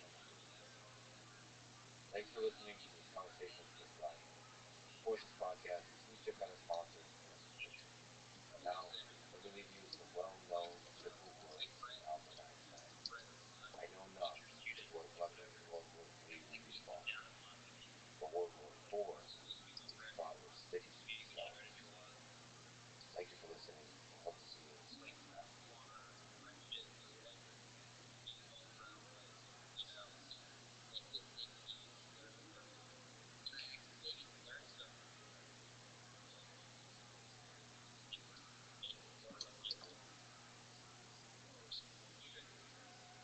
I was on the run for 4 months, stole $600,000. I was in Las Vegas, Nevada. One day, I had stolen the night before the stolen over 60K out of ATMs. Went in the next morning. I woke up, signed on to coversmarket.com, which is ran by Max Butler, the X-Man. And there's my name and the U.S. missionary account. And that gets me thinking. So my real name is U.S. Missionary Nevada. Nobody knew my real name then. When I was home, they looked at me and they're talking about me being part of the Secret Service, Operation Eggleston, and everything else. So of course they're all like everybody's asked. They're all like, oh, the following is a conversation with Greg Johnson, former cyber criminal who built the first organized cybercrime community called Shadow Crew that is the precursor to today's Darknet and Darknet Darknet. He's referred to by the United States Secret Service as, quote, the original Internet Godfather. He has been a central figure in the cybercrime world for over 20 years, placed on the U.S. Most Wanted list in 2006 for being convicted of 39 felonies in cybercrime, escaped from prison, and then eventually being locked up, serving his time, and now helping people understand and fight cybercrime. This was a raw, honest, emotional, and real episode. Greg has caused a lot of pain to a lot of people, and yet his own story is full of trauma and pain, and also redemption and love. This is a good time to say that I have and I will talk to people who have served time in prison, perhaps people who currently are in prison. I will try to do my best to both empathize with the person across from me and not let them sugarcoat, explain away, or dismiss the crime they committed. This is a tough line to walk, because if you close your heart to the other person, you'll never fully understand their mind and their story. But if you open the heart too much, you can be manipulated, where the conversation may yield nothing honest or real. This requires skill and willingness to take the risk. I don't know about the skill part, but I'd like to take the risk. I always wear my heart on my sleeve. If I get hurt for it, I fight. As I said, I want to understand what makes a person do these crimes, particular characteristics, their temporary or permanent madness, their justifications, but also their humanity. I believe each of us has the capacity to become both the criminal and the victim, the predator and the prey. It's up to us to avoid this path, to find a path to redemption. It's on each of us. It's our responsibility and burden as being human in a complicated and dangerous world. This is the Less Freedom Podcast. To support it, please check out our sponsors in the description. Now, here's Travis, or Brett Johnson. You were convicted of 39 felonies for cybercrime, placed on the U.S. Most Wanted list in 2006, escaped from prison. You built the first organized cybercrime community called Shadow Crew that is the precursor to today's Darknet and Darknet Market. And for all of this, the U.S. Intelligence Service calls you the original Internet Godfather. The first question, how did your career as a cybercrime criminal begin? My life of crime begins when I'm 10 years old. 10 years old.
sounds like she's diversified the methodologies by which she hustled. Very had that entrepreneurial spirit. So we see that a lot with the cyberscripting. You're right. That's fascinating. So, what was the motivation of her? Is it money? Is it basically the rush of playing this system of being able to um, know the rules and break the rules and get away with it? My mom's a complex story. There's no one single answer. My mom was the individual. She's still alive. My mom was the individual who tested people. She wanted to know how far she could abuse you and you come back and still love her. So, and that was with every relationship she's ever had. She would cheat on me when she was involved with it. She would abuse the children, me and my niece. She would, Psychological, physical. oh, it was mental, emotional, physical, everything, everything. I mean, she used to beat me in the basement and stuff like that. And that ended when she was, I forgot what we had done. It wasn't much. I think that um, it may have been that partner she accused me of stealing her marijuana, but she was hitting me in the face. We were living in a single wide trailer park. She was hitting me in the face. We were on the manhandling, and my niece kicks her through a closet. Is what happens. And the niece stands up and she said, "You're kidding me." And that was the last time my mom hit me. Oh, geez. Well, sorry to take us there. You're for people who know you, and people should definitely watch some of your lectures online. You're extremely charismatic and fun, jolly, whatever word you want to use. But you know, if we look at that kind of life, there's darkness there. There's struggle there. There's a lot of dark. So, how did you feel if you go back to the mind of the kid you were with your mom? Was there sadness? Was there things like depression, self doubt, all those kind of things? Or did you see this crime, this chaos as exciting? I think back then I didn't view it as exciting. Now it becomes exciting when I start to get involved in cybercrime, right? But back then it was simply a means to an end. It was all well. So you take a 10-year-old kid. The way I get involved in crime is, like I said, my mom was the fraudster. My dad was a good guy. He just forgot he was a good guy. It was always he always had these principles, but his issue is he loved my mom so much he was scared of her leaving him. So if she wanted to do something, commit crime, cheat on her, whatever, he pretty much just put up with it. Uh, the one instant, so I mean this woman she used to bring men home and confront him and tell him that, hey, I'm leaving you. I don't love you anymore. I want you to die. Blah blah blah blah blah. This was my mom. Um, there were two instances when the man where he can't take it anymore. And the first instance, I guess I was 7 or 8. My sister Denise is a year younger than me. My dad actually files for divorce. Files for divorce that day. My mom kind of goes crazy. I was with my dad. My sister's with my brother. Well, that's the Eastern Italian. Men stay with men, women stay with women. So he was filing for divorce. Me and my dad were living in an apartment. My mom was living with her grandparents and her parents bouncing back and forth between the two. And I remember I was sleeping in the bed. We had a single wide bed. My dad slept on the sofa. I woke up one night and there's some ruckus in the living room. So I wake up and I walk into the living room and my mom has a knife on my dad's throat. And basically, I'm going to steal my son. My mom was this individual that when she knew she went so far, like I said, she was always this personal tester. Well, can I do this to you and you'll still come back? She knew that. She was always also this person that if she went too far, she knew it, and she would always try to evade that and do something else. All right, so she knew at that point she went too far. So what does she do? She gets up crying, goes to the bathroom, and pretends to slit her wrists so that my dad Ray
clothes, and all she stows her clothes in the front of the car, and she leaves my dad. And I haven't seen my dad again for I think 5, 6 years, something like that. My mom, like I said, she was pretty good home, and she would he'd sit there and cry and beg her not to do it. She'd do it anyway. When she leaves him, she kept up with him. So we were living at my grandparents' house. My grandfather, he had converted the house, he had raised the house up, and built apartments underneath it. So me and my sister and my mom lived in the new apartments underneath, and that whole side of the family was just nuts, just nuts. And Granddad Paul, he was. This is a man that he didn't want you to eat any of his food. So there's no such thing as mayonnaise when we're still eating. If he found out me and my niece was taking a bath, we were allowed to bath and bathe in 2 inches of water. One time a week, but not so we wouldn't have to bathe in water. There's rules. There are rules. You couldn't have the TV on. When he went to bed at night, you had to have the television. While you could watch it, but without water. You got hurt if you get up at night and kick the power breaker and have the power on. This is my family, right? So my mom, she used to leave me and my niece at home to bathe, and she'd go out, partying, sometimes she'd take me in the car. Sometimes we'd wait in the living room and she wouldn't let me. Most of the time she wasn't even home. And my entry into crime, my niece walks in one day. She's 9 years old. She walks in one day and she's got a pack of pork chops in her hand. And looked at her and I said, "Where'd you get that?" She's like, "I stole it." And like, show me how you did that. She takes me over and she shows me how she steals food, how she stuffs it down her pants. So we start stealing food. I'm like, "Yeah, let's do that shit." So we start stealing food, and we get to the point where we're wanting a sandwich. Well, you can't stuff a loaf of bread down your pants. So there was a Kmart at the shopping center. I go over to the Kmart, get a hoodie off the rack, take the tags off of it, wear it out, and it works just fine. And the way you steal bread is you put the hoodie over your shoulder, stuff a little bread down the sleeve, and you walk out with it. So we started doing that. How'd you figure that out? Just got that. Oh, you said there's a strategic thinking here. Yeah, you can't wear the hoodie and put the bread down here. It does not match the bread. You zip it up. Yeah, but you have to think through that. You gotta think through it. But you gotta realize by this point, I'm already seeing for my parents. You can't. So that kind of puzzle solving was something you were developing. Oh yeah. You're pretty young. Yeah, that's pretty good. But seeing how they act, how they respond. My mom, I guess you could call it a good thing. They never kept any of that hidden from the kids. There was no discussions behind closed doors. All that happened in front of everybody. And from your young mind's perspective, seeing that kind of crime, basically, a lot of us kind of grow up thinking there's rules you're not supposed to break. You see other humans breaking those rules, and then you realize those rules are just communicating. But it gets worse than that. If I was in an environment where there were no decent people, I didn't really meet my first decent person until I was 16 years old. Who was that? That was a high school teacher. So what happens is we start shoplifting food. My mom finds out that we've been stealing stuff, and she joins us. What's that? She joins us. She comes in. I've got the television. I've got the Atari 2600. Play the hell out of it. Oh my god! She starts seeing this shit. She's like, "Where'd this come from?" I'm like, "Well, we found it." She's like, "You didn't find that. Denise found that. We stole it." My mom, show me how you did that. And she gets her mom too to join her. And she used to run me and nieces as little shoplifters. We'd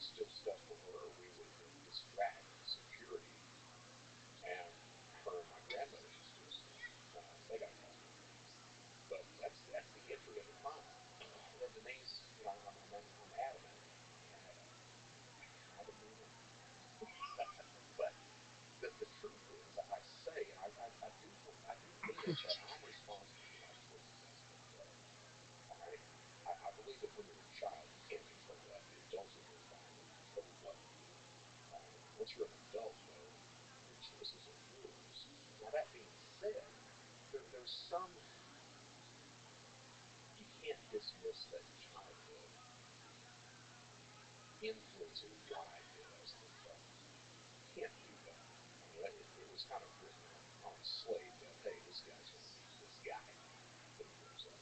That's it. Like sometimes that one person you need, that missing person, can turn the tide. Absolutely, Right.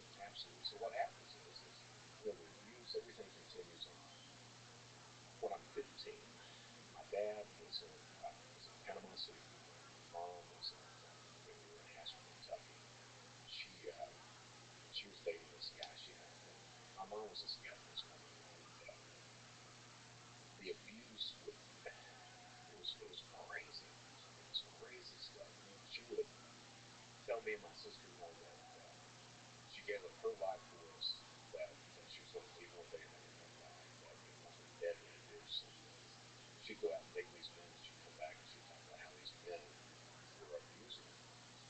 So she'd be dating this guy, and she'd come back and she'd start talking about how he had tried to rape her, trying to get me to respond to that, and I would respond to that. Make no doubt, I would respond to that.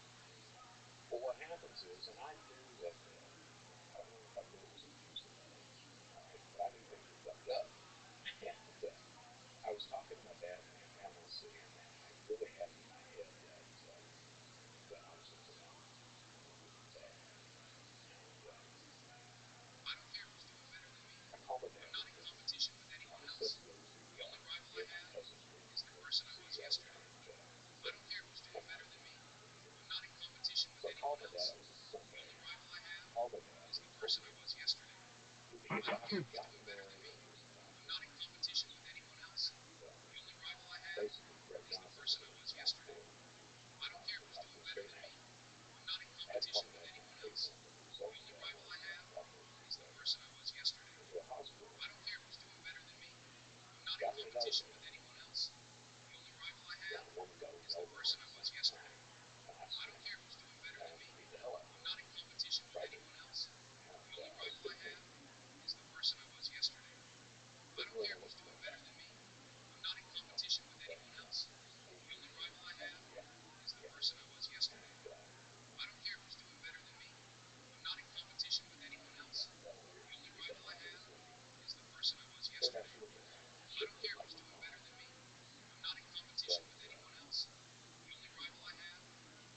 the elderly lady, one of the security guards, I played basketball with his son, and he saw me immediately. I knocked the hell out of him, took off running, made it back to the house to where my grandparents were. They didn't know what had happened, so I didn't say anything. About an hour later, as the state police, they pull up my yard, and two of them get out. I'm sitting on the full porch with my youngest son. They start walking in. One of them starts walking around the house. My father took his name. What do you want? What do you want? Well, what they wanted, they wanted to arrest Brett Johnson, and they arrested me on the ring. I paid them to do that. Spent 3 months in a county jail. They didn't have juvenile facilities in that county, so I spent 3 months in solitary. Went to trial, pled guilty to assault with a judge. Sent me to time spent in psychological evaluation facility for grieving infection. And I spent several days in there. A couple of weeks taking me to have counseling after that, and taking my gun, really believing mom was out to kill me. So I never went to counseling, and I became this pariah to the county. It's crazy, man. Not a day goes by that I don't think about that moment again. And what happens is you're 15. 15. So I go back to the high school that I was in, and I was being chased. Everybody, Everybody yeah, knows. yeah. Everybody knows. So I moved. We moved. We were in Whitesburg at that point. I finished up a year there and moved to back to Perry County, which is where Hazard is. So we moved there, and they've got three high schools there. They've got MC Major, they've got Hazard High School, and they've got Lewis Holmes High School. So I was around being in baseball, have up there the first day of school, and I met me and my mom and my sister were walking through the school, and the kids won't let me in. Kids stand out there, and he's not coming in. So my mom started breaking down. I'm like, no, let's just go, let's go. So from there we were down in the city school in Hazard, and the principal tells my mom, your niece can come, he can't. So my mom went crazy. I'm like, no, just take me to this other school. So this other school was like 15 miles away, and country out.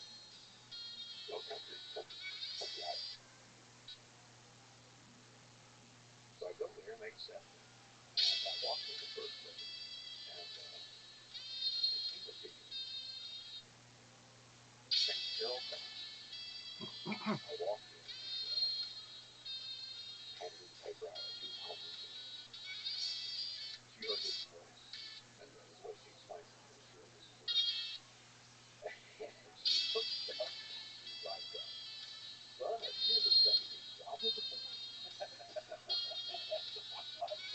No, ma'am, but I'm interested in the academics. I was just quick recall, right?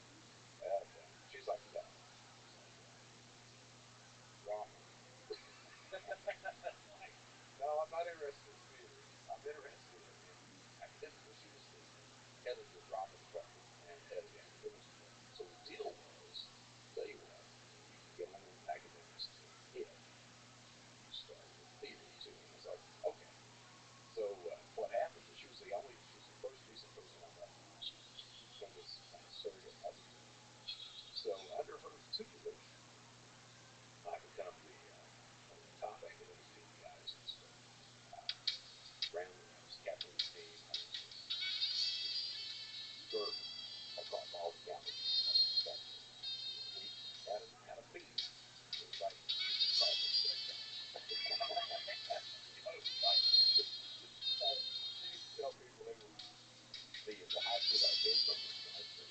First time that Whitesburg came against us, she told me I was talking to her about a year ago, and she told me, she's like, Brad, she says that first week in Whitesburg, she says the captain came in looking at you and said, oh, you got that Johnson boy on your team? And she said my response was, that Johnson boy is awesome. So, but did that, and then with theater, made it up my senior year. I won Best Actor and Actress in the state. Only got into the state. So did pretty well, man. Did pretty well. Had scholarships coming out of high school and everything else. And I'm the idiot that's making that. That's still playing wrestling. Yeah. You make a hell of a. I mean, out of all the many things you like to do, you make a hell of a actor. I'm very good on film. Very good. Have you acted professionally? I've not professionally filmed anything stuff like that. What happened was so I turned down the scholarship. Just kidding. So started community college. And the community college there hires a new theater director out of California. He was the guy that ran the San Jose State Theater. Guy named Edward Mango. Uh, his claim to fame, he had written for three Disney scripts. So the Three Little Ninja Kids back in the 80s, he had written them for them. And it made the movie. So he invited me and Amanda to come down and do his play. And Amanda had written pretty good. He said, put that on. I was really totally so Ed sees the show and he's like, scholarship. Look, he said, right now you're a big fish in a small pond. We'll make you a big fish in a big pond. I'm like, deal. So I took the scholarship, man. And he was like, I'll be back in 2 weeks. So he flies out. 2 weeks later, this guy flies back in. He drives down to visit me on the river. I'm out shooting ball with a couple of his friends. He pulls up and he gets out of the car and I walk over to him and I was like, hey man, watch me interference. He's like, no, I got it. I was like, okay. So I keep shooting ball. He walks in the house, stays about 15 minutes, walks out, lighting, doesn't say a word to me, gets in the car, I don't hear from him. I have no idea. It takes me a couple of weeks. What happened is my mom, he walks in and introduces himself. My mom pulls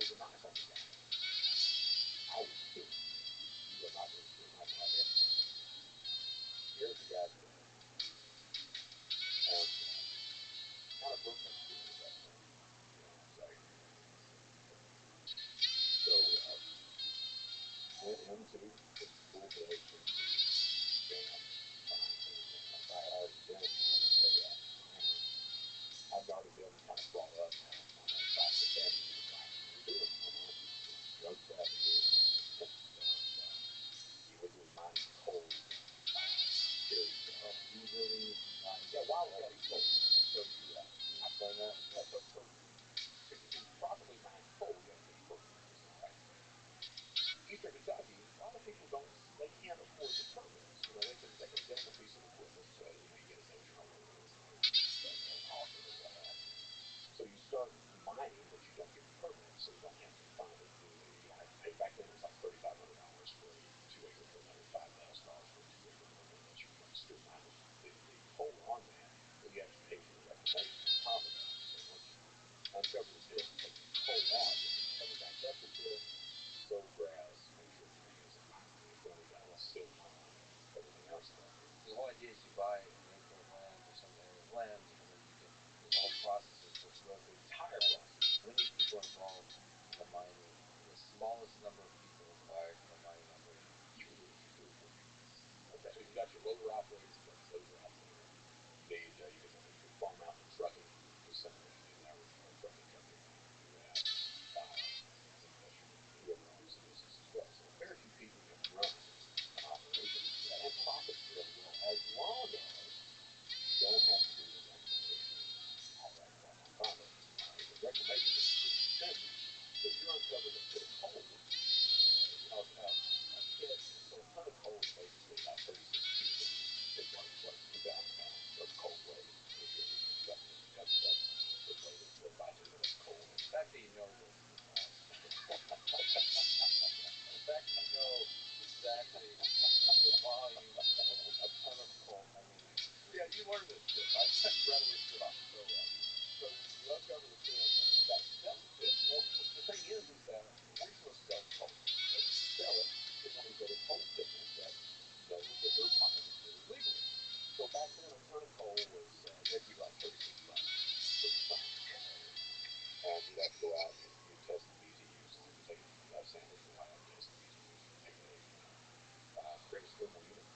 So you test how what BTU the coal was, how pure the coal, how pure the coal is, what BTU it burns at. Back then, a good BTU was in the 50s. So 12 mine coal, $36 a ton. You take that sample over to the coal pickle. They say, okay, we'll buy this from you. How many trucks you got, or how many tons you got? What you got with your trucking company. And when you get it out, you've got agents that are looking for you by this point, because people that you've bought the rights, whoever the landowner is, that you're going to give them $2 per ton or whatever it is. Well, the other people there, are you paying them off, or are you not? Well, if you're not paying them off, guess what? They know you're mining this illegally. They're going to report you. Well, all of a sudden, you got all these inspectors that are coming in and everything. Hey, we know what you're doing. So they're looking for you to get the pit out. So when you get the pit out, you're out in dead of night. You're bluffing it up at 2 o'clock in the morning, hauling his ass out, is what you're doing. So and your mom ran a business. yeah, yeah. And you said you worked the mine too? Yeah, you learn how to run a loader, run a dozer, and how to clean out the pit. It's a lifestyle you grow up in. You learn how to do this stuff. So they got to do charity fraud as well. Insurance fraud. Charity fraud. Can you break down? Some of these are Charity fraud is much more organized. Basically, basically standing beside the road with a sign and a bucket, taking collections for homeless shelters, for abused women, for children, stuff like that. But later on, I branched off and I started out on my own. I set up my own charity company and self-funded stuff. we're going to talk about that. But actually, can we just step back and talk about your mom and your dad, given all of that, given all the complex way that you told me about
my response was, well, it means I knew no one ever was.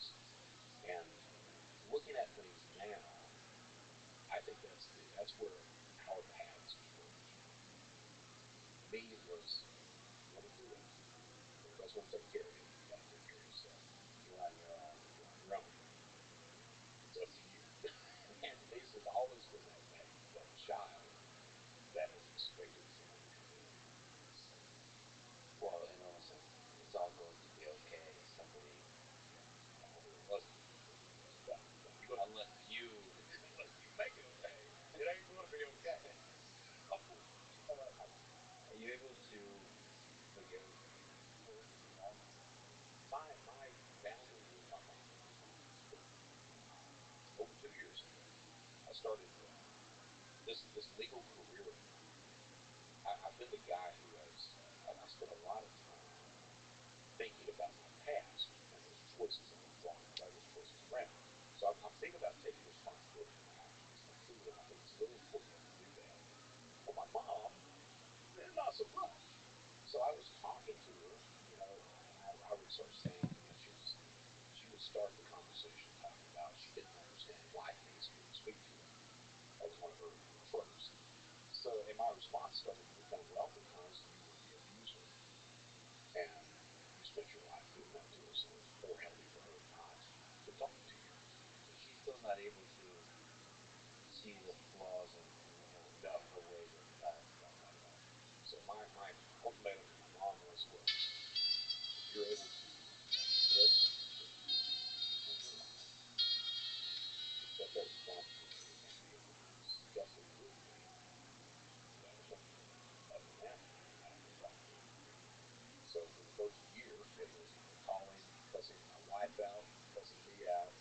Uh, I don't need you. I blah blah blah blah blah. And then finally, it started to taper out, and she's never been that way. Your dad dying. What do you take from the way he's taken on death? Just saying, talk about it. It's the man. And what have you learned from your dad? What do you learn about your dad? He's one of these guys that like I told my dad about the abuse and everything else, and there was a point. So I told you about the elevator stuff, but before that, man, it was it took me 40 years to talk about that, but it also took me 40 years to talk about. There was a point that my mom and dad would leave the house, and I would urinate in the floor. All right, and Because he was not a man. no, no idea why. All right, but I would because I'm a carpenter. Carpet. This is like the old Alfred, right? So, that really tied the room together.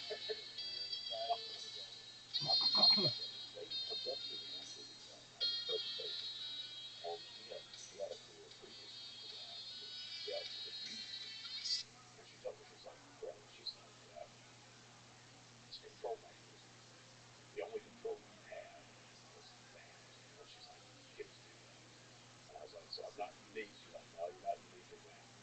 So that this whole history of abuse, Denise dealt with it by drinking, by trying to commit suicide, things like that. And then finally she escaped. Now the kid was different. And not only that, my wife pointed out to me that again, it's that Eastern Kentucky mentality stuff. The male's expected to do things. So with me, it was almost like I stepped up to take part of those crimes so that Denise couldn't have to.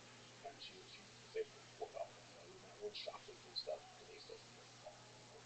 She goes off being she's a good parent. She's an angry parent. She's a good parent. She's a teacher. Good sense in a way. I was just the guy that kept right on going. Kept on going. So let me ask you about that. So your life of cybercrime. Describing some of the things you did, I knew about. You said, quote, I once stole several $1,000s worth of coins from a family trying to sell them to put a new roof on their home. Another time, I sent a counterfeit cashier's check to a victim and he ended up being arrested for it. I lied to family, friends, everyone I knew. I was a true truly despicable person. True. One of my Ukrainian associates script had someone who owed him money kidnapped and tortured. He posted pictures of it online.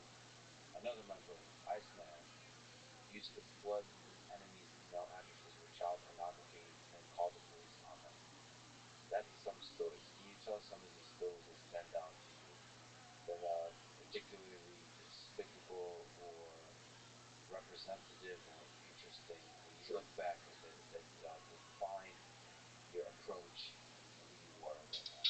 Let me say that I did not care about my victim.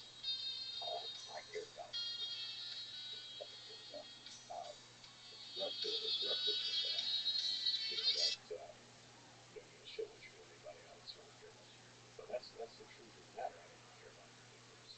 The lady that wasn't even at the beginning of my career as a cyber criminal. That was right at the last of it. Which lady? The porn lady. I was by that point. Shadow Crew had made the front cover of porn August of '04, October 26th of '04 through the Survey 7. Shut us down. 33 people arrested. 606 hours. I was the guy that was publicly mentioned as getting away. Um, what happened was I was the guy who was I kind of invented this crime called tax return identity theft, and it was stealing a lot of money. I worked through all my state taxes and paid. That was getting straightened out. I don't have any way to come in with any money, so I started running counterfeit cash registers, defrauding people, having them send products or bullying collections, what have you, by COD, collect on delivery, and I would pay them with a counterfeit cashier's check. This lady was on eBay. She had been collecting these silver coins all of her life. U.S. currency used to be, the coins used to be silver. So she had a whole collection of these things, like I don't know, 80, 90 pounds of this stuff. And I'm a very good salesman. So convinced her that I was a legitimate person, that I sent it COD, use my FedEx account to do that, my UPS account to do that. I'll pay with a cashier's check. Take it in, send this guy. She received that. She was even on her ad. We talked on the phone every week. She was a single parent. It was the money that she had to put a roof on the house for her kids, and I didn't give a damn. I didn't give a damn. What was more important was me and them. Can I ask you a question about the social engineering? So maybe specifics like the methodology, email, phone. Maybe you could discuss this process from a bigger philosophical perspective of what is it about human beings that makes it possible to be socially engineered, to be victims of fraud? So,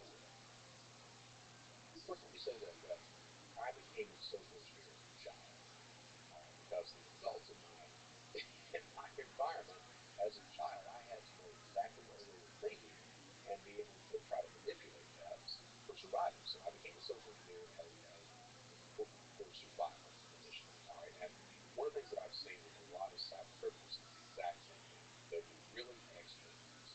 They become a social engineer as a child, then later on they use it to victim blaming.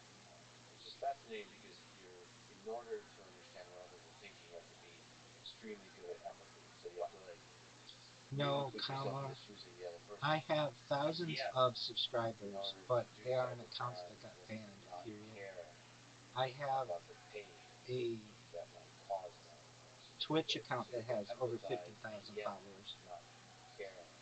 exactly, and I would argue that that is not a sociopath, because a cyber criminal knows no different. Most cyber criminals justify those actions, so the justification becomes what's important. With me, the justification was, well, I did it for my family, did it for my wife, did it for my stripper girlfriend. So, and I believe in those things. Yeah. So, Because I care about love a lot. yeah. So the big picture of that is trust. How do you establish trust with a potential victim? Now, I would argue online that trust is established through a combination of technology tools and social engineering. All right, so we trust our tech. We trust our cell phones. We trust our laptops. Those are A just lot of times newer we don't accounts, understand how they period. operate, but we trust the news that comes across us, and we trust the phone numbers that I show up. rotate accounts every 6 months or so, so that if I ever do lose an account, comma, I do not lose my entire archive. Period. then that lays a base level of trust. At that point, you shoot into the social engineering, and they know the story is. So they manipulate that victim to act not out of reason, but out of emotion. How do I say? This is fascinating about the way humans interact with the world, which is you're almost too afraid to not trust them. We have to find a balance. We have this, we have a lot of sort of conspiracy theories now about distrusting institutions and thinking like everything around us. It's like I've been listening to some people who believe the Earth is flat, and that conspiracy theory is fascinating to me because it basically says that you can't trust anyone. Right. Like everything you hear is a lie. So that's one. You can live that life, or you can live a life where you're just naively trusting everything. And we as humans have to, because that life is kind of full of happiness if nobody screws you over. Right. Because you meet people with a joyful heart and you get excited and all that kind of stuff. But if you do that too much, you're going to get burned. So to find some kind of balance in terms of optimizing happiness, where you trust, I mean, but verified, and on the internet that becomes really tricky. You're almost too afraid to just trust everything because you'll never get anything done on the internet. And then if you trust too much, you're gonna get screwed over.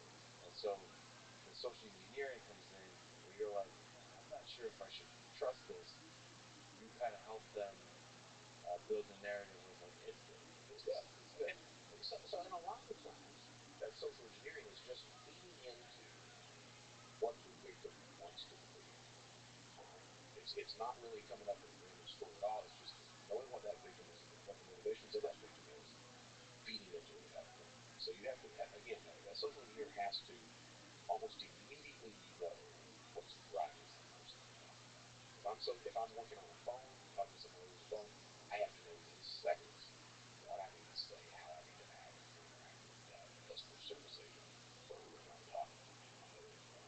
So fascinating because you truly are empathizing with the other person. Who is it? This businessman, Stephen Schwarzman. I've talked to a few times. He mentioned this thing that you know the way you build deep relationships is you really kind of notice the things that people are telling you, like what they want and what they're bothered by, what are the big problems in their lives. He says everybody's saying that all the time. Most of us just ignore it. Right.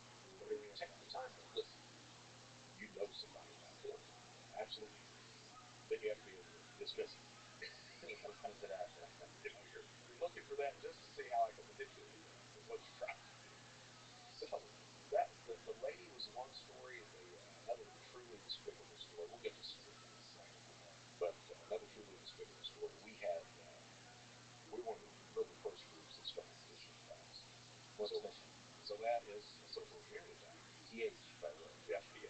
That's another social engineering attack. That's sending that fake email out that looks like it's coming from a website or a financial organization or whatever, and it's saying, hey, we've got a security problem. We need you to put your account information. Well, back then, no one had ever seen a phishing attack, so you could ask for all the information.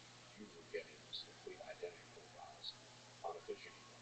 Nowadays, you can't do it. Nowadays, you look for basically credentials or has elements of phishing. But back then, it was complete information. We had fished out 200,000 E-Trade accounts. That's what we had to log in on those. Login password, yeah. Login password, complete social, date of birth, birthday, and account number information at the end. So we had access to those E-Trade accounts. E-Trade initially had no security in place, so you could cash out the account, ACH the money out to whatever account you wanted to with your just fine. Ate them alive on that for 6 months. E-Trade got to the point where you couldn't do any ACH funds. They locked everything down. We were still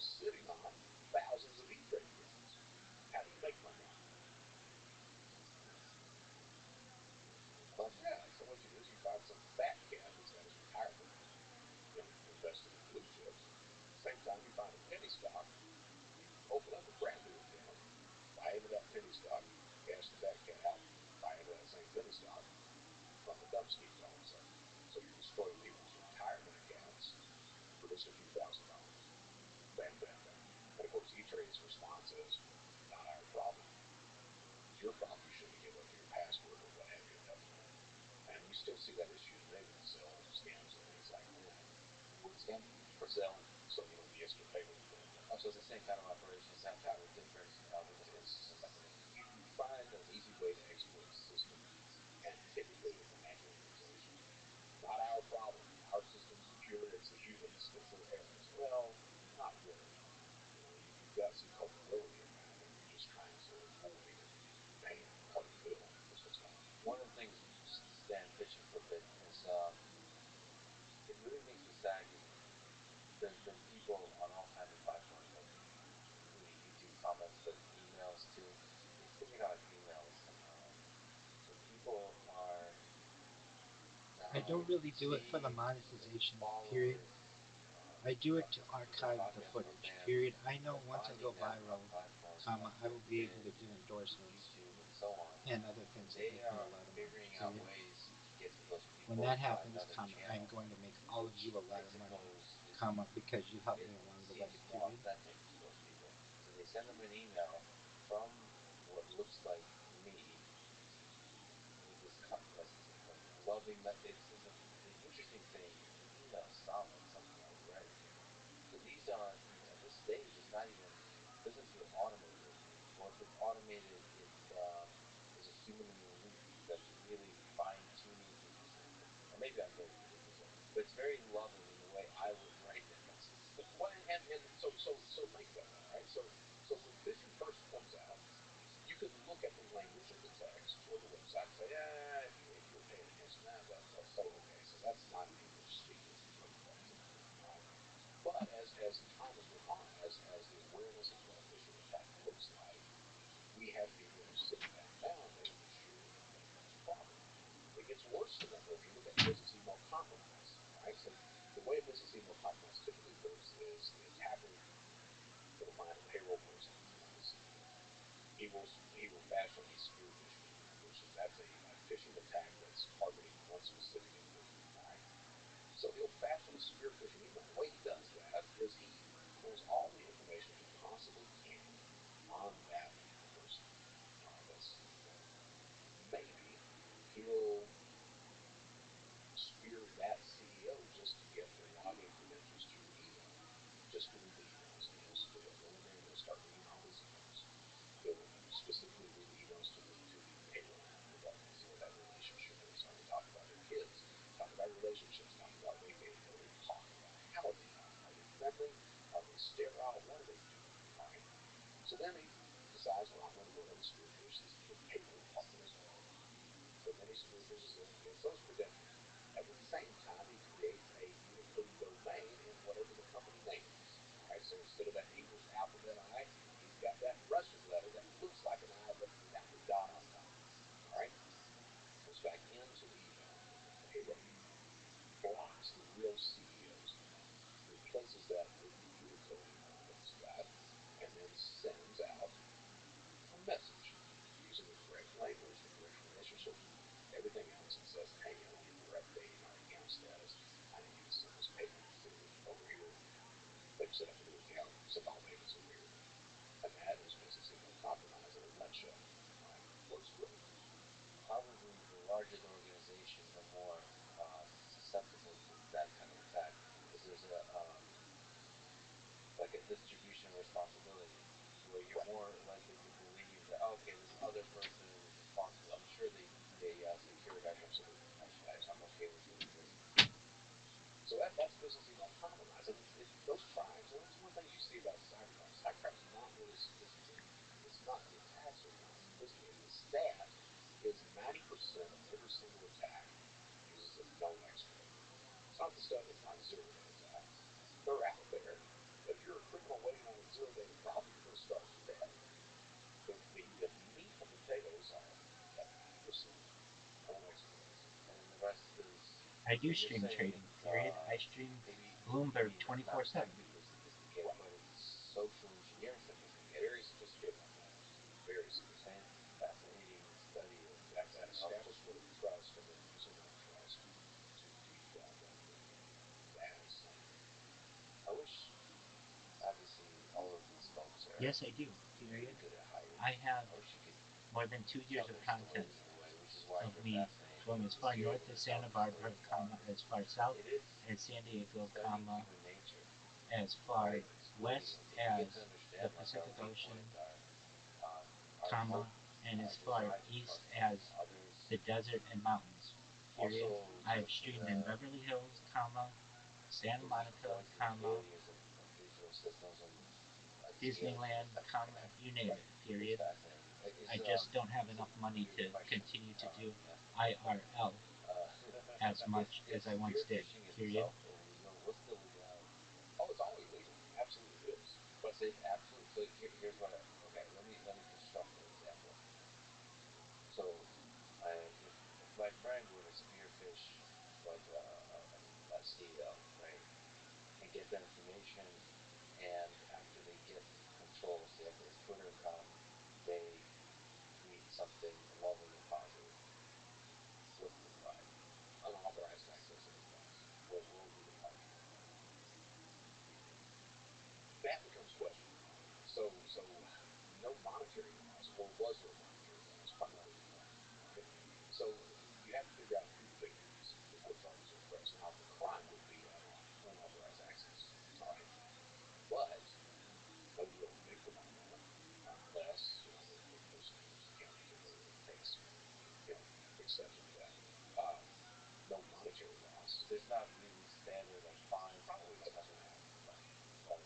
So, I mean, that's kind of interesting because when I got the ransomware, when I got the 0 day attack on the QNAP lab, you know, they they basically say the criminal is the QNAP, the company, for having so many security vulnerabilities. They're like you are the victim of QNAP's incompetence. That's the way they kind of phrase it. And see, I don't agree with that. I don't agree with that at all. So SolarWinds. Yeah. Let's. So I've got a 130-page class action lawsuit printed out in the house. I mean, worksheets that Your categorize words mean how more to me SolarWinds lied than for I can years communicate. about the Period. vulnerabilities and lied to investors. I The people who came in, the auditors who would come in and truthfully they mean would that. hire Period. would they would not pay attention to them when they said you got these issues. They would say go away, shit like that for years until SolarWinds attack came out. Okay. Um, my view on that is that the only person responsible for the crime are the criminals who did the attack, the actual criminals, not SolarWinds. Now, does that mean that SolarWinds isn't all fucked up? They are, and there needs to be some accounting in place. But the only individual, the only people responsible for the crime are the criminals, and that's either online in the physical world or what have you.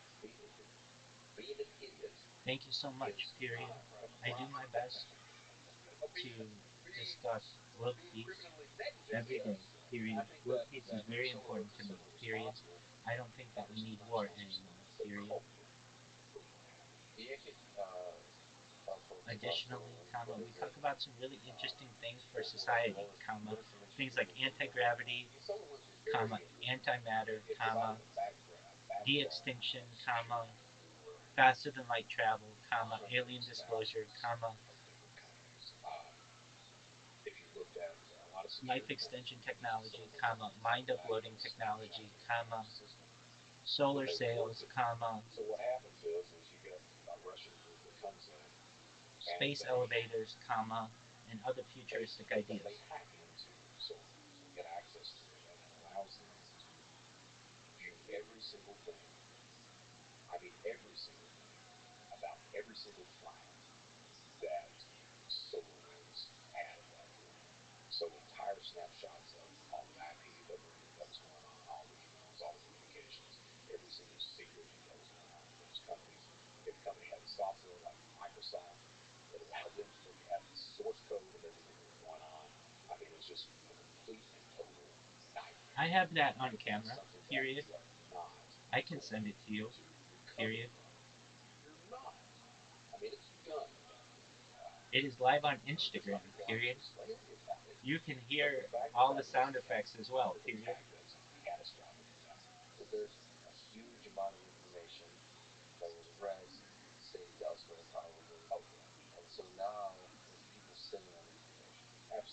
So It think about is one of the speech attacks to mechanisms text, as period. It is just Microsoft faster for now me to built be able to speak 365 into my and phone. things like that. This allowed the attackers to get source codes of that. So they have the source code now, so they go through it line by line of other vulnerabilities. They'll stop anything vulnerabilities use zero days. That's why I said zero days aren't common, but this opens up an entire new threat surface all of a sudden. So it's a completely catastrophic attack. Once all the chips are down, everything's tallied up, people will be like, yeah, we're done. We're done. All right, this whole computer thing, we tried We're it. done. We're walking away. We're done. Clarifying, so you're saying that there's not been obvious big negative impact from that yet. So that like There's been a lot of negative impacts, but we're just starting. right. So the capacity for destruction is huge. Then how much involvement from this group is on this? It's interesting. So you've got Iran, you've got North Korea, China, Russia, the big four. You also got Brazil. You've got all these other countries that are interested in the United States as well. Um, nation states are interesting depending on who the nation state is. All right, so Russia's very good about where I used to be. They'll enlist these guys and stick professional ads in Russia to take the information they want to, and they'll basically go off and sell whatever they want to at this point. Um, China's all about IP. North Korea's about stealing money because they really don't know what the hell else to do right now. But So North Korea is actually involved in China now. absolutely, they've stolen a shitload of Bitcoin and lands. So absolutely, they're actively involved in that. Um, very, very skilled attackers, very skilled. But even if you look at, I told you that stat about 90%. All right. So even though SolarWinds is going to be the number one attack, the follow up to that is this NotPetya attack that happened. And so that was the most sophisticated attack launched by the Russian Samler group using all known exploits through that. So it's not, again, it's not, you're right in the sophistication is typically not technical sophistication, but it's that social engineering sophistication. How do you get these things put together and in line to attack and succeed? But when you get access to the source code, that's where technical sophistication can really Oh, do a yeah. lot of the. And that's when you find out real quick. That's what separates them from the rest of the team. All right, because all of a sudden it's not, I don't have to worry about filtering. I've got source codes and I've got filters that are filtering that, and that's your ass. Which then enables probably even more powerful social engineering efforts too. I mean, it's just Right. cascades. Um, is this terrifying to you, by the way? This world that we're living in, and we put more and more of ourselves on the internet, the metaverse, that there's so many more attack vectors coming our way. What's terrifying to me, and I used to preach it on Shadow Moon, is the idea that the perception of truth is more important than truth itself. It doesn't matter what the facts are, that is how you present yourself. That's what's terrifying to me. Because with the deep fakes, the fake news, all the stuff that's going on, that becomes truly terrifying. Maybe there's an angle where it's true, where nothing is true, and you can't trust any of it. But you see, we as human beings, we want to trust. We do. We need human interaction, and for that human interaction, you have to have a degree of trust. But it's more like you let go of the idea of absolute truth, and it more becomes like a blockchain itself and tested. So you let go of like, you know what? This is human brain. If you get this on the internet, you get like facts. But if there's at the bottom there's one turtle that's holding this like scroll that says these are the truths of the world. The problem is, I mean, maybe believing that is counterproductive. Maybe human civilization is an ongoing process of detective. So it's always going through everything that you validate. You can call them lies, or you can call them inaccuracies, or you can call them illusions. It's constantly, it's going to be a sea of lies and illusions. But our hope is to over time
I met What's this that girl. story? That Oh, dude, I was. how did you fall in love? My first girlfriend was creepy though, and crazy over her, dated her for 5 years. She figured out pretty quickly that, well, not quickly, it took her 5 years to figure out that Greg Johnson was not the man of God. I can talk it, but more or less agnostic. Anyway, she breaks up with me. So I was a community college. You take one hell of a sneaker, by the way. Yeah. Yeah, I got late for community college. I look at the Jesus and show up and he doesn't. So I was at the community college and I was a complete asshole. I was arrogant, conceited, everything. I had posted an ad on one of the billboards for people to start taking hot sauce. Come visit me out there. A buddy of mine shows up and he's like, Brett, I'm like, yeah. He's like, I like your back up. Serious? He's like, yeah, I'm like, seriously? Walk over and there's these two guys that are hitting on her. So I just walked up and me and Todd, that was my buddy, walked up and I'm just sitting there listening. And they're, just giving me a spiel and everything. And she's just kind of taking it in. And finally I looked over and I was like, I want to get out of here. And one of the guys looked up. He's like, hey, you're talking to her. I was like, well, you're talking at her. You're not talking to her. I'm about to save her ass from you. Yeah, that's a smooth pickup line, by the way. If I've ever heard one, that's good. You want to get out of here? So started dating, and she was the girl that screwed my brains out. And I head over heels. We got married 6 months later. 6 months. That's what it sounds like. That's what it does. And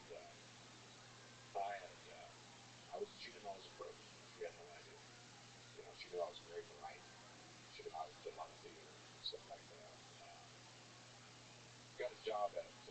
I was in hazard control jobs we had, so I got a job in Lexington. That's what they were gay. Got a job in Lexington at Lexmark testing printer boards, circuit boards. So I would leave on a Thursday night, work 3 18-hour shifts at Lexmark, and come back home on Monday. Um, got married, faked a car accident to get educated, and the rest of my life was waiting to get married. I mean, the faking on that, man. I had bought a Chevy Spectre that was a car accident. It was like $500 for me. My aunt had previously defrauded USAA insurance on a car accident. She was telling me all about it. She's like, look, we're having this chiropractor. Make sure you get the insurance where they'll pay for a rental car. They'll pay lost wages. I was like, they pay lost wages? She's like, yeah, they pay lost wages. I was like, hmm. She's like, by the way, you work for me. I was like, I work for you. And you get to define the wage, and you can also I define how will long you make were sure unable to work. Exactly. to make all your Chiropractor's dreams not come on true, that. period. I will pay So for my cousin your Lonnie, he children to go figures to out about college, when he comma, finds out I'm gonna fake this car all your accident. So he friends' comes to me debt and to says, be hey, you want to erased, get in on it? comma, Yeah, man, and you you will get on be it. able to start So this charities kid, to he's help 5 days people younger than me. This kid, who he you goes to the want dentist to in live a better life, Lexington, period. has a tooth pulled, tells the dentist not to numb it, not to stitch it, just pull it. So he shows up the day that we're driving out to fake the accident. He's got blood all over his shirt, still bleeding out of the back of his ass. I'm like, are you okay? He's like, yeah, man, it's gonna be good. It's gonna be good. I'm like, okay. My mom, by this time, I'm living with my grandparents. My mom is up in the head of a hollow. So we're just doing it every way back. Like we're visiting my mom on the way back down, grounded. We go visit them. Come back down that night, run over the side of the hill. Me and Lonnie walk back up. Of course, the police are there. Walk back to my mom's, acting like regret. She knows what time it is and everything else. And file the claims. So that gets the money to get married and move in our house in Lexington. Man, how many kids we have today. My crime usually, like if I was a single guy, wouldn't break the law. Well, I'd be all right, But females involved, oh yeah, got to spend the money, got to show them gifts, everything else. It's never meant to show love in such a healthy way. Always had to go overboard. Typically, it was buying first kids. So that was the thing. That was the way you show love, is by buying the gift. Well, something overboard. Back then, with Susan initially,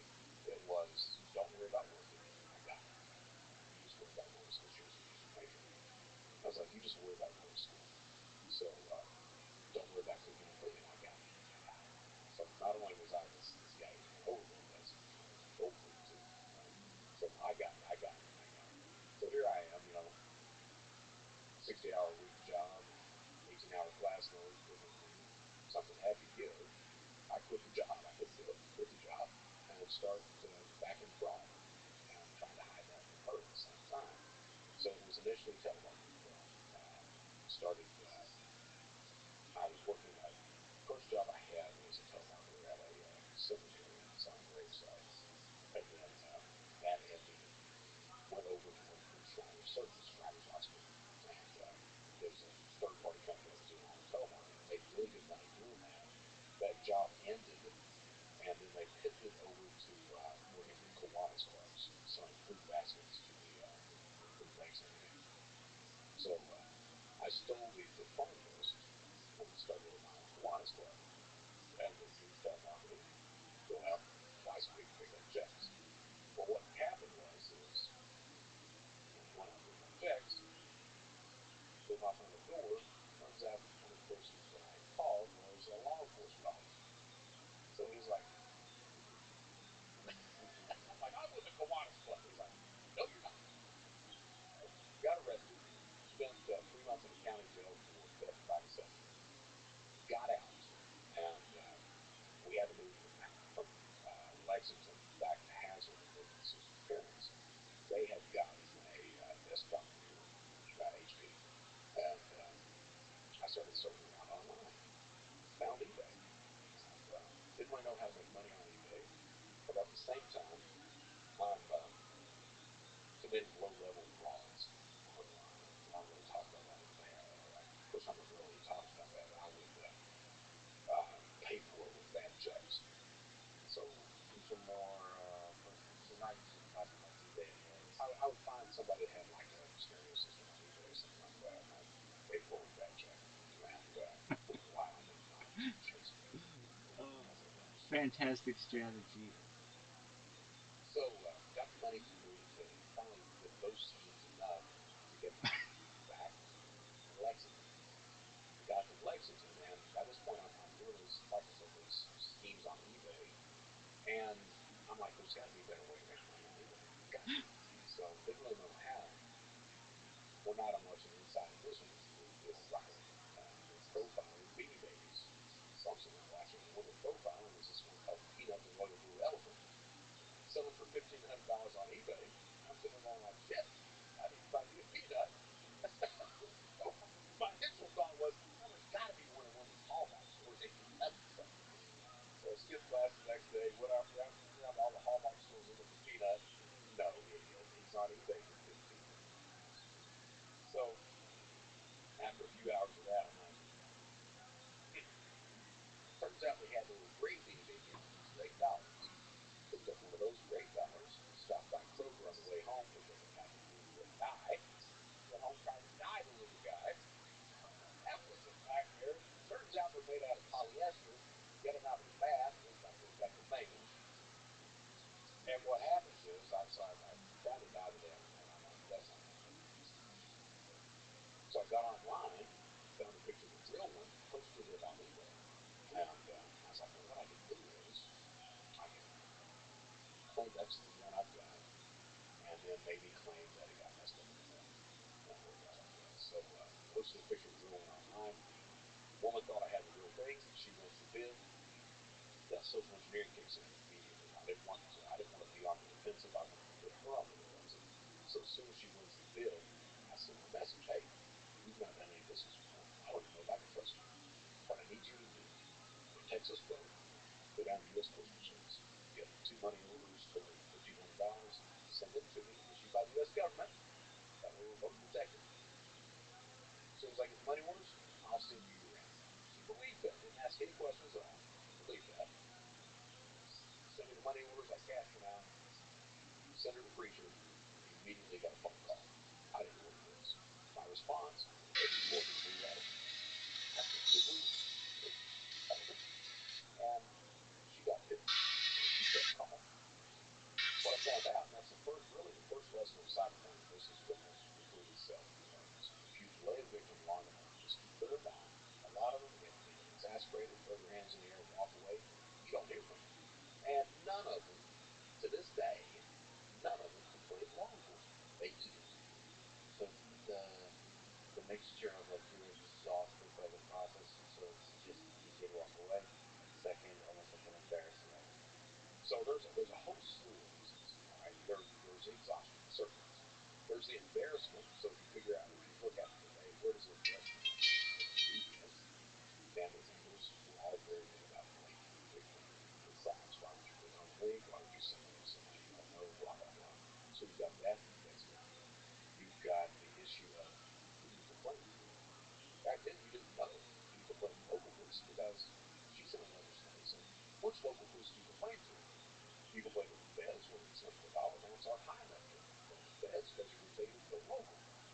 going to tell you, hey, it happened in Kentucky.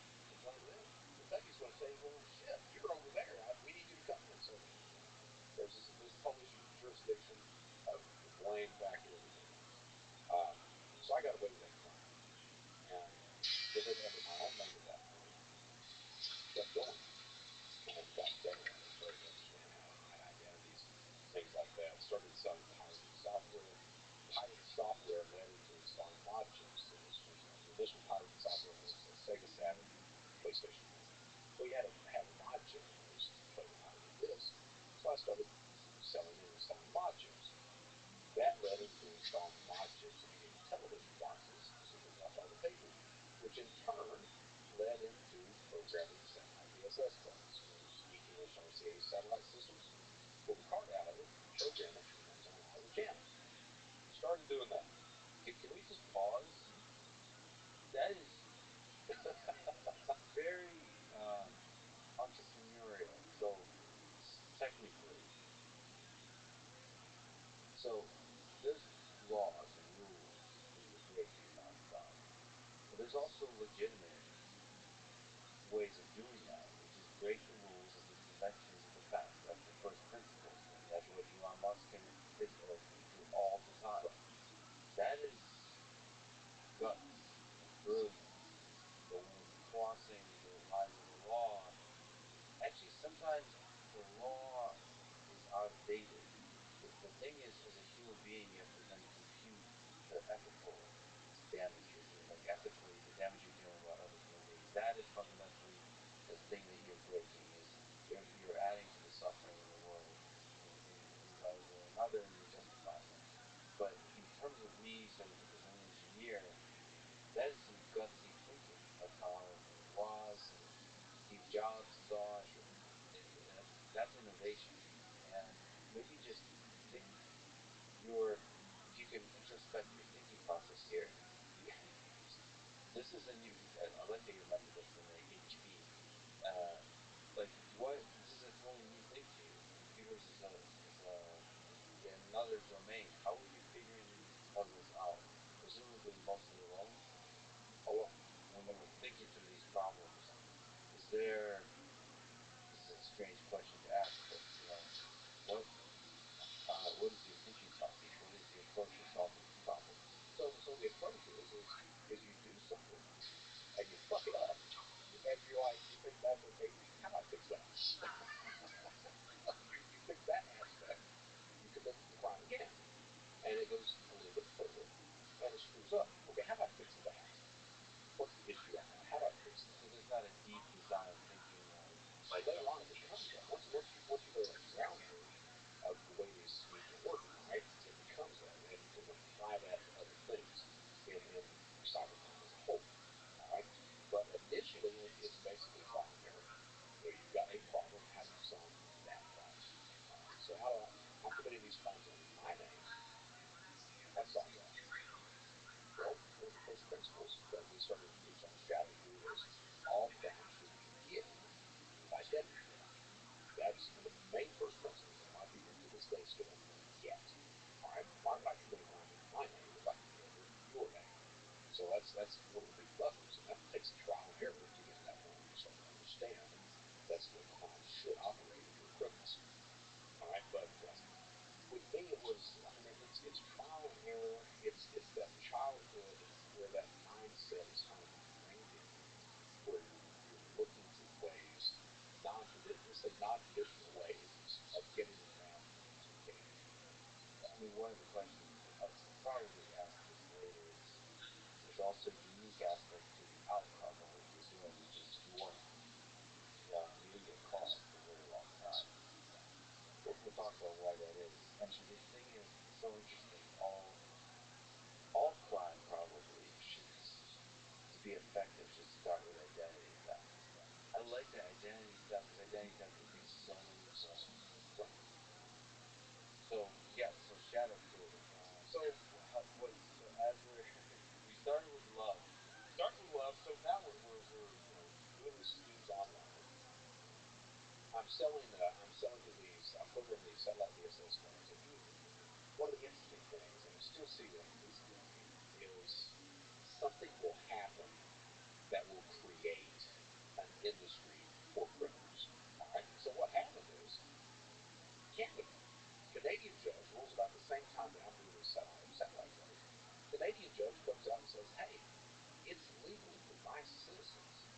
pirate those signals. And his reasoning was since RCA doesn't sell the systems up here, my citizens can pirate them. Okay. So what happens is overnight, about the same time, PayPal comes into play. So PayPal's coming right online about the same time. Overnight, little cottage industry pops up in the United States. We'd have Best Buy buy the system for $100, take it out of the parking lot, open the system up, open the box up, pull the system out, pull the card out, throw the system away, program the card, ship its ass to Canada, $500 a pop. Started doing that. Business was good. Making $3,000, $4,000 a week doing that. I'm like, yeah, that's good. I have so many orders, I can't fill all the orders. And I quickly think to myself, why not even do it here? They're in Canada. I'm down here. Who are they going to complain to? Because I already found out people don't complain. All right, they're not going to complain to anybody. So I start, Especially in Canada. especially in Canada, I'm having them send money. That's when PayPal's first introduced, and it amazes me that everybody is using PayPal. It's like you don't even have to really ask. They're like, "Can we pay by?" Yeah, you can pay all day long by PayPal. PayPal had no clue what they were doing was secure. So it's like, okay. So they're sending money to PayPal. I'm having the PayPal cashed out to bank accounts in my name at that point, and I get scared because by that point I'm still making $4,000 to $6,000 a week, and I'm like, somebody's looking at this money. So get into my head. I'm like, the best thing that I can do is take a fake driver's license, open up a bank account using that driver's license, cash out at the ATM. Good. No idea where to go pay by. Not a clue. So I get online, looked around. It's been a couple weeks looking around. Thought I found a guy. He went by the screen name of Fake ID Man. Thought I found a guy, sent him $200, sent him my picture. Dude rips me off. I'm like, what the hell, man? Oh, I got played. He had a little website set up with reviews, and I'm like, oh, it's all legitimate. He's building that trust. That's fine. So the end result, I got pissed. Um, there was no site that dealt with anything criminal cybercrime related. The only real avenue you had was an IRC chat session, Internet Relay Chats, and that I'm sure you've been on that. It's this rolling chat board. You don't know who the hell you're talking to.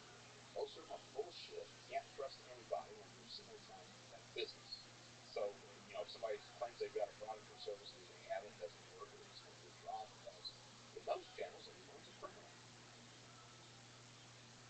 I kept looking around, and I happened upon a website called Counterfeit Library.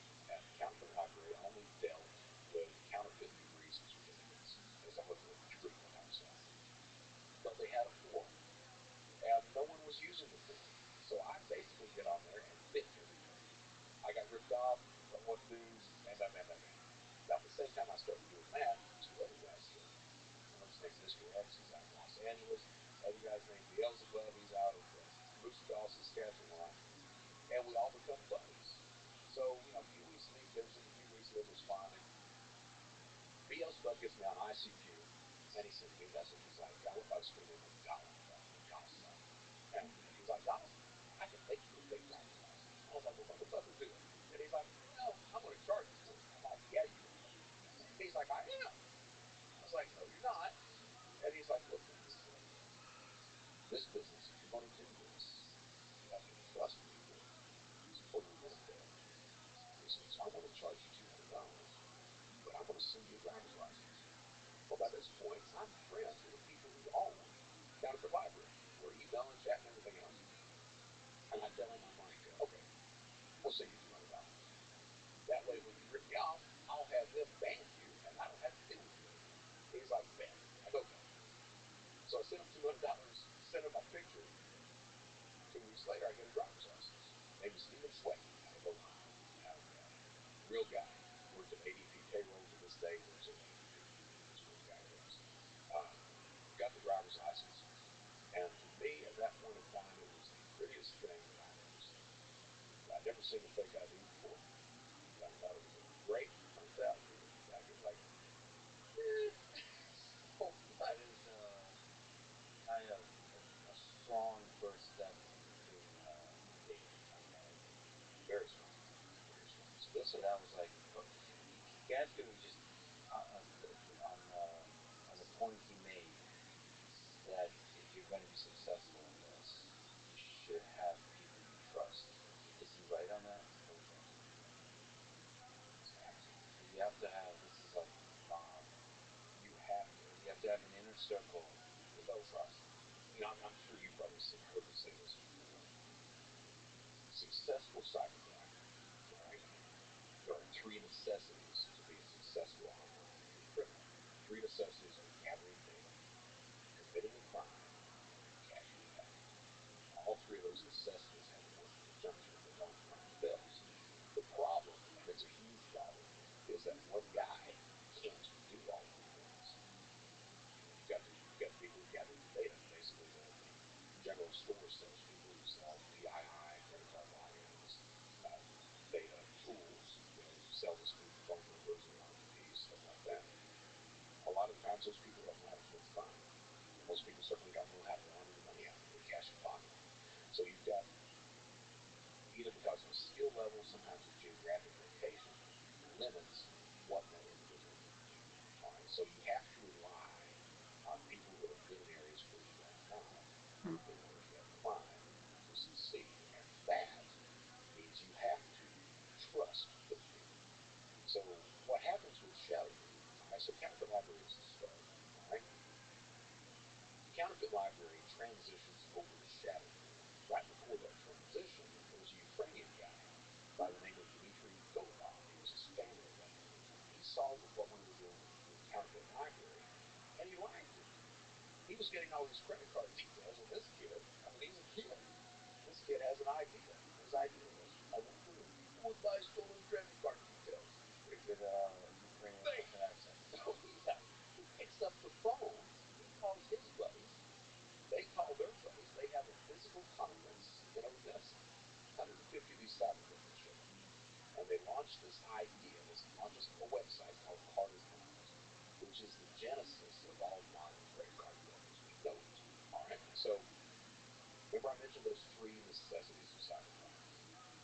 Dimitri had all the credit data in the world, and he partnered with all these other Ukrainians who had all this data as well.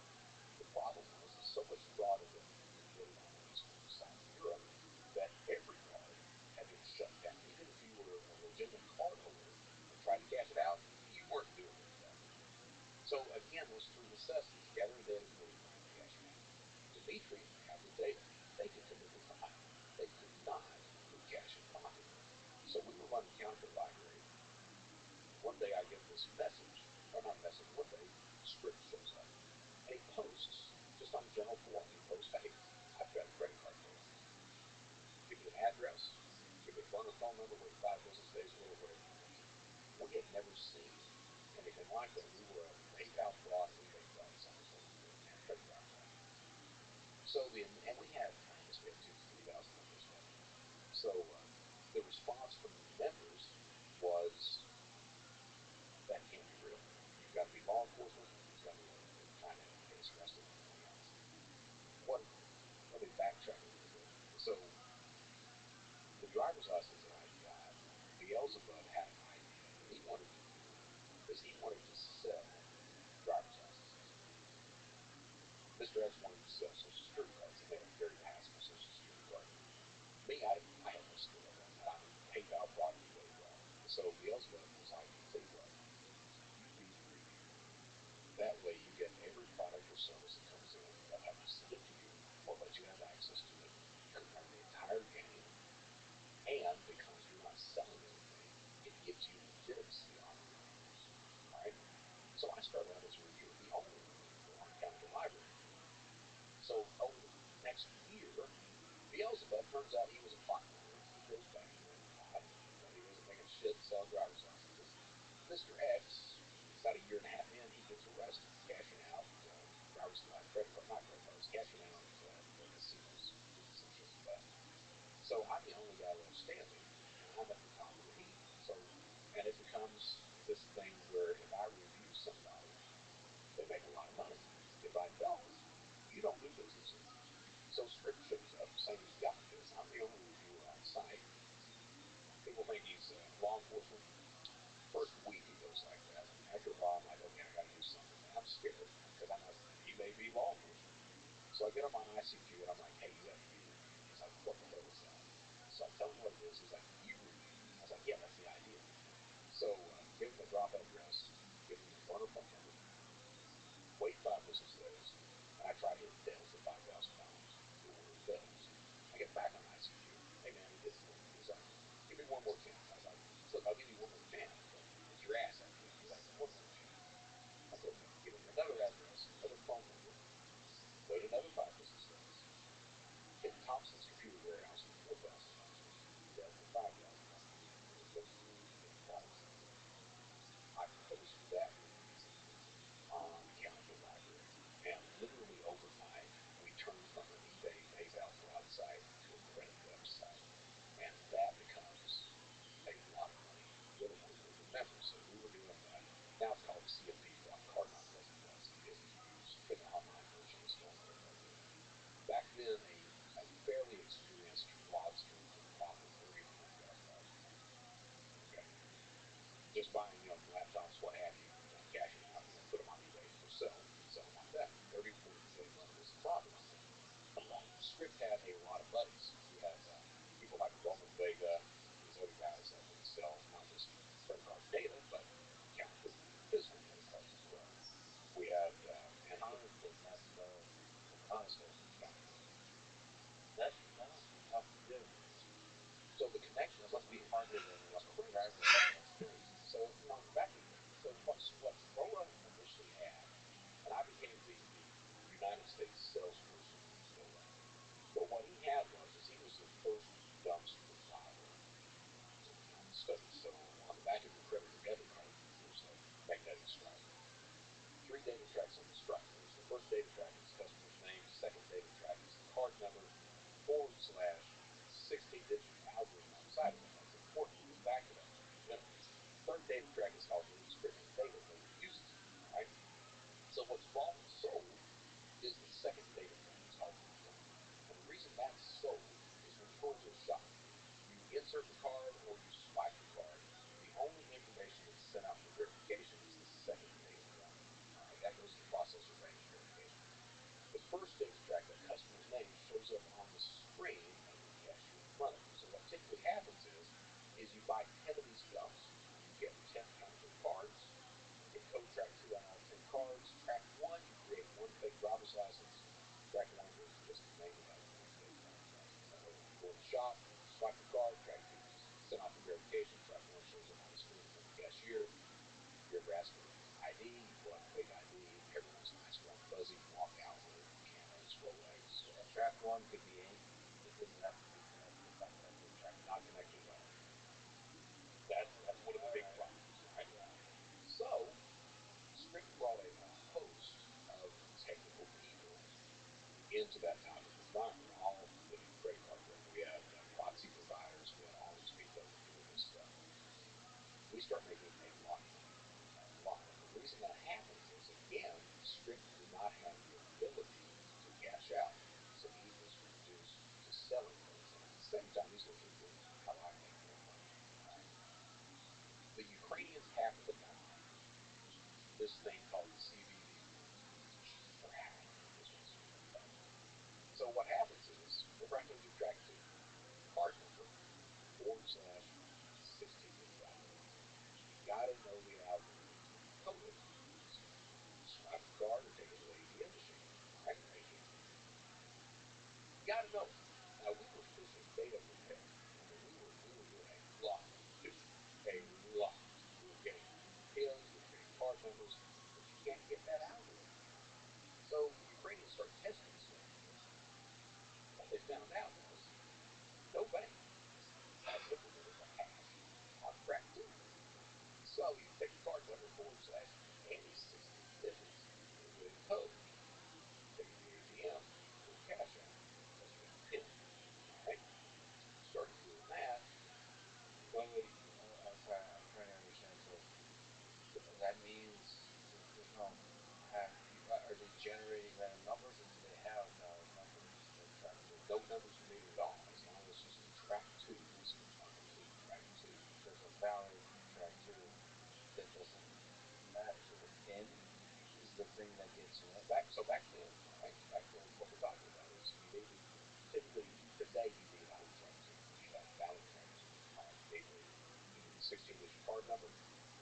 slash with whatever that algorithm was at the time. Back then, none of the banks had implemented that algorithm. So while the algorithm was there, you didn't need it to encode anything. So you can't make a lot of money with physical, say, that card not present card. Card not present card, as I told you, was $30,000 to $40,000 a card. All right, that turned into $30,000 to $40,000 a day. The Ukrainians, again, they can't cash it out. They've got all the data on the planet, but they can't cash it out. There's three necessities of cybercrime. So the deal became you have to rely on the Americans. Tell you what, we'll give you computers. So you have all these cashiers that were 40% of $40,000 a day. Yeah, we'll take that. All right. Send the rest of it over to by Western Union or what have you to your Ukrainian contacts. That's before cryptocurrency came into play. Now you had a couple of forerunners with Eagle and Libras and things like that. But back then, it starts out with Western Union, then it becomes prepaid cards, sending track information over, loading the card up like that, and finally you get to Eagle or Libras, or today it's with crypto. Let's use it. Um, started to do a lot of money, a lot, and that got law enforcement interested. So we started to see, this is craziness for me. We started to see IPs coming in from law enforcement agencies because back then they didn't know how to show their identity either. So you saw Secret Service, you saw DOD, you saw all these like, and you're like, that's interesting. That's right. At the same time, we had it was called a hack, but it wasn't a hack. We had a guy that worked at T-Mobile in Los Angeles. This is the same guy that back then published Paris Hilton's phone contact list. Made a lot of news. Not only did he do that, but it turned out that the Los Angeles Secret Service agency was using T-Mobile phones. So he's getting text messages of the Secret Service investigating shadow news. He posts those damn things on shadow news. So I'm sitting there going, he had his file. I'm sitting there going, this is not going to end well. This is not going to end well. So at the same time, I had access. I started out with access to the Indiana State Festival. I was using that to create bank accounts and like money out and sell bank accounts and stuff like that. They shut that down. The next database I had access to was the Texas driver's license database, and started using that to create fake driver's licenses, what have you. And then finally, we happened upon the California debt index. Complete information, mother's maiden, socials, DOJ's, all that. And it's like, got to be a use for that.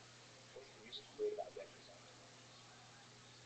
My idea was, I wonder if you could take somebody that's died and then file their Social Security death benefit, not death benefit, the Social Security benefits for that individual, and get back a recurring paycheck. So that takes a lot of research to start seeing if you can do that. How does the federal government know if you're dead?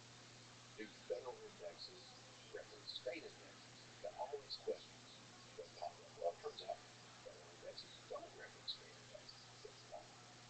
It also turns out the only way the federal government knows you're dead is prior to 1998, the family had to file a Social Security death benefit for that person. All right? Prior to 98, Of course, less people die. right? Prior to 98, it took the family. After 98, the hospital can do it, funeral home can do it, so the family can do it. So a lot more people have it filed after because they died. But it's still, there's a lot of people die. Because that death benefit's only like $219. Okay, nobody's thinking about that shit. So I started to apply for Social Security benefits. Nope, number's dormant. So they want you to come in for a physical interview. Here I am, 32. You're not going to pass as a 65-year-old. So no. So the next idea I had was, what if you could file a complaint? Turns out you can, all day long. So I started doing that. And I started to steal. And once I got ramped up, because you test everything, you're testing, make sure you got to figure out what the deposit entry is and everything else. Once you get all that lined out, I started to steal $160,000 a week, every week for 10 months out of the year. By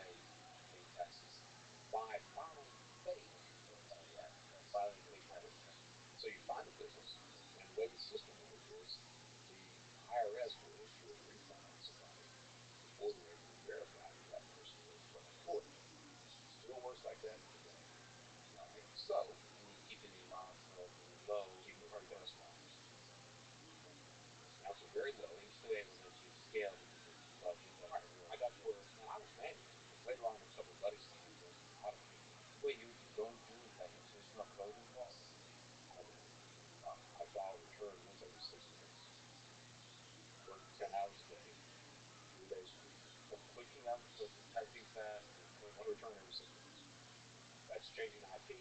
That's one return every 6 months for 3 days a week. The fourth day, I would take a road trip, route out a map of ATMs, and then the next 2 days, cash out, bam, bam, bam, bam, bam. Come back home, rinse and repeat. Uh, Turns out that a backpack, it's a rally, but a backpack will hold $150,000 of 20s. This is what it will hold. So I put 150K of 20s in the backpack. I had a spare bedroom. I'd come in, toss the backpack in the bedroom. It's very important information. The fact that you know is awesome. Yeah, First, we started with the volume of coal that weighs a ton. The backpack weighs $150,000, so and then you multiply that by 500. let's let's pretend it's 20. Right? Each 20 weighs about a gram. A gram. So you can actually go by weight, which is what federal authorities do when they get a pallet of cash. They just weigh it. Oh, They just weigh. So 150K is 7.5 keys of cash.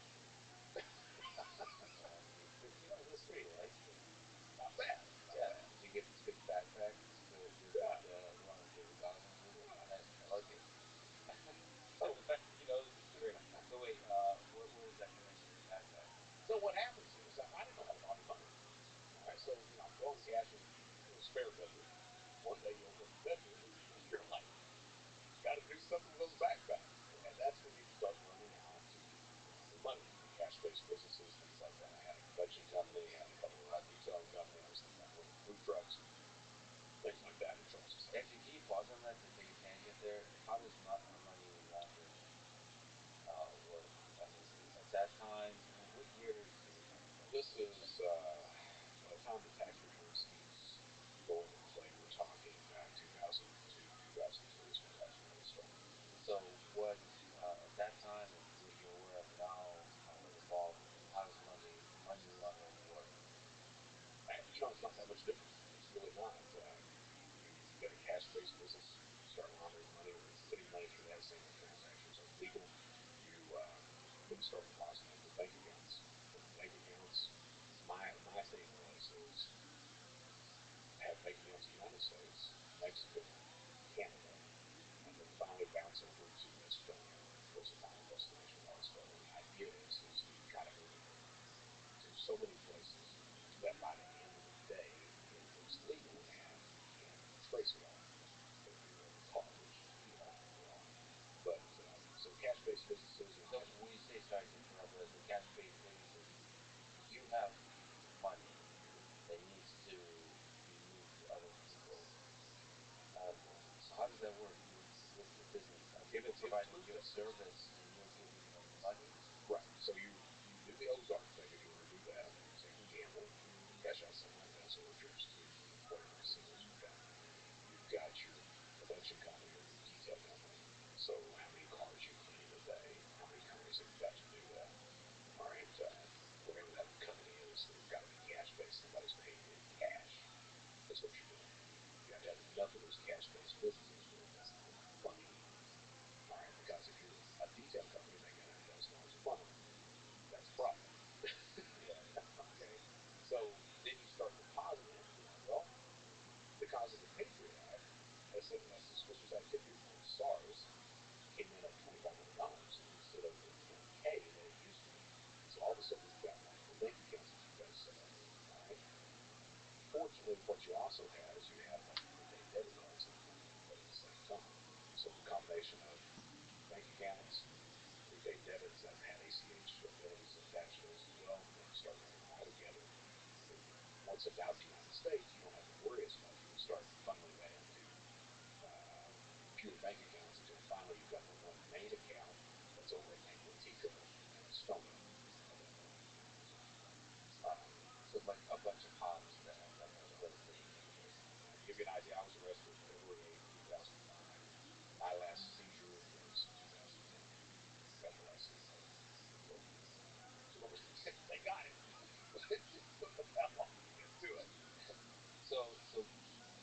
stories of the script that come into play here where he had someone who owed him money kidnapped and tortured. So when does it turn darker?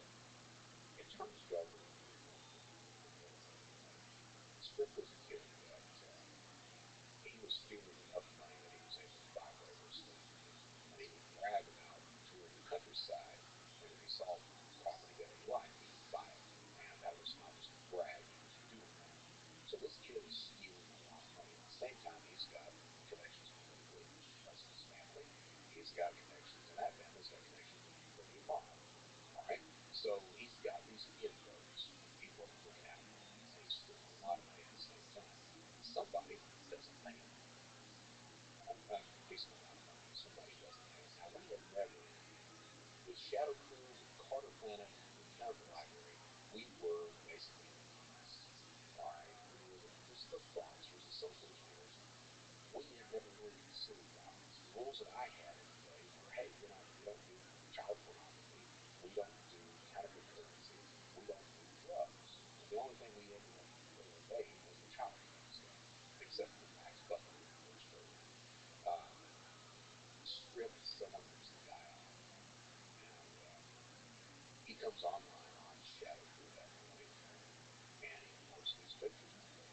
And I mean, it was a detailed narrative through the pictures. Had the guy that rammed into the van, had the door open, rammed into the van, had the guy tied up, had the guy being tortured, and the response was, "This is what happens when you steal from people." And that's the first time that violence came into play at that point. That's when things got, you start realizing things are getting real serious. How did that make you feel? The first response is, he can't be real. He's just doing it. He's wanting to send a message. Then you're like, no, that's real. That's real. And Were you afraid in your own heart that you might descend to that too? Like, did you see that, or was it pretty clear to you that that's a line that some people can cross and some can't, and you're not one of those that can cross it? I got to tell you, I joke with my wife. The joke I tell my wife is, if I knew some guy that had 8,000 Bitcoin, I might be persuaded to ask him for access to that. And she was like, how? And I was like, well, hammer and toes. And I say that as a joke, but there's that line where you're like, I remember who I used to be. And if you're looking at that kind of money, I might be persuaded to do that right there. And I think that's was Script's issue is he was a wild guy. And there's, violence can also be gradual, so sometimes you're going to win things, Always, you're going to win a little bit. get used to what's going on. It desensitizes And you figure, you take somebody like Ross Ulmer, the Silver Man, right? Ross was not a violent guy. But at that point in time, he was sitting on 24 million in Bitcoin. He was the only game in town, and that 24 now is like 24 billion, somewhere around like that. But he felt in danger of this guy was going to turn him in. He was a blackmailer, apparently. So Ross thinks he hires a couple hitmen to kill the guy. So it becomes that thing, and I saw that over and over again. And I'd like to say I wasn't harmed, but given the same circumstances, I would have probably done the same thing. And also, when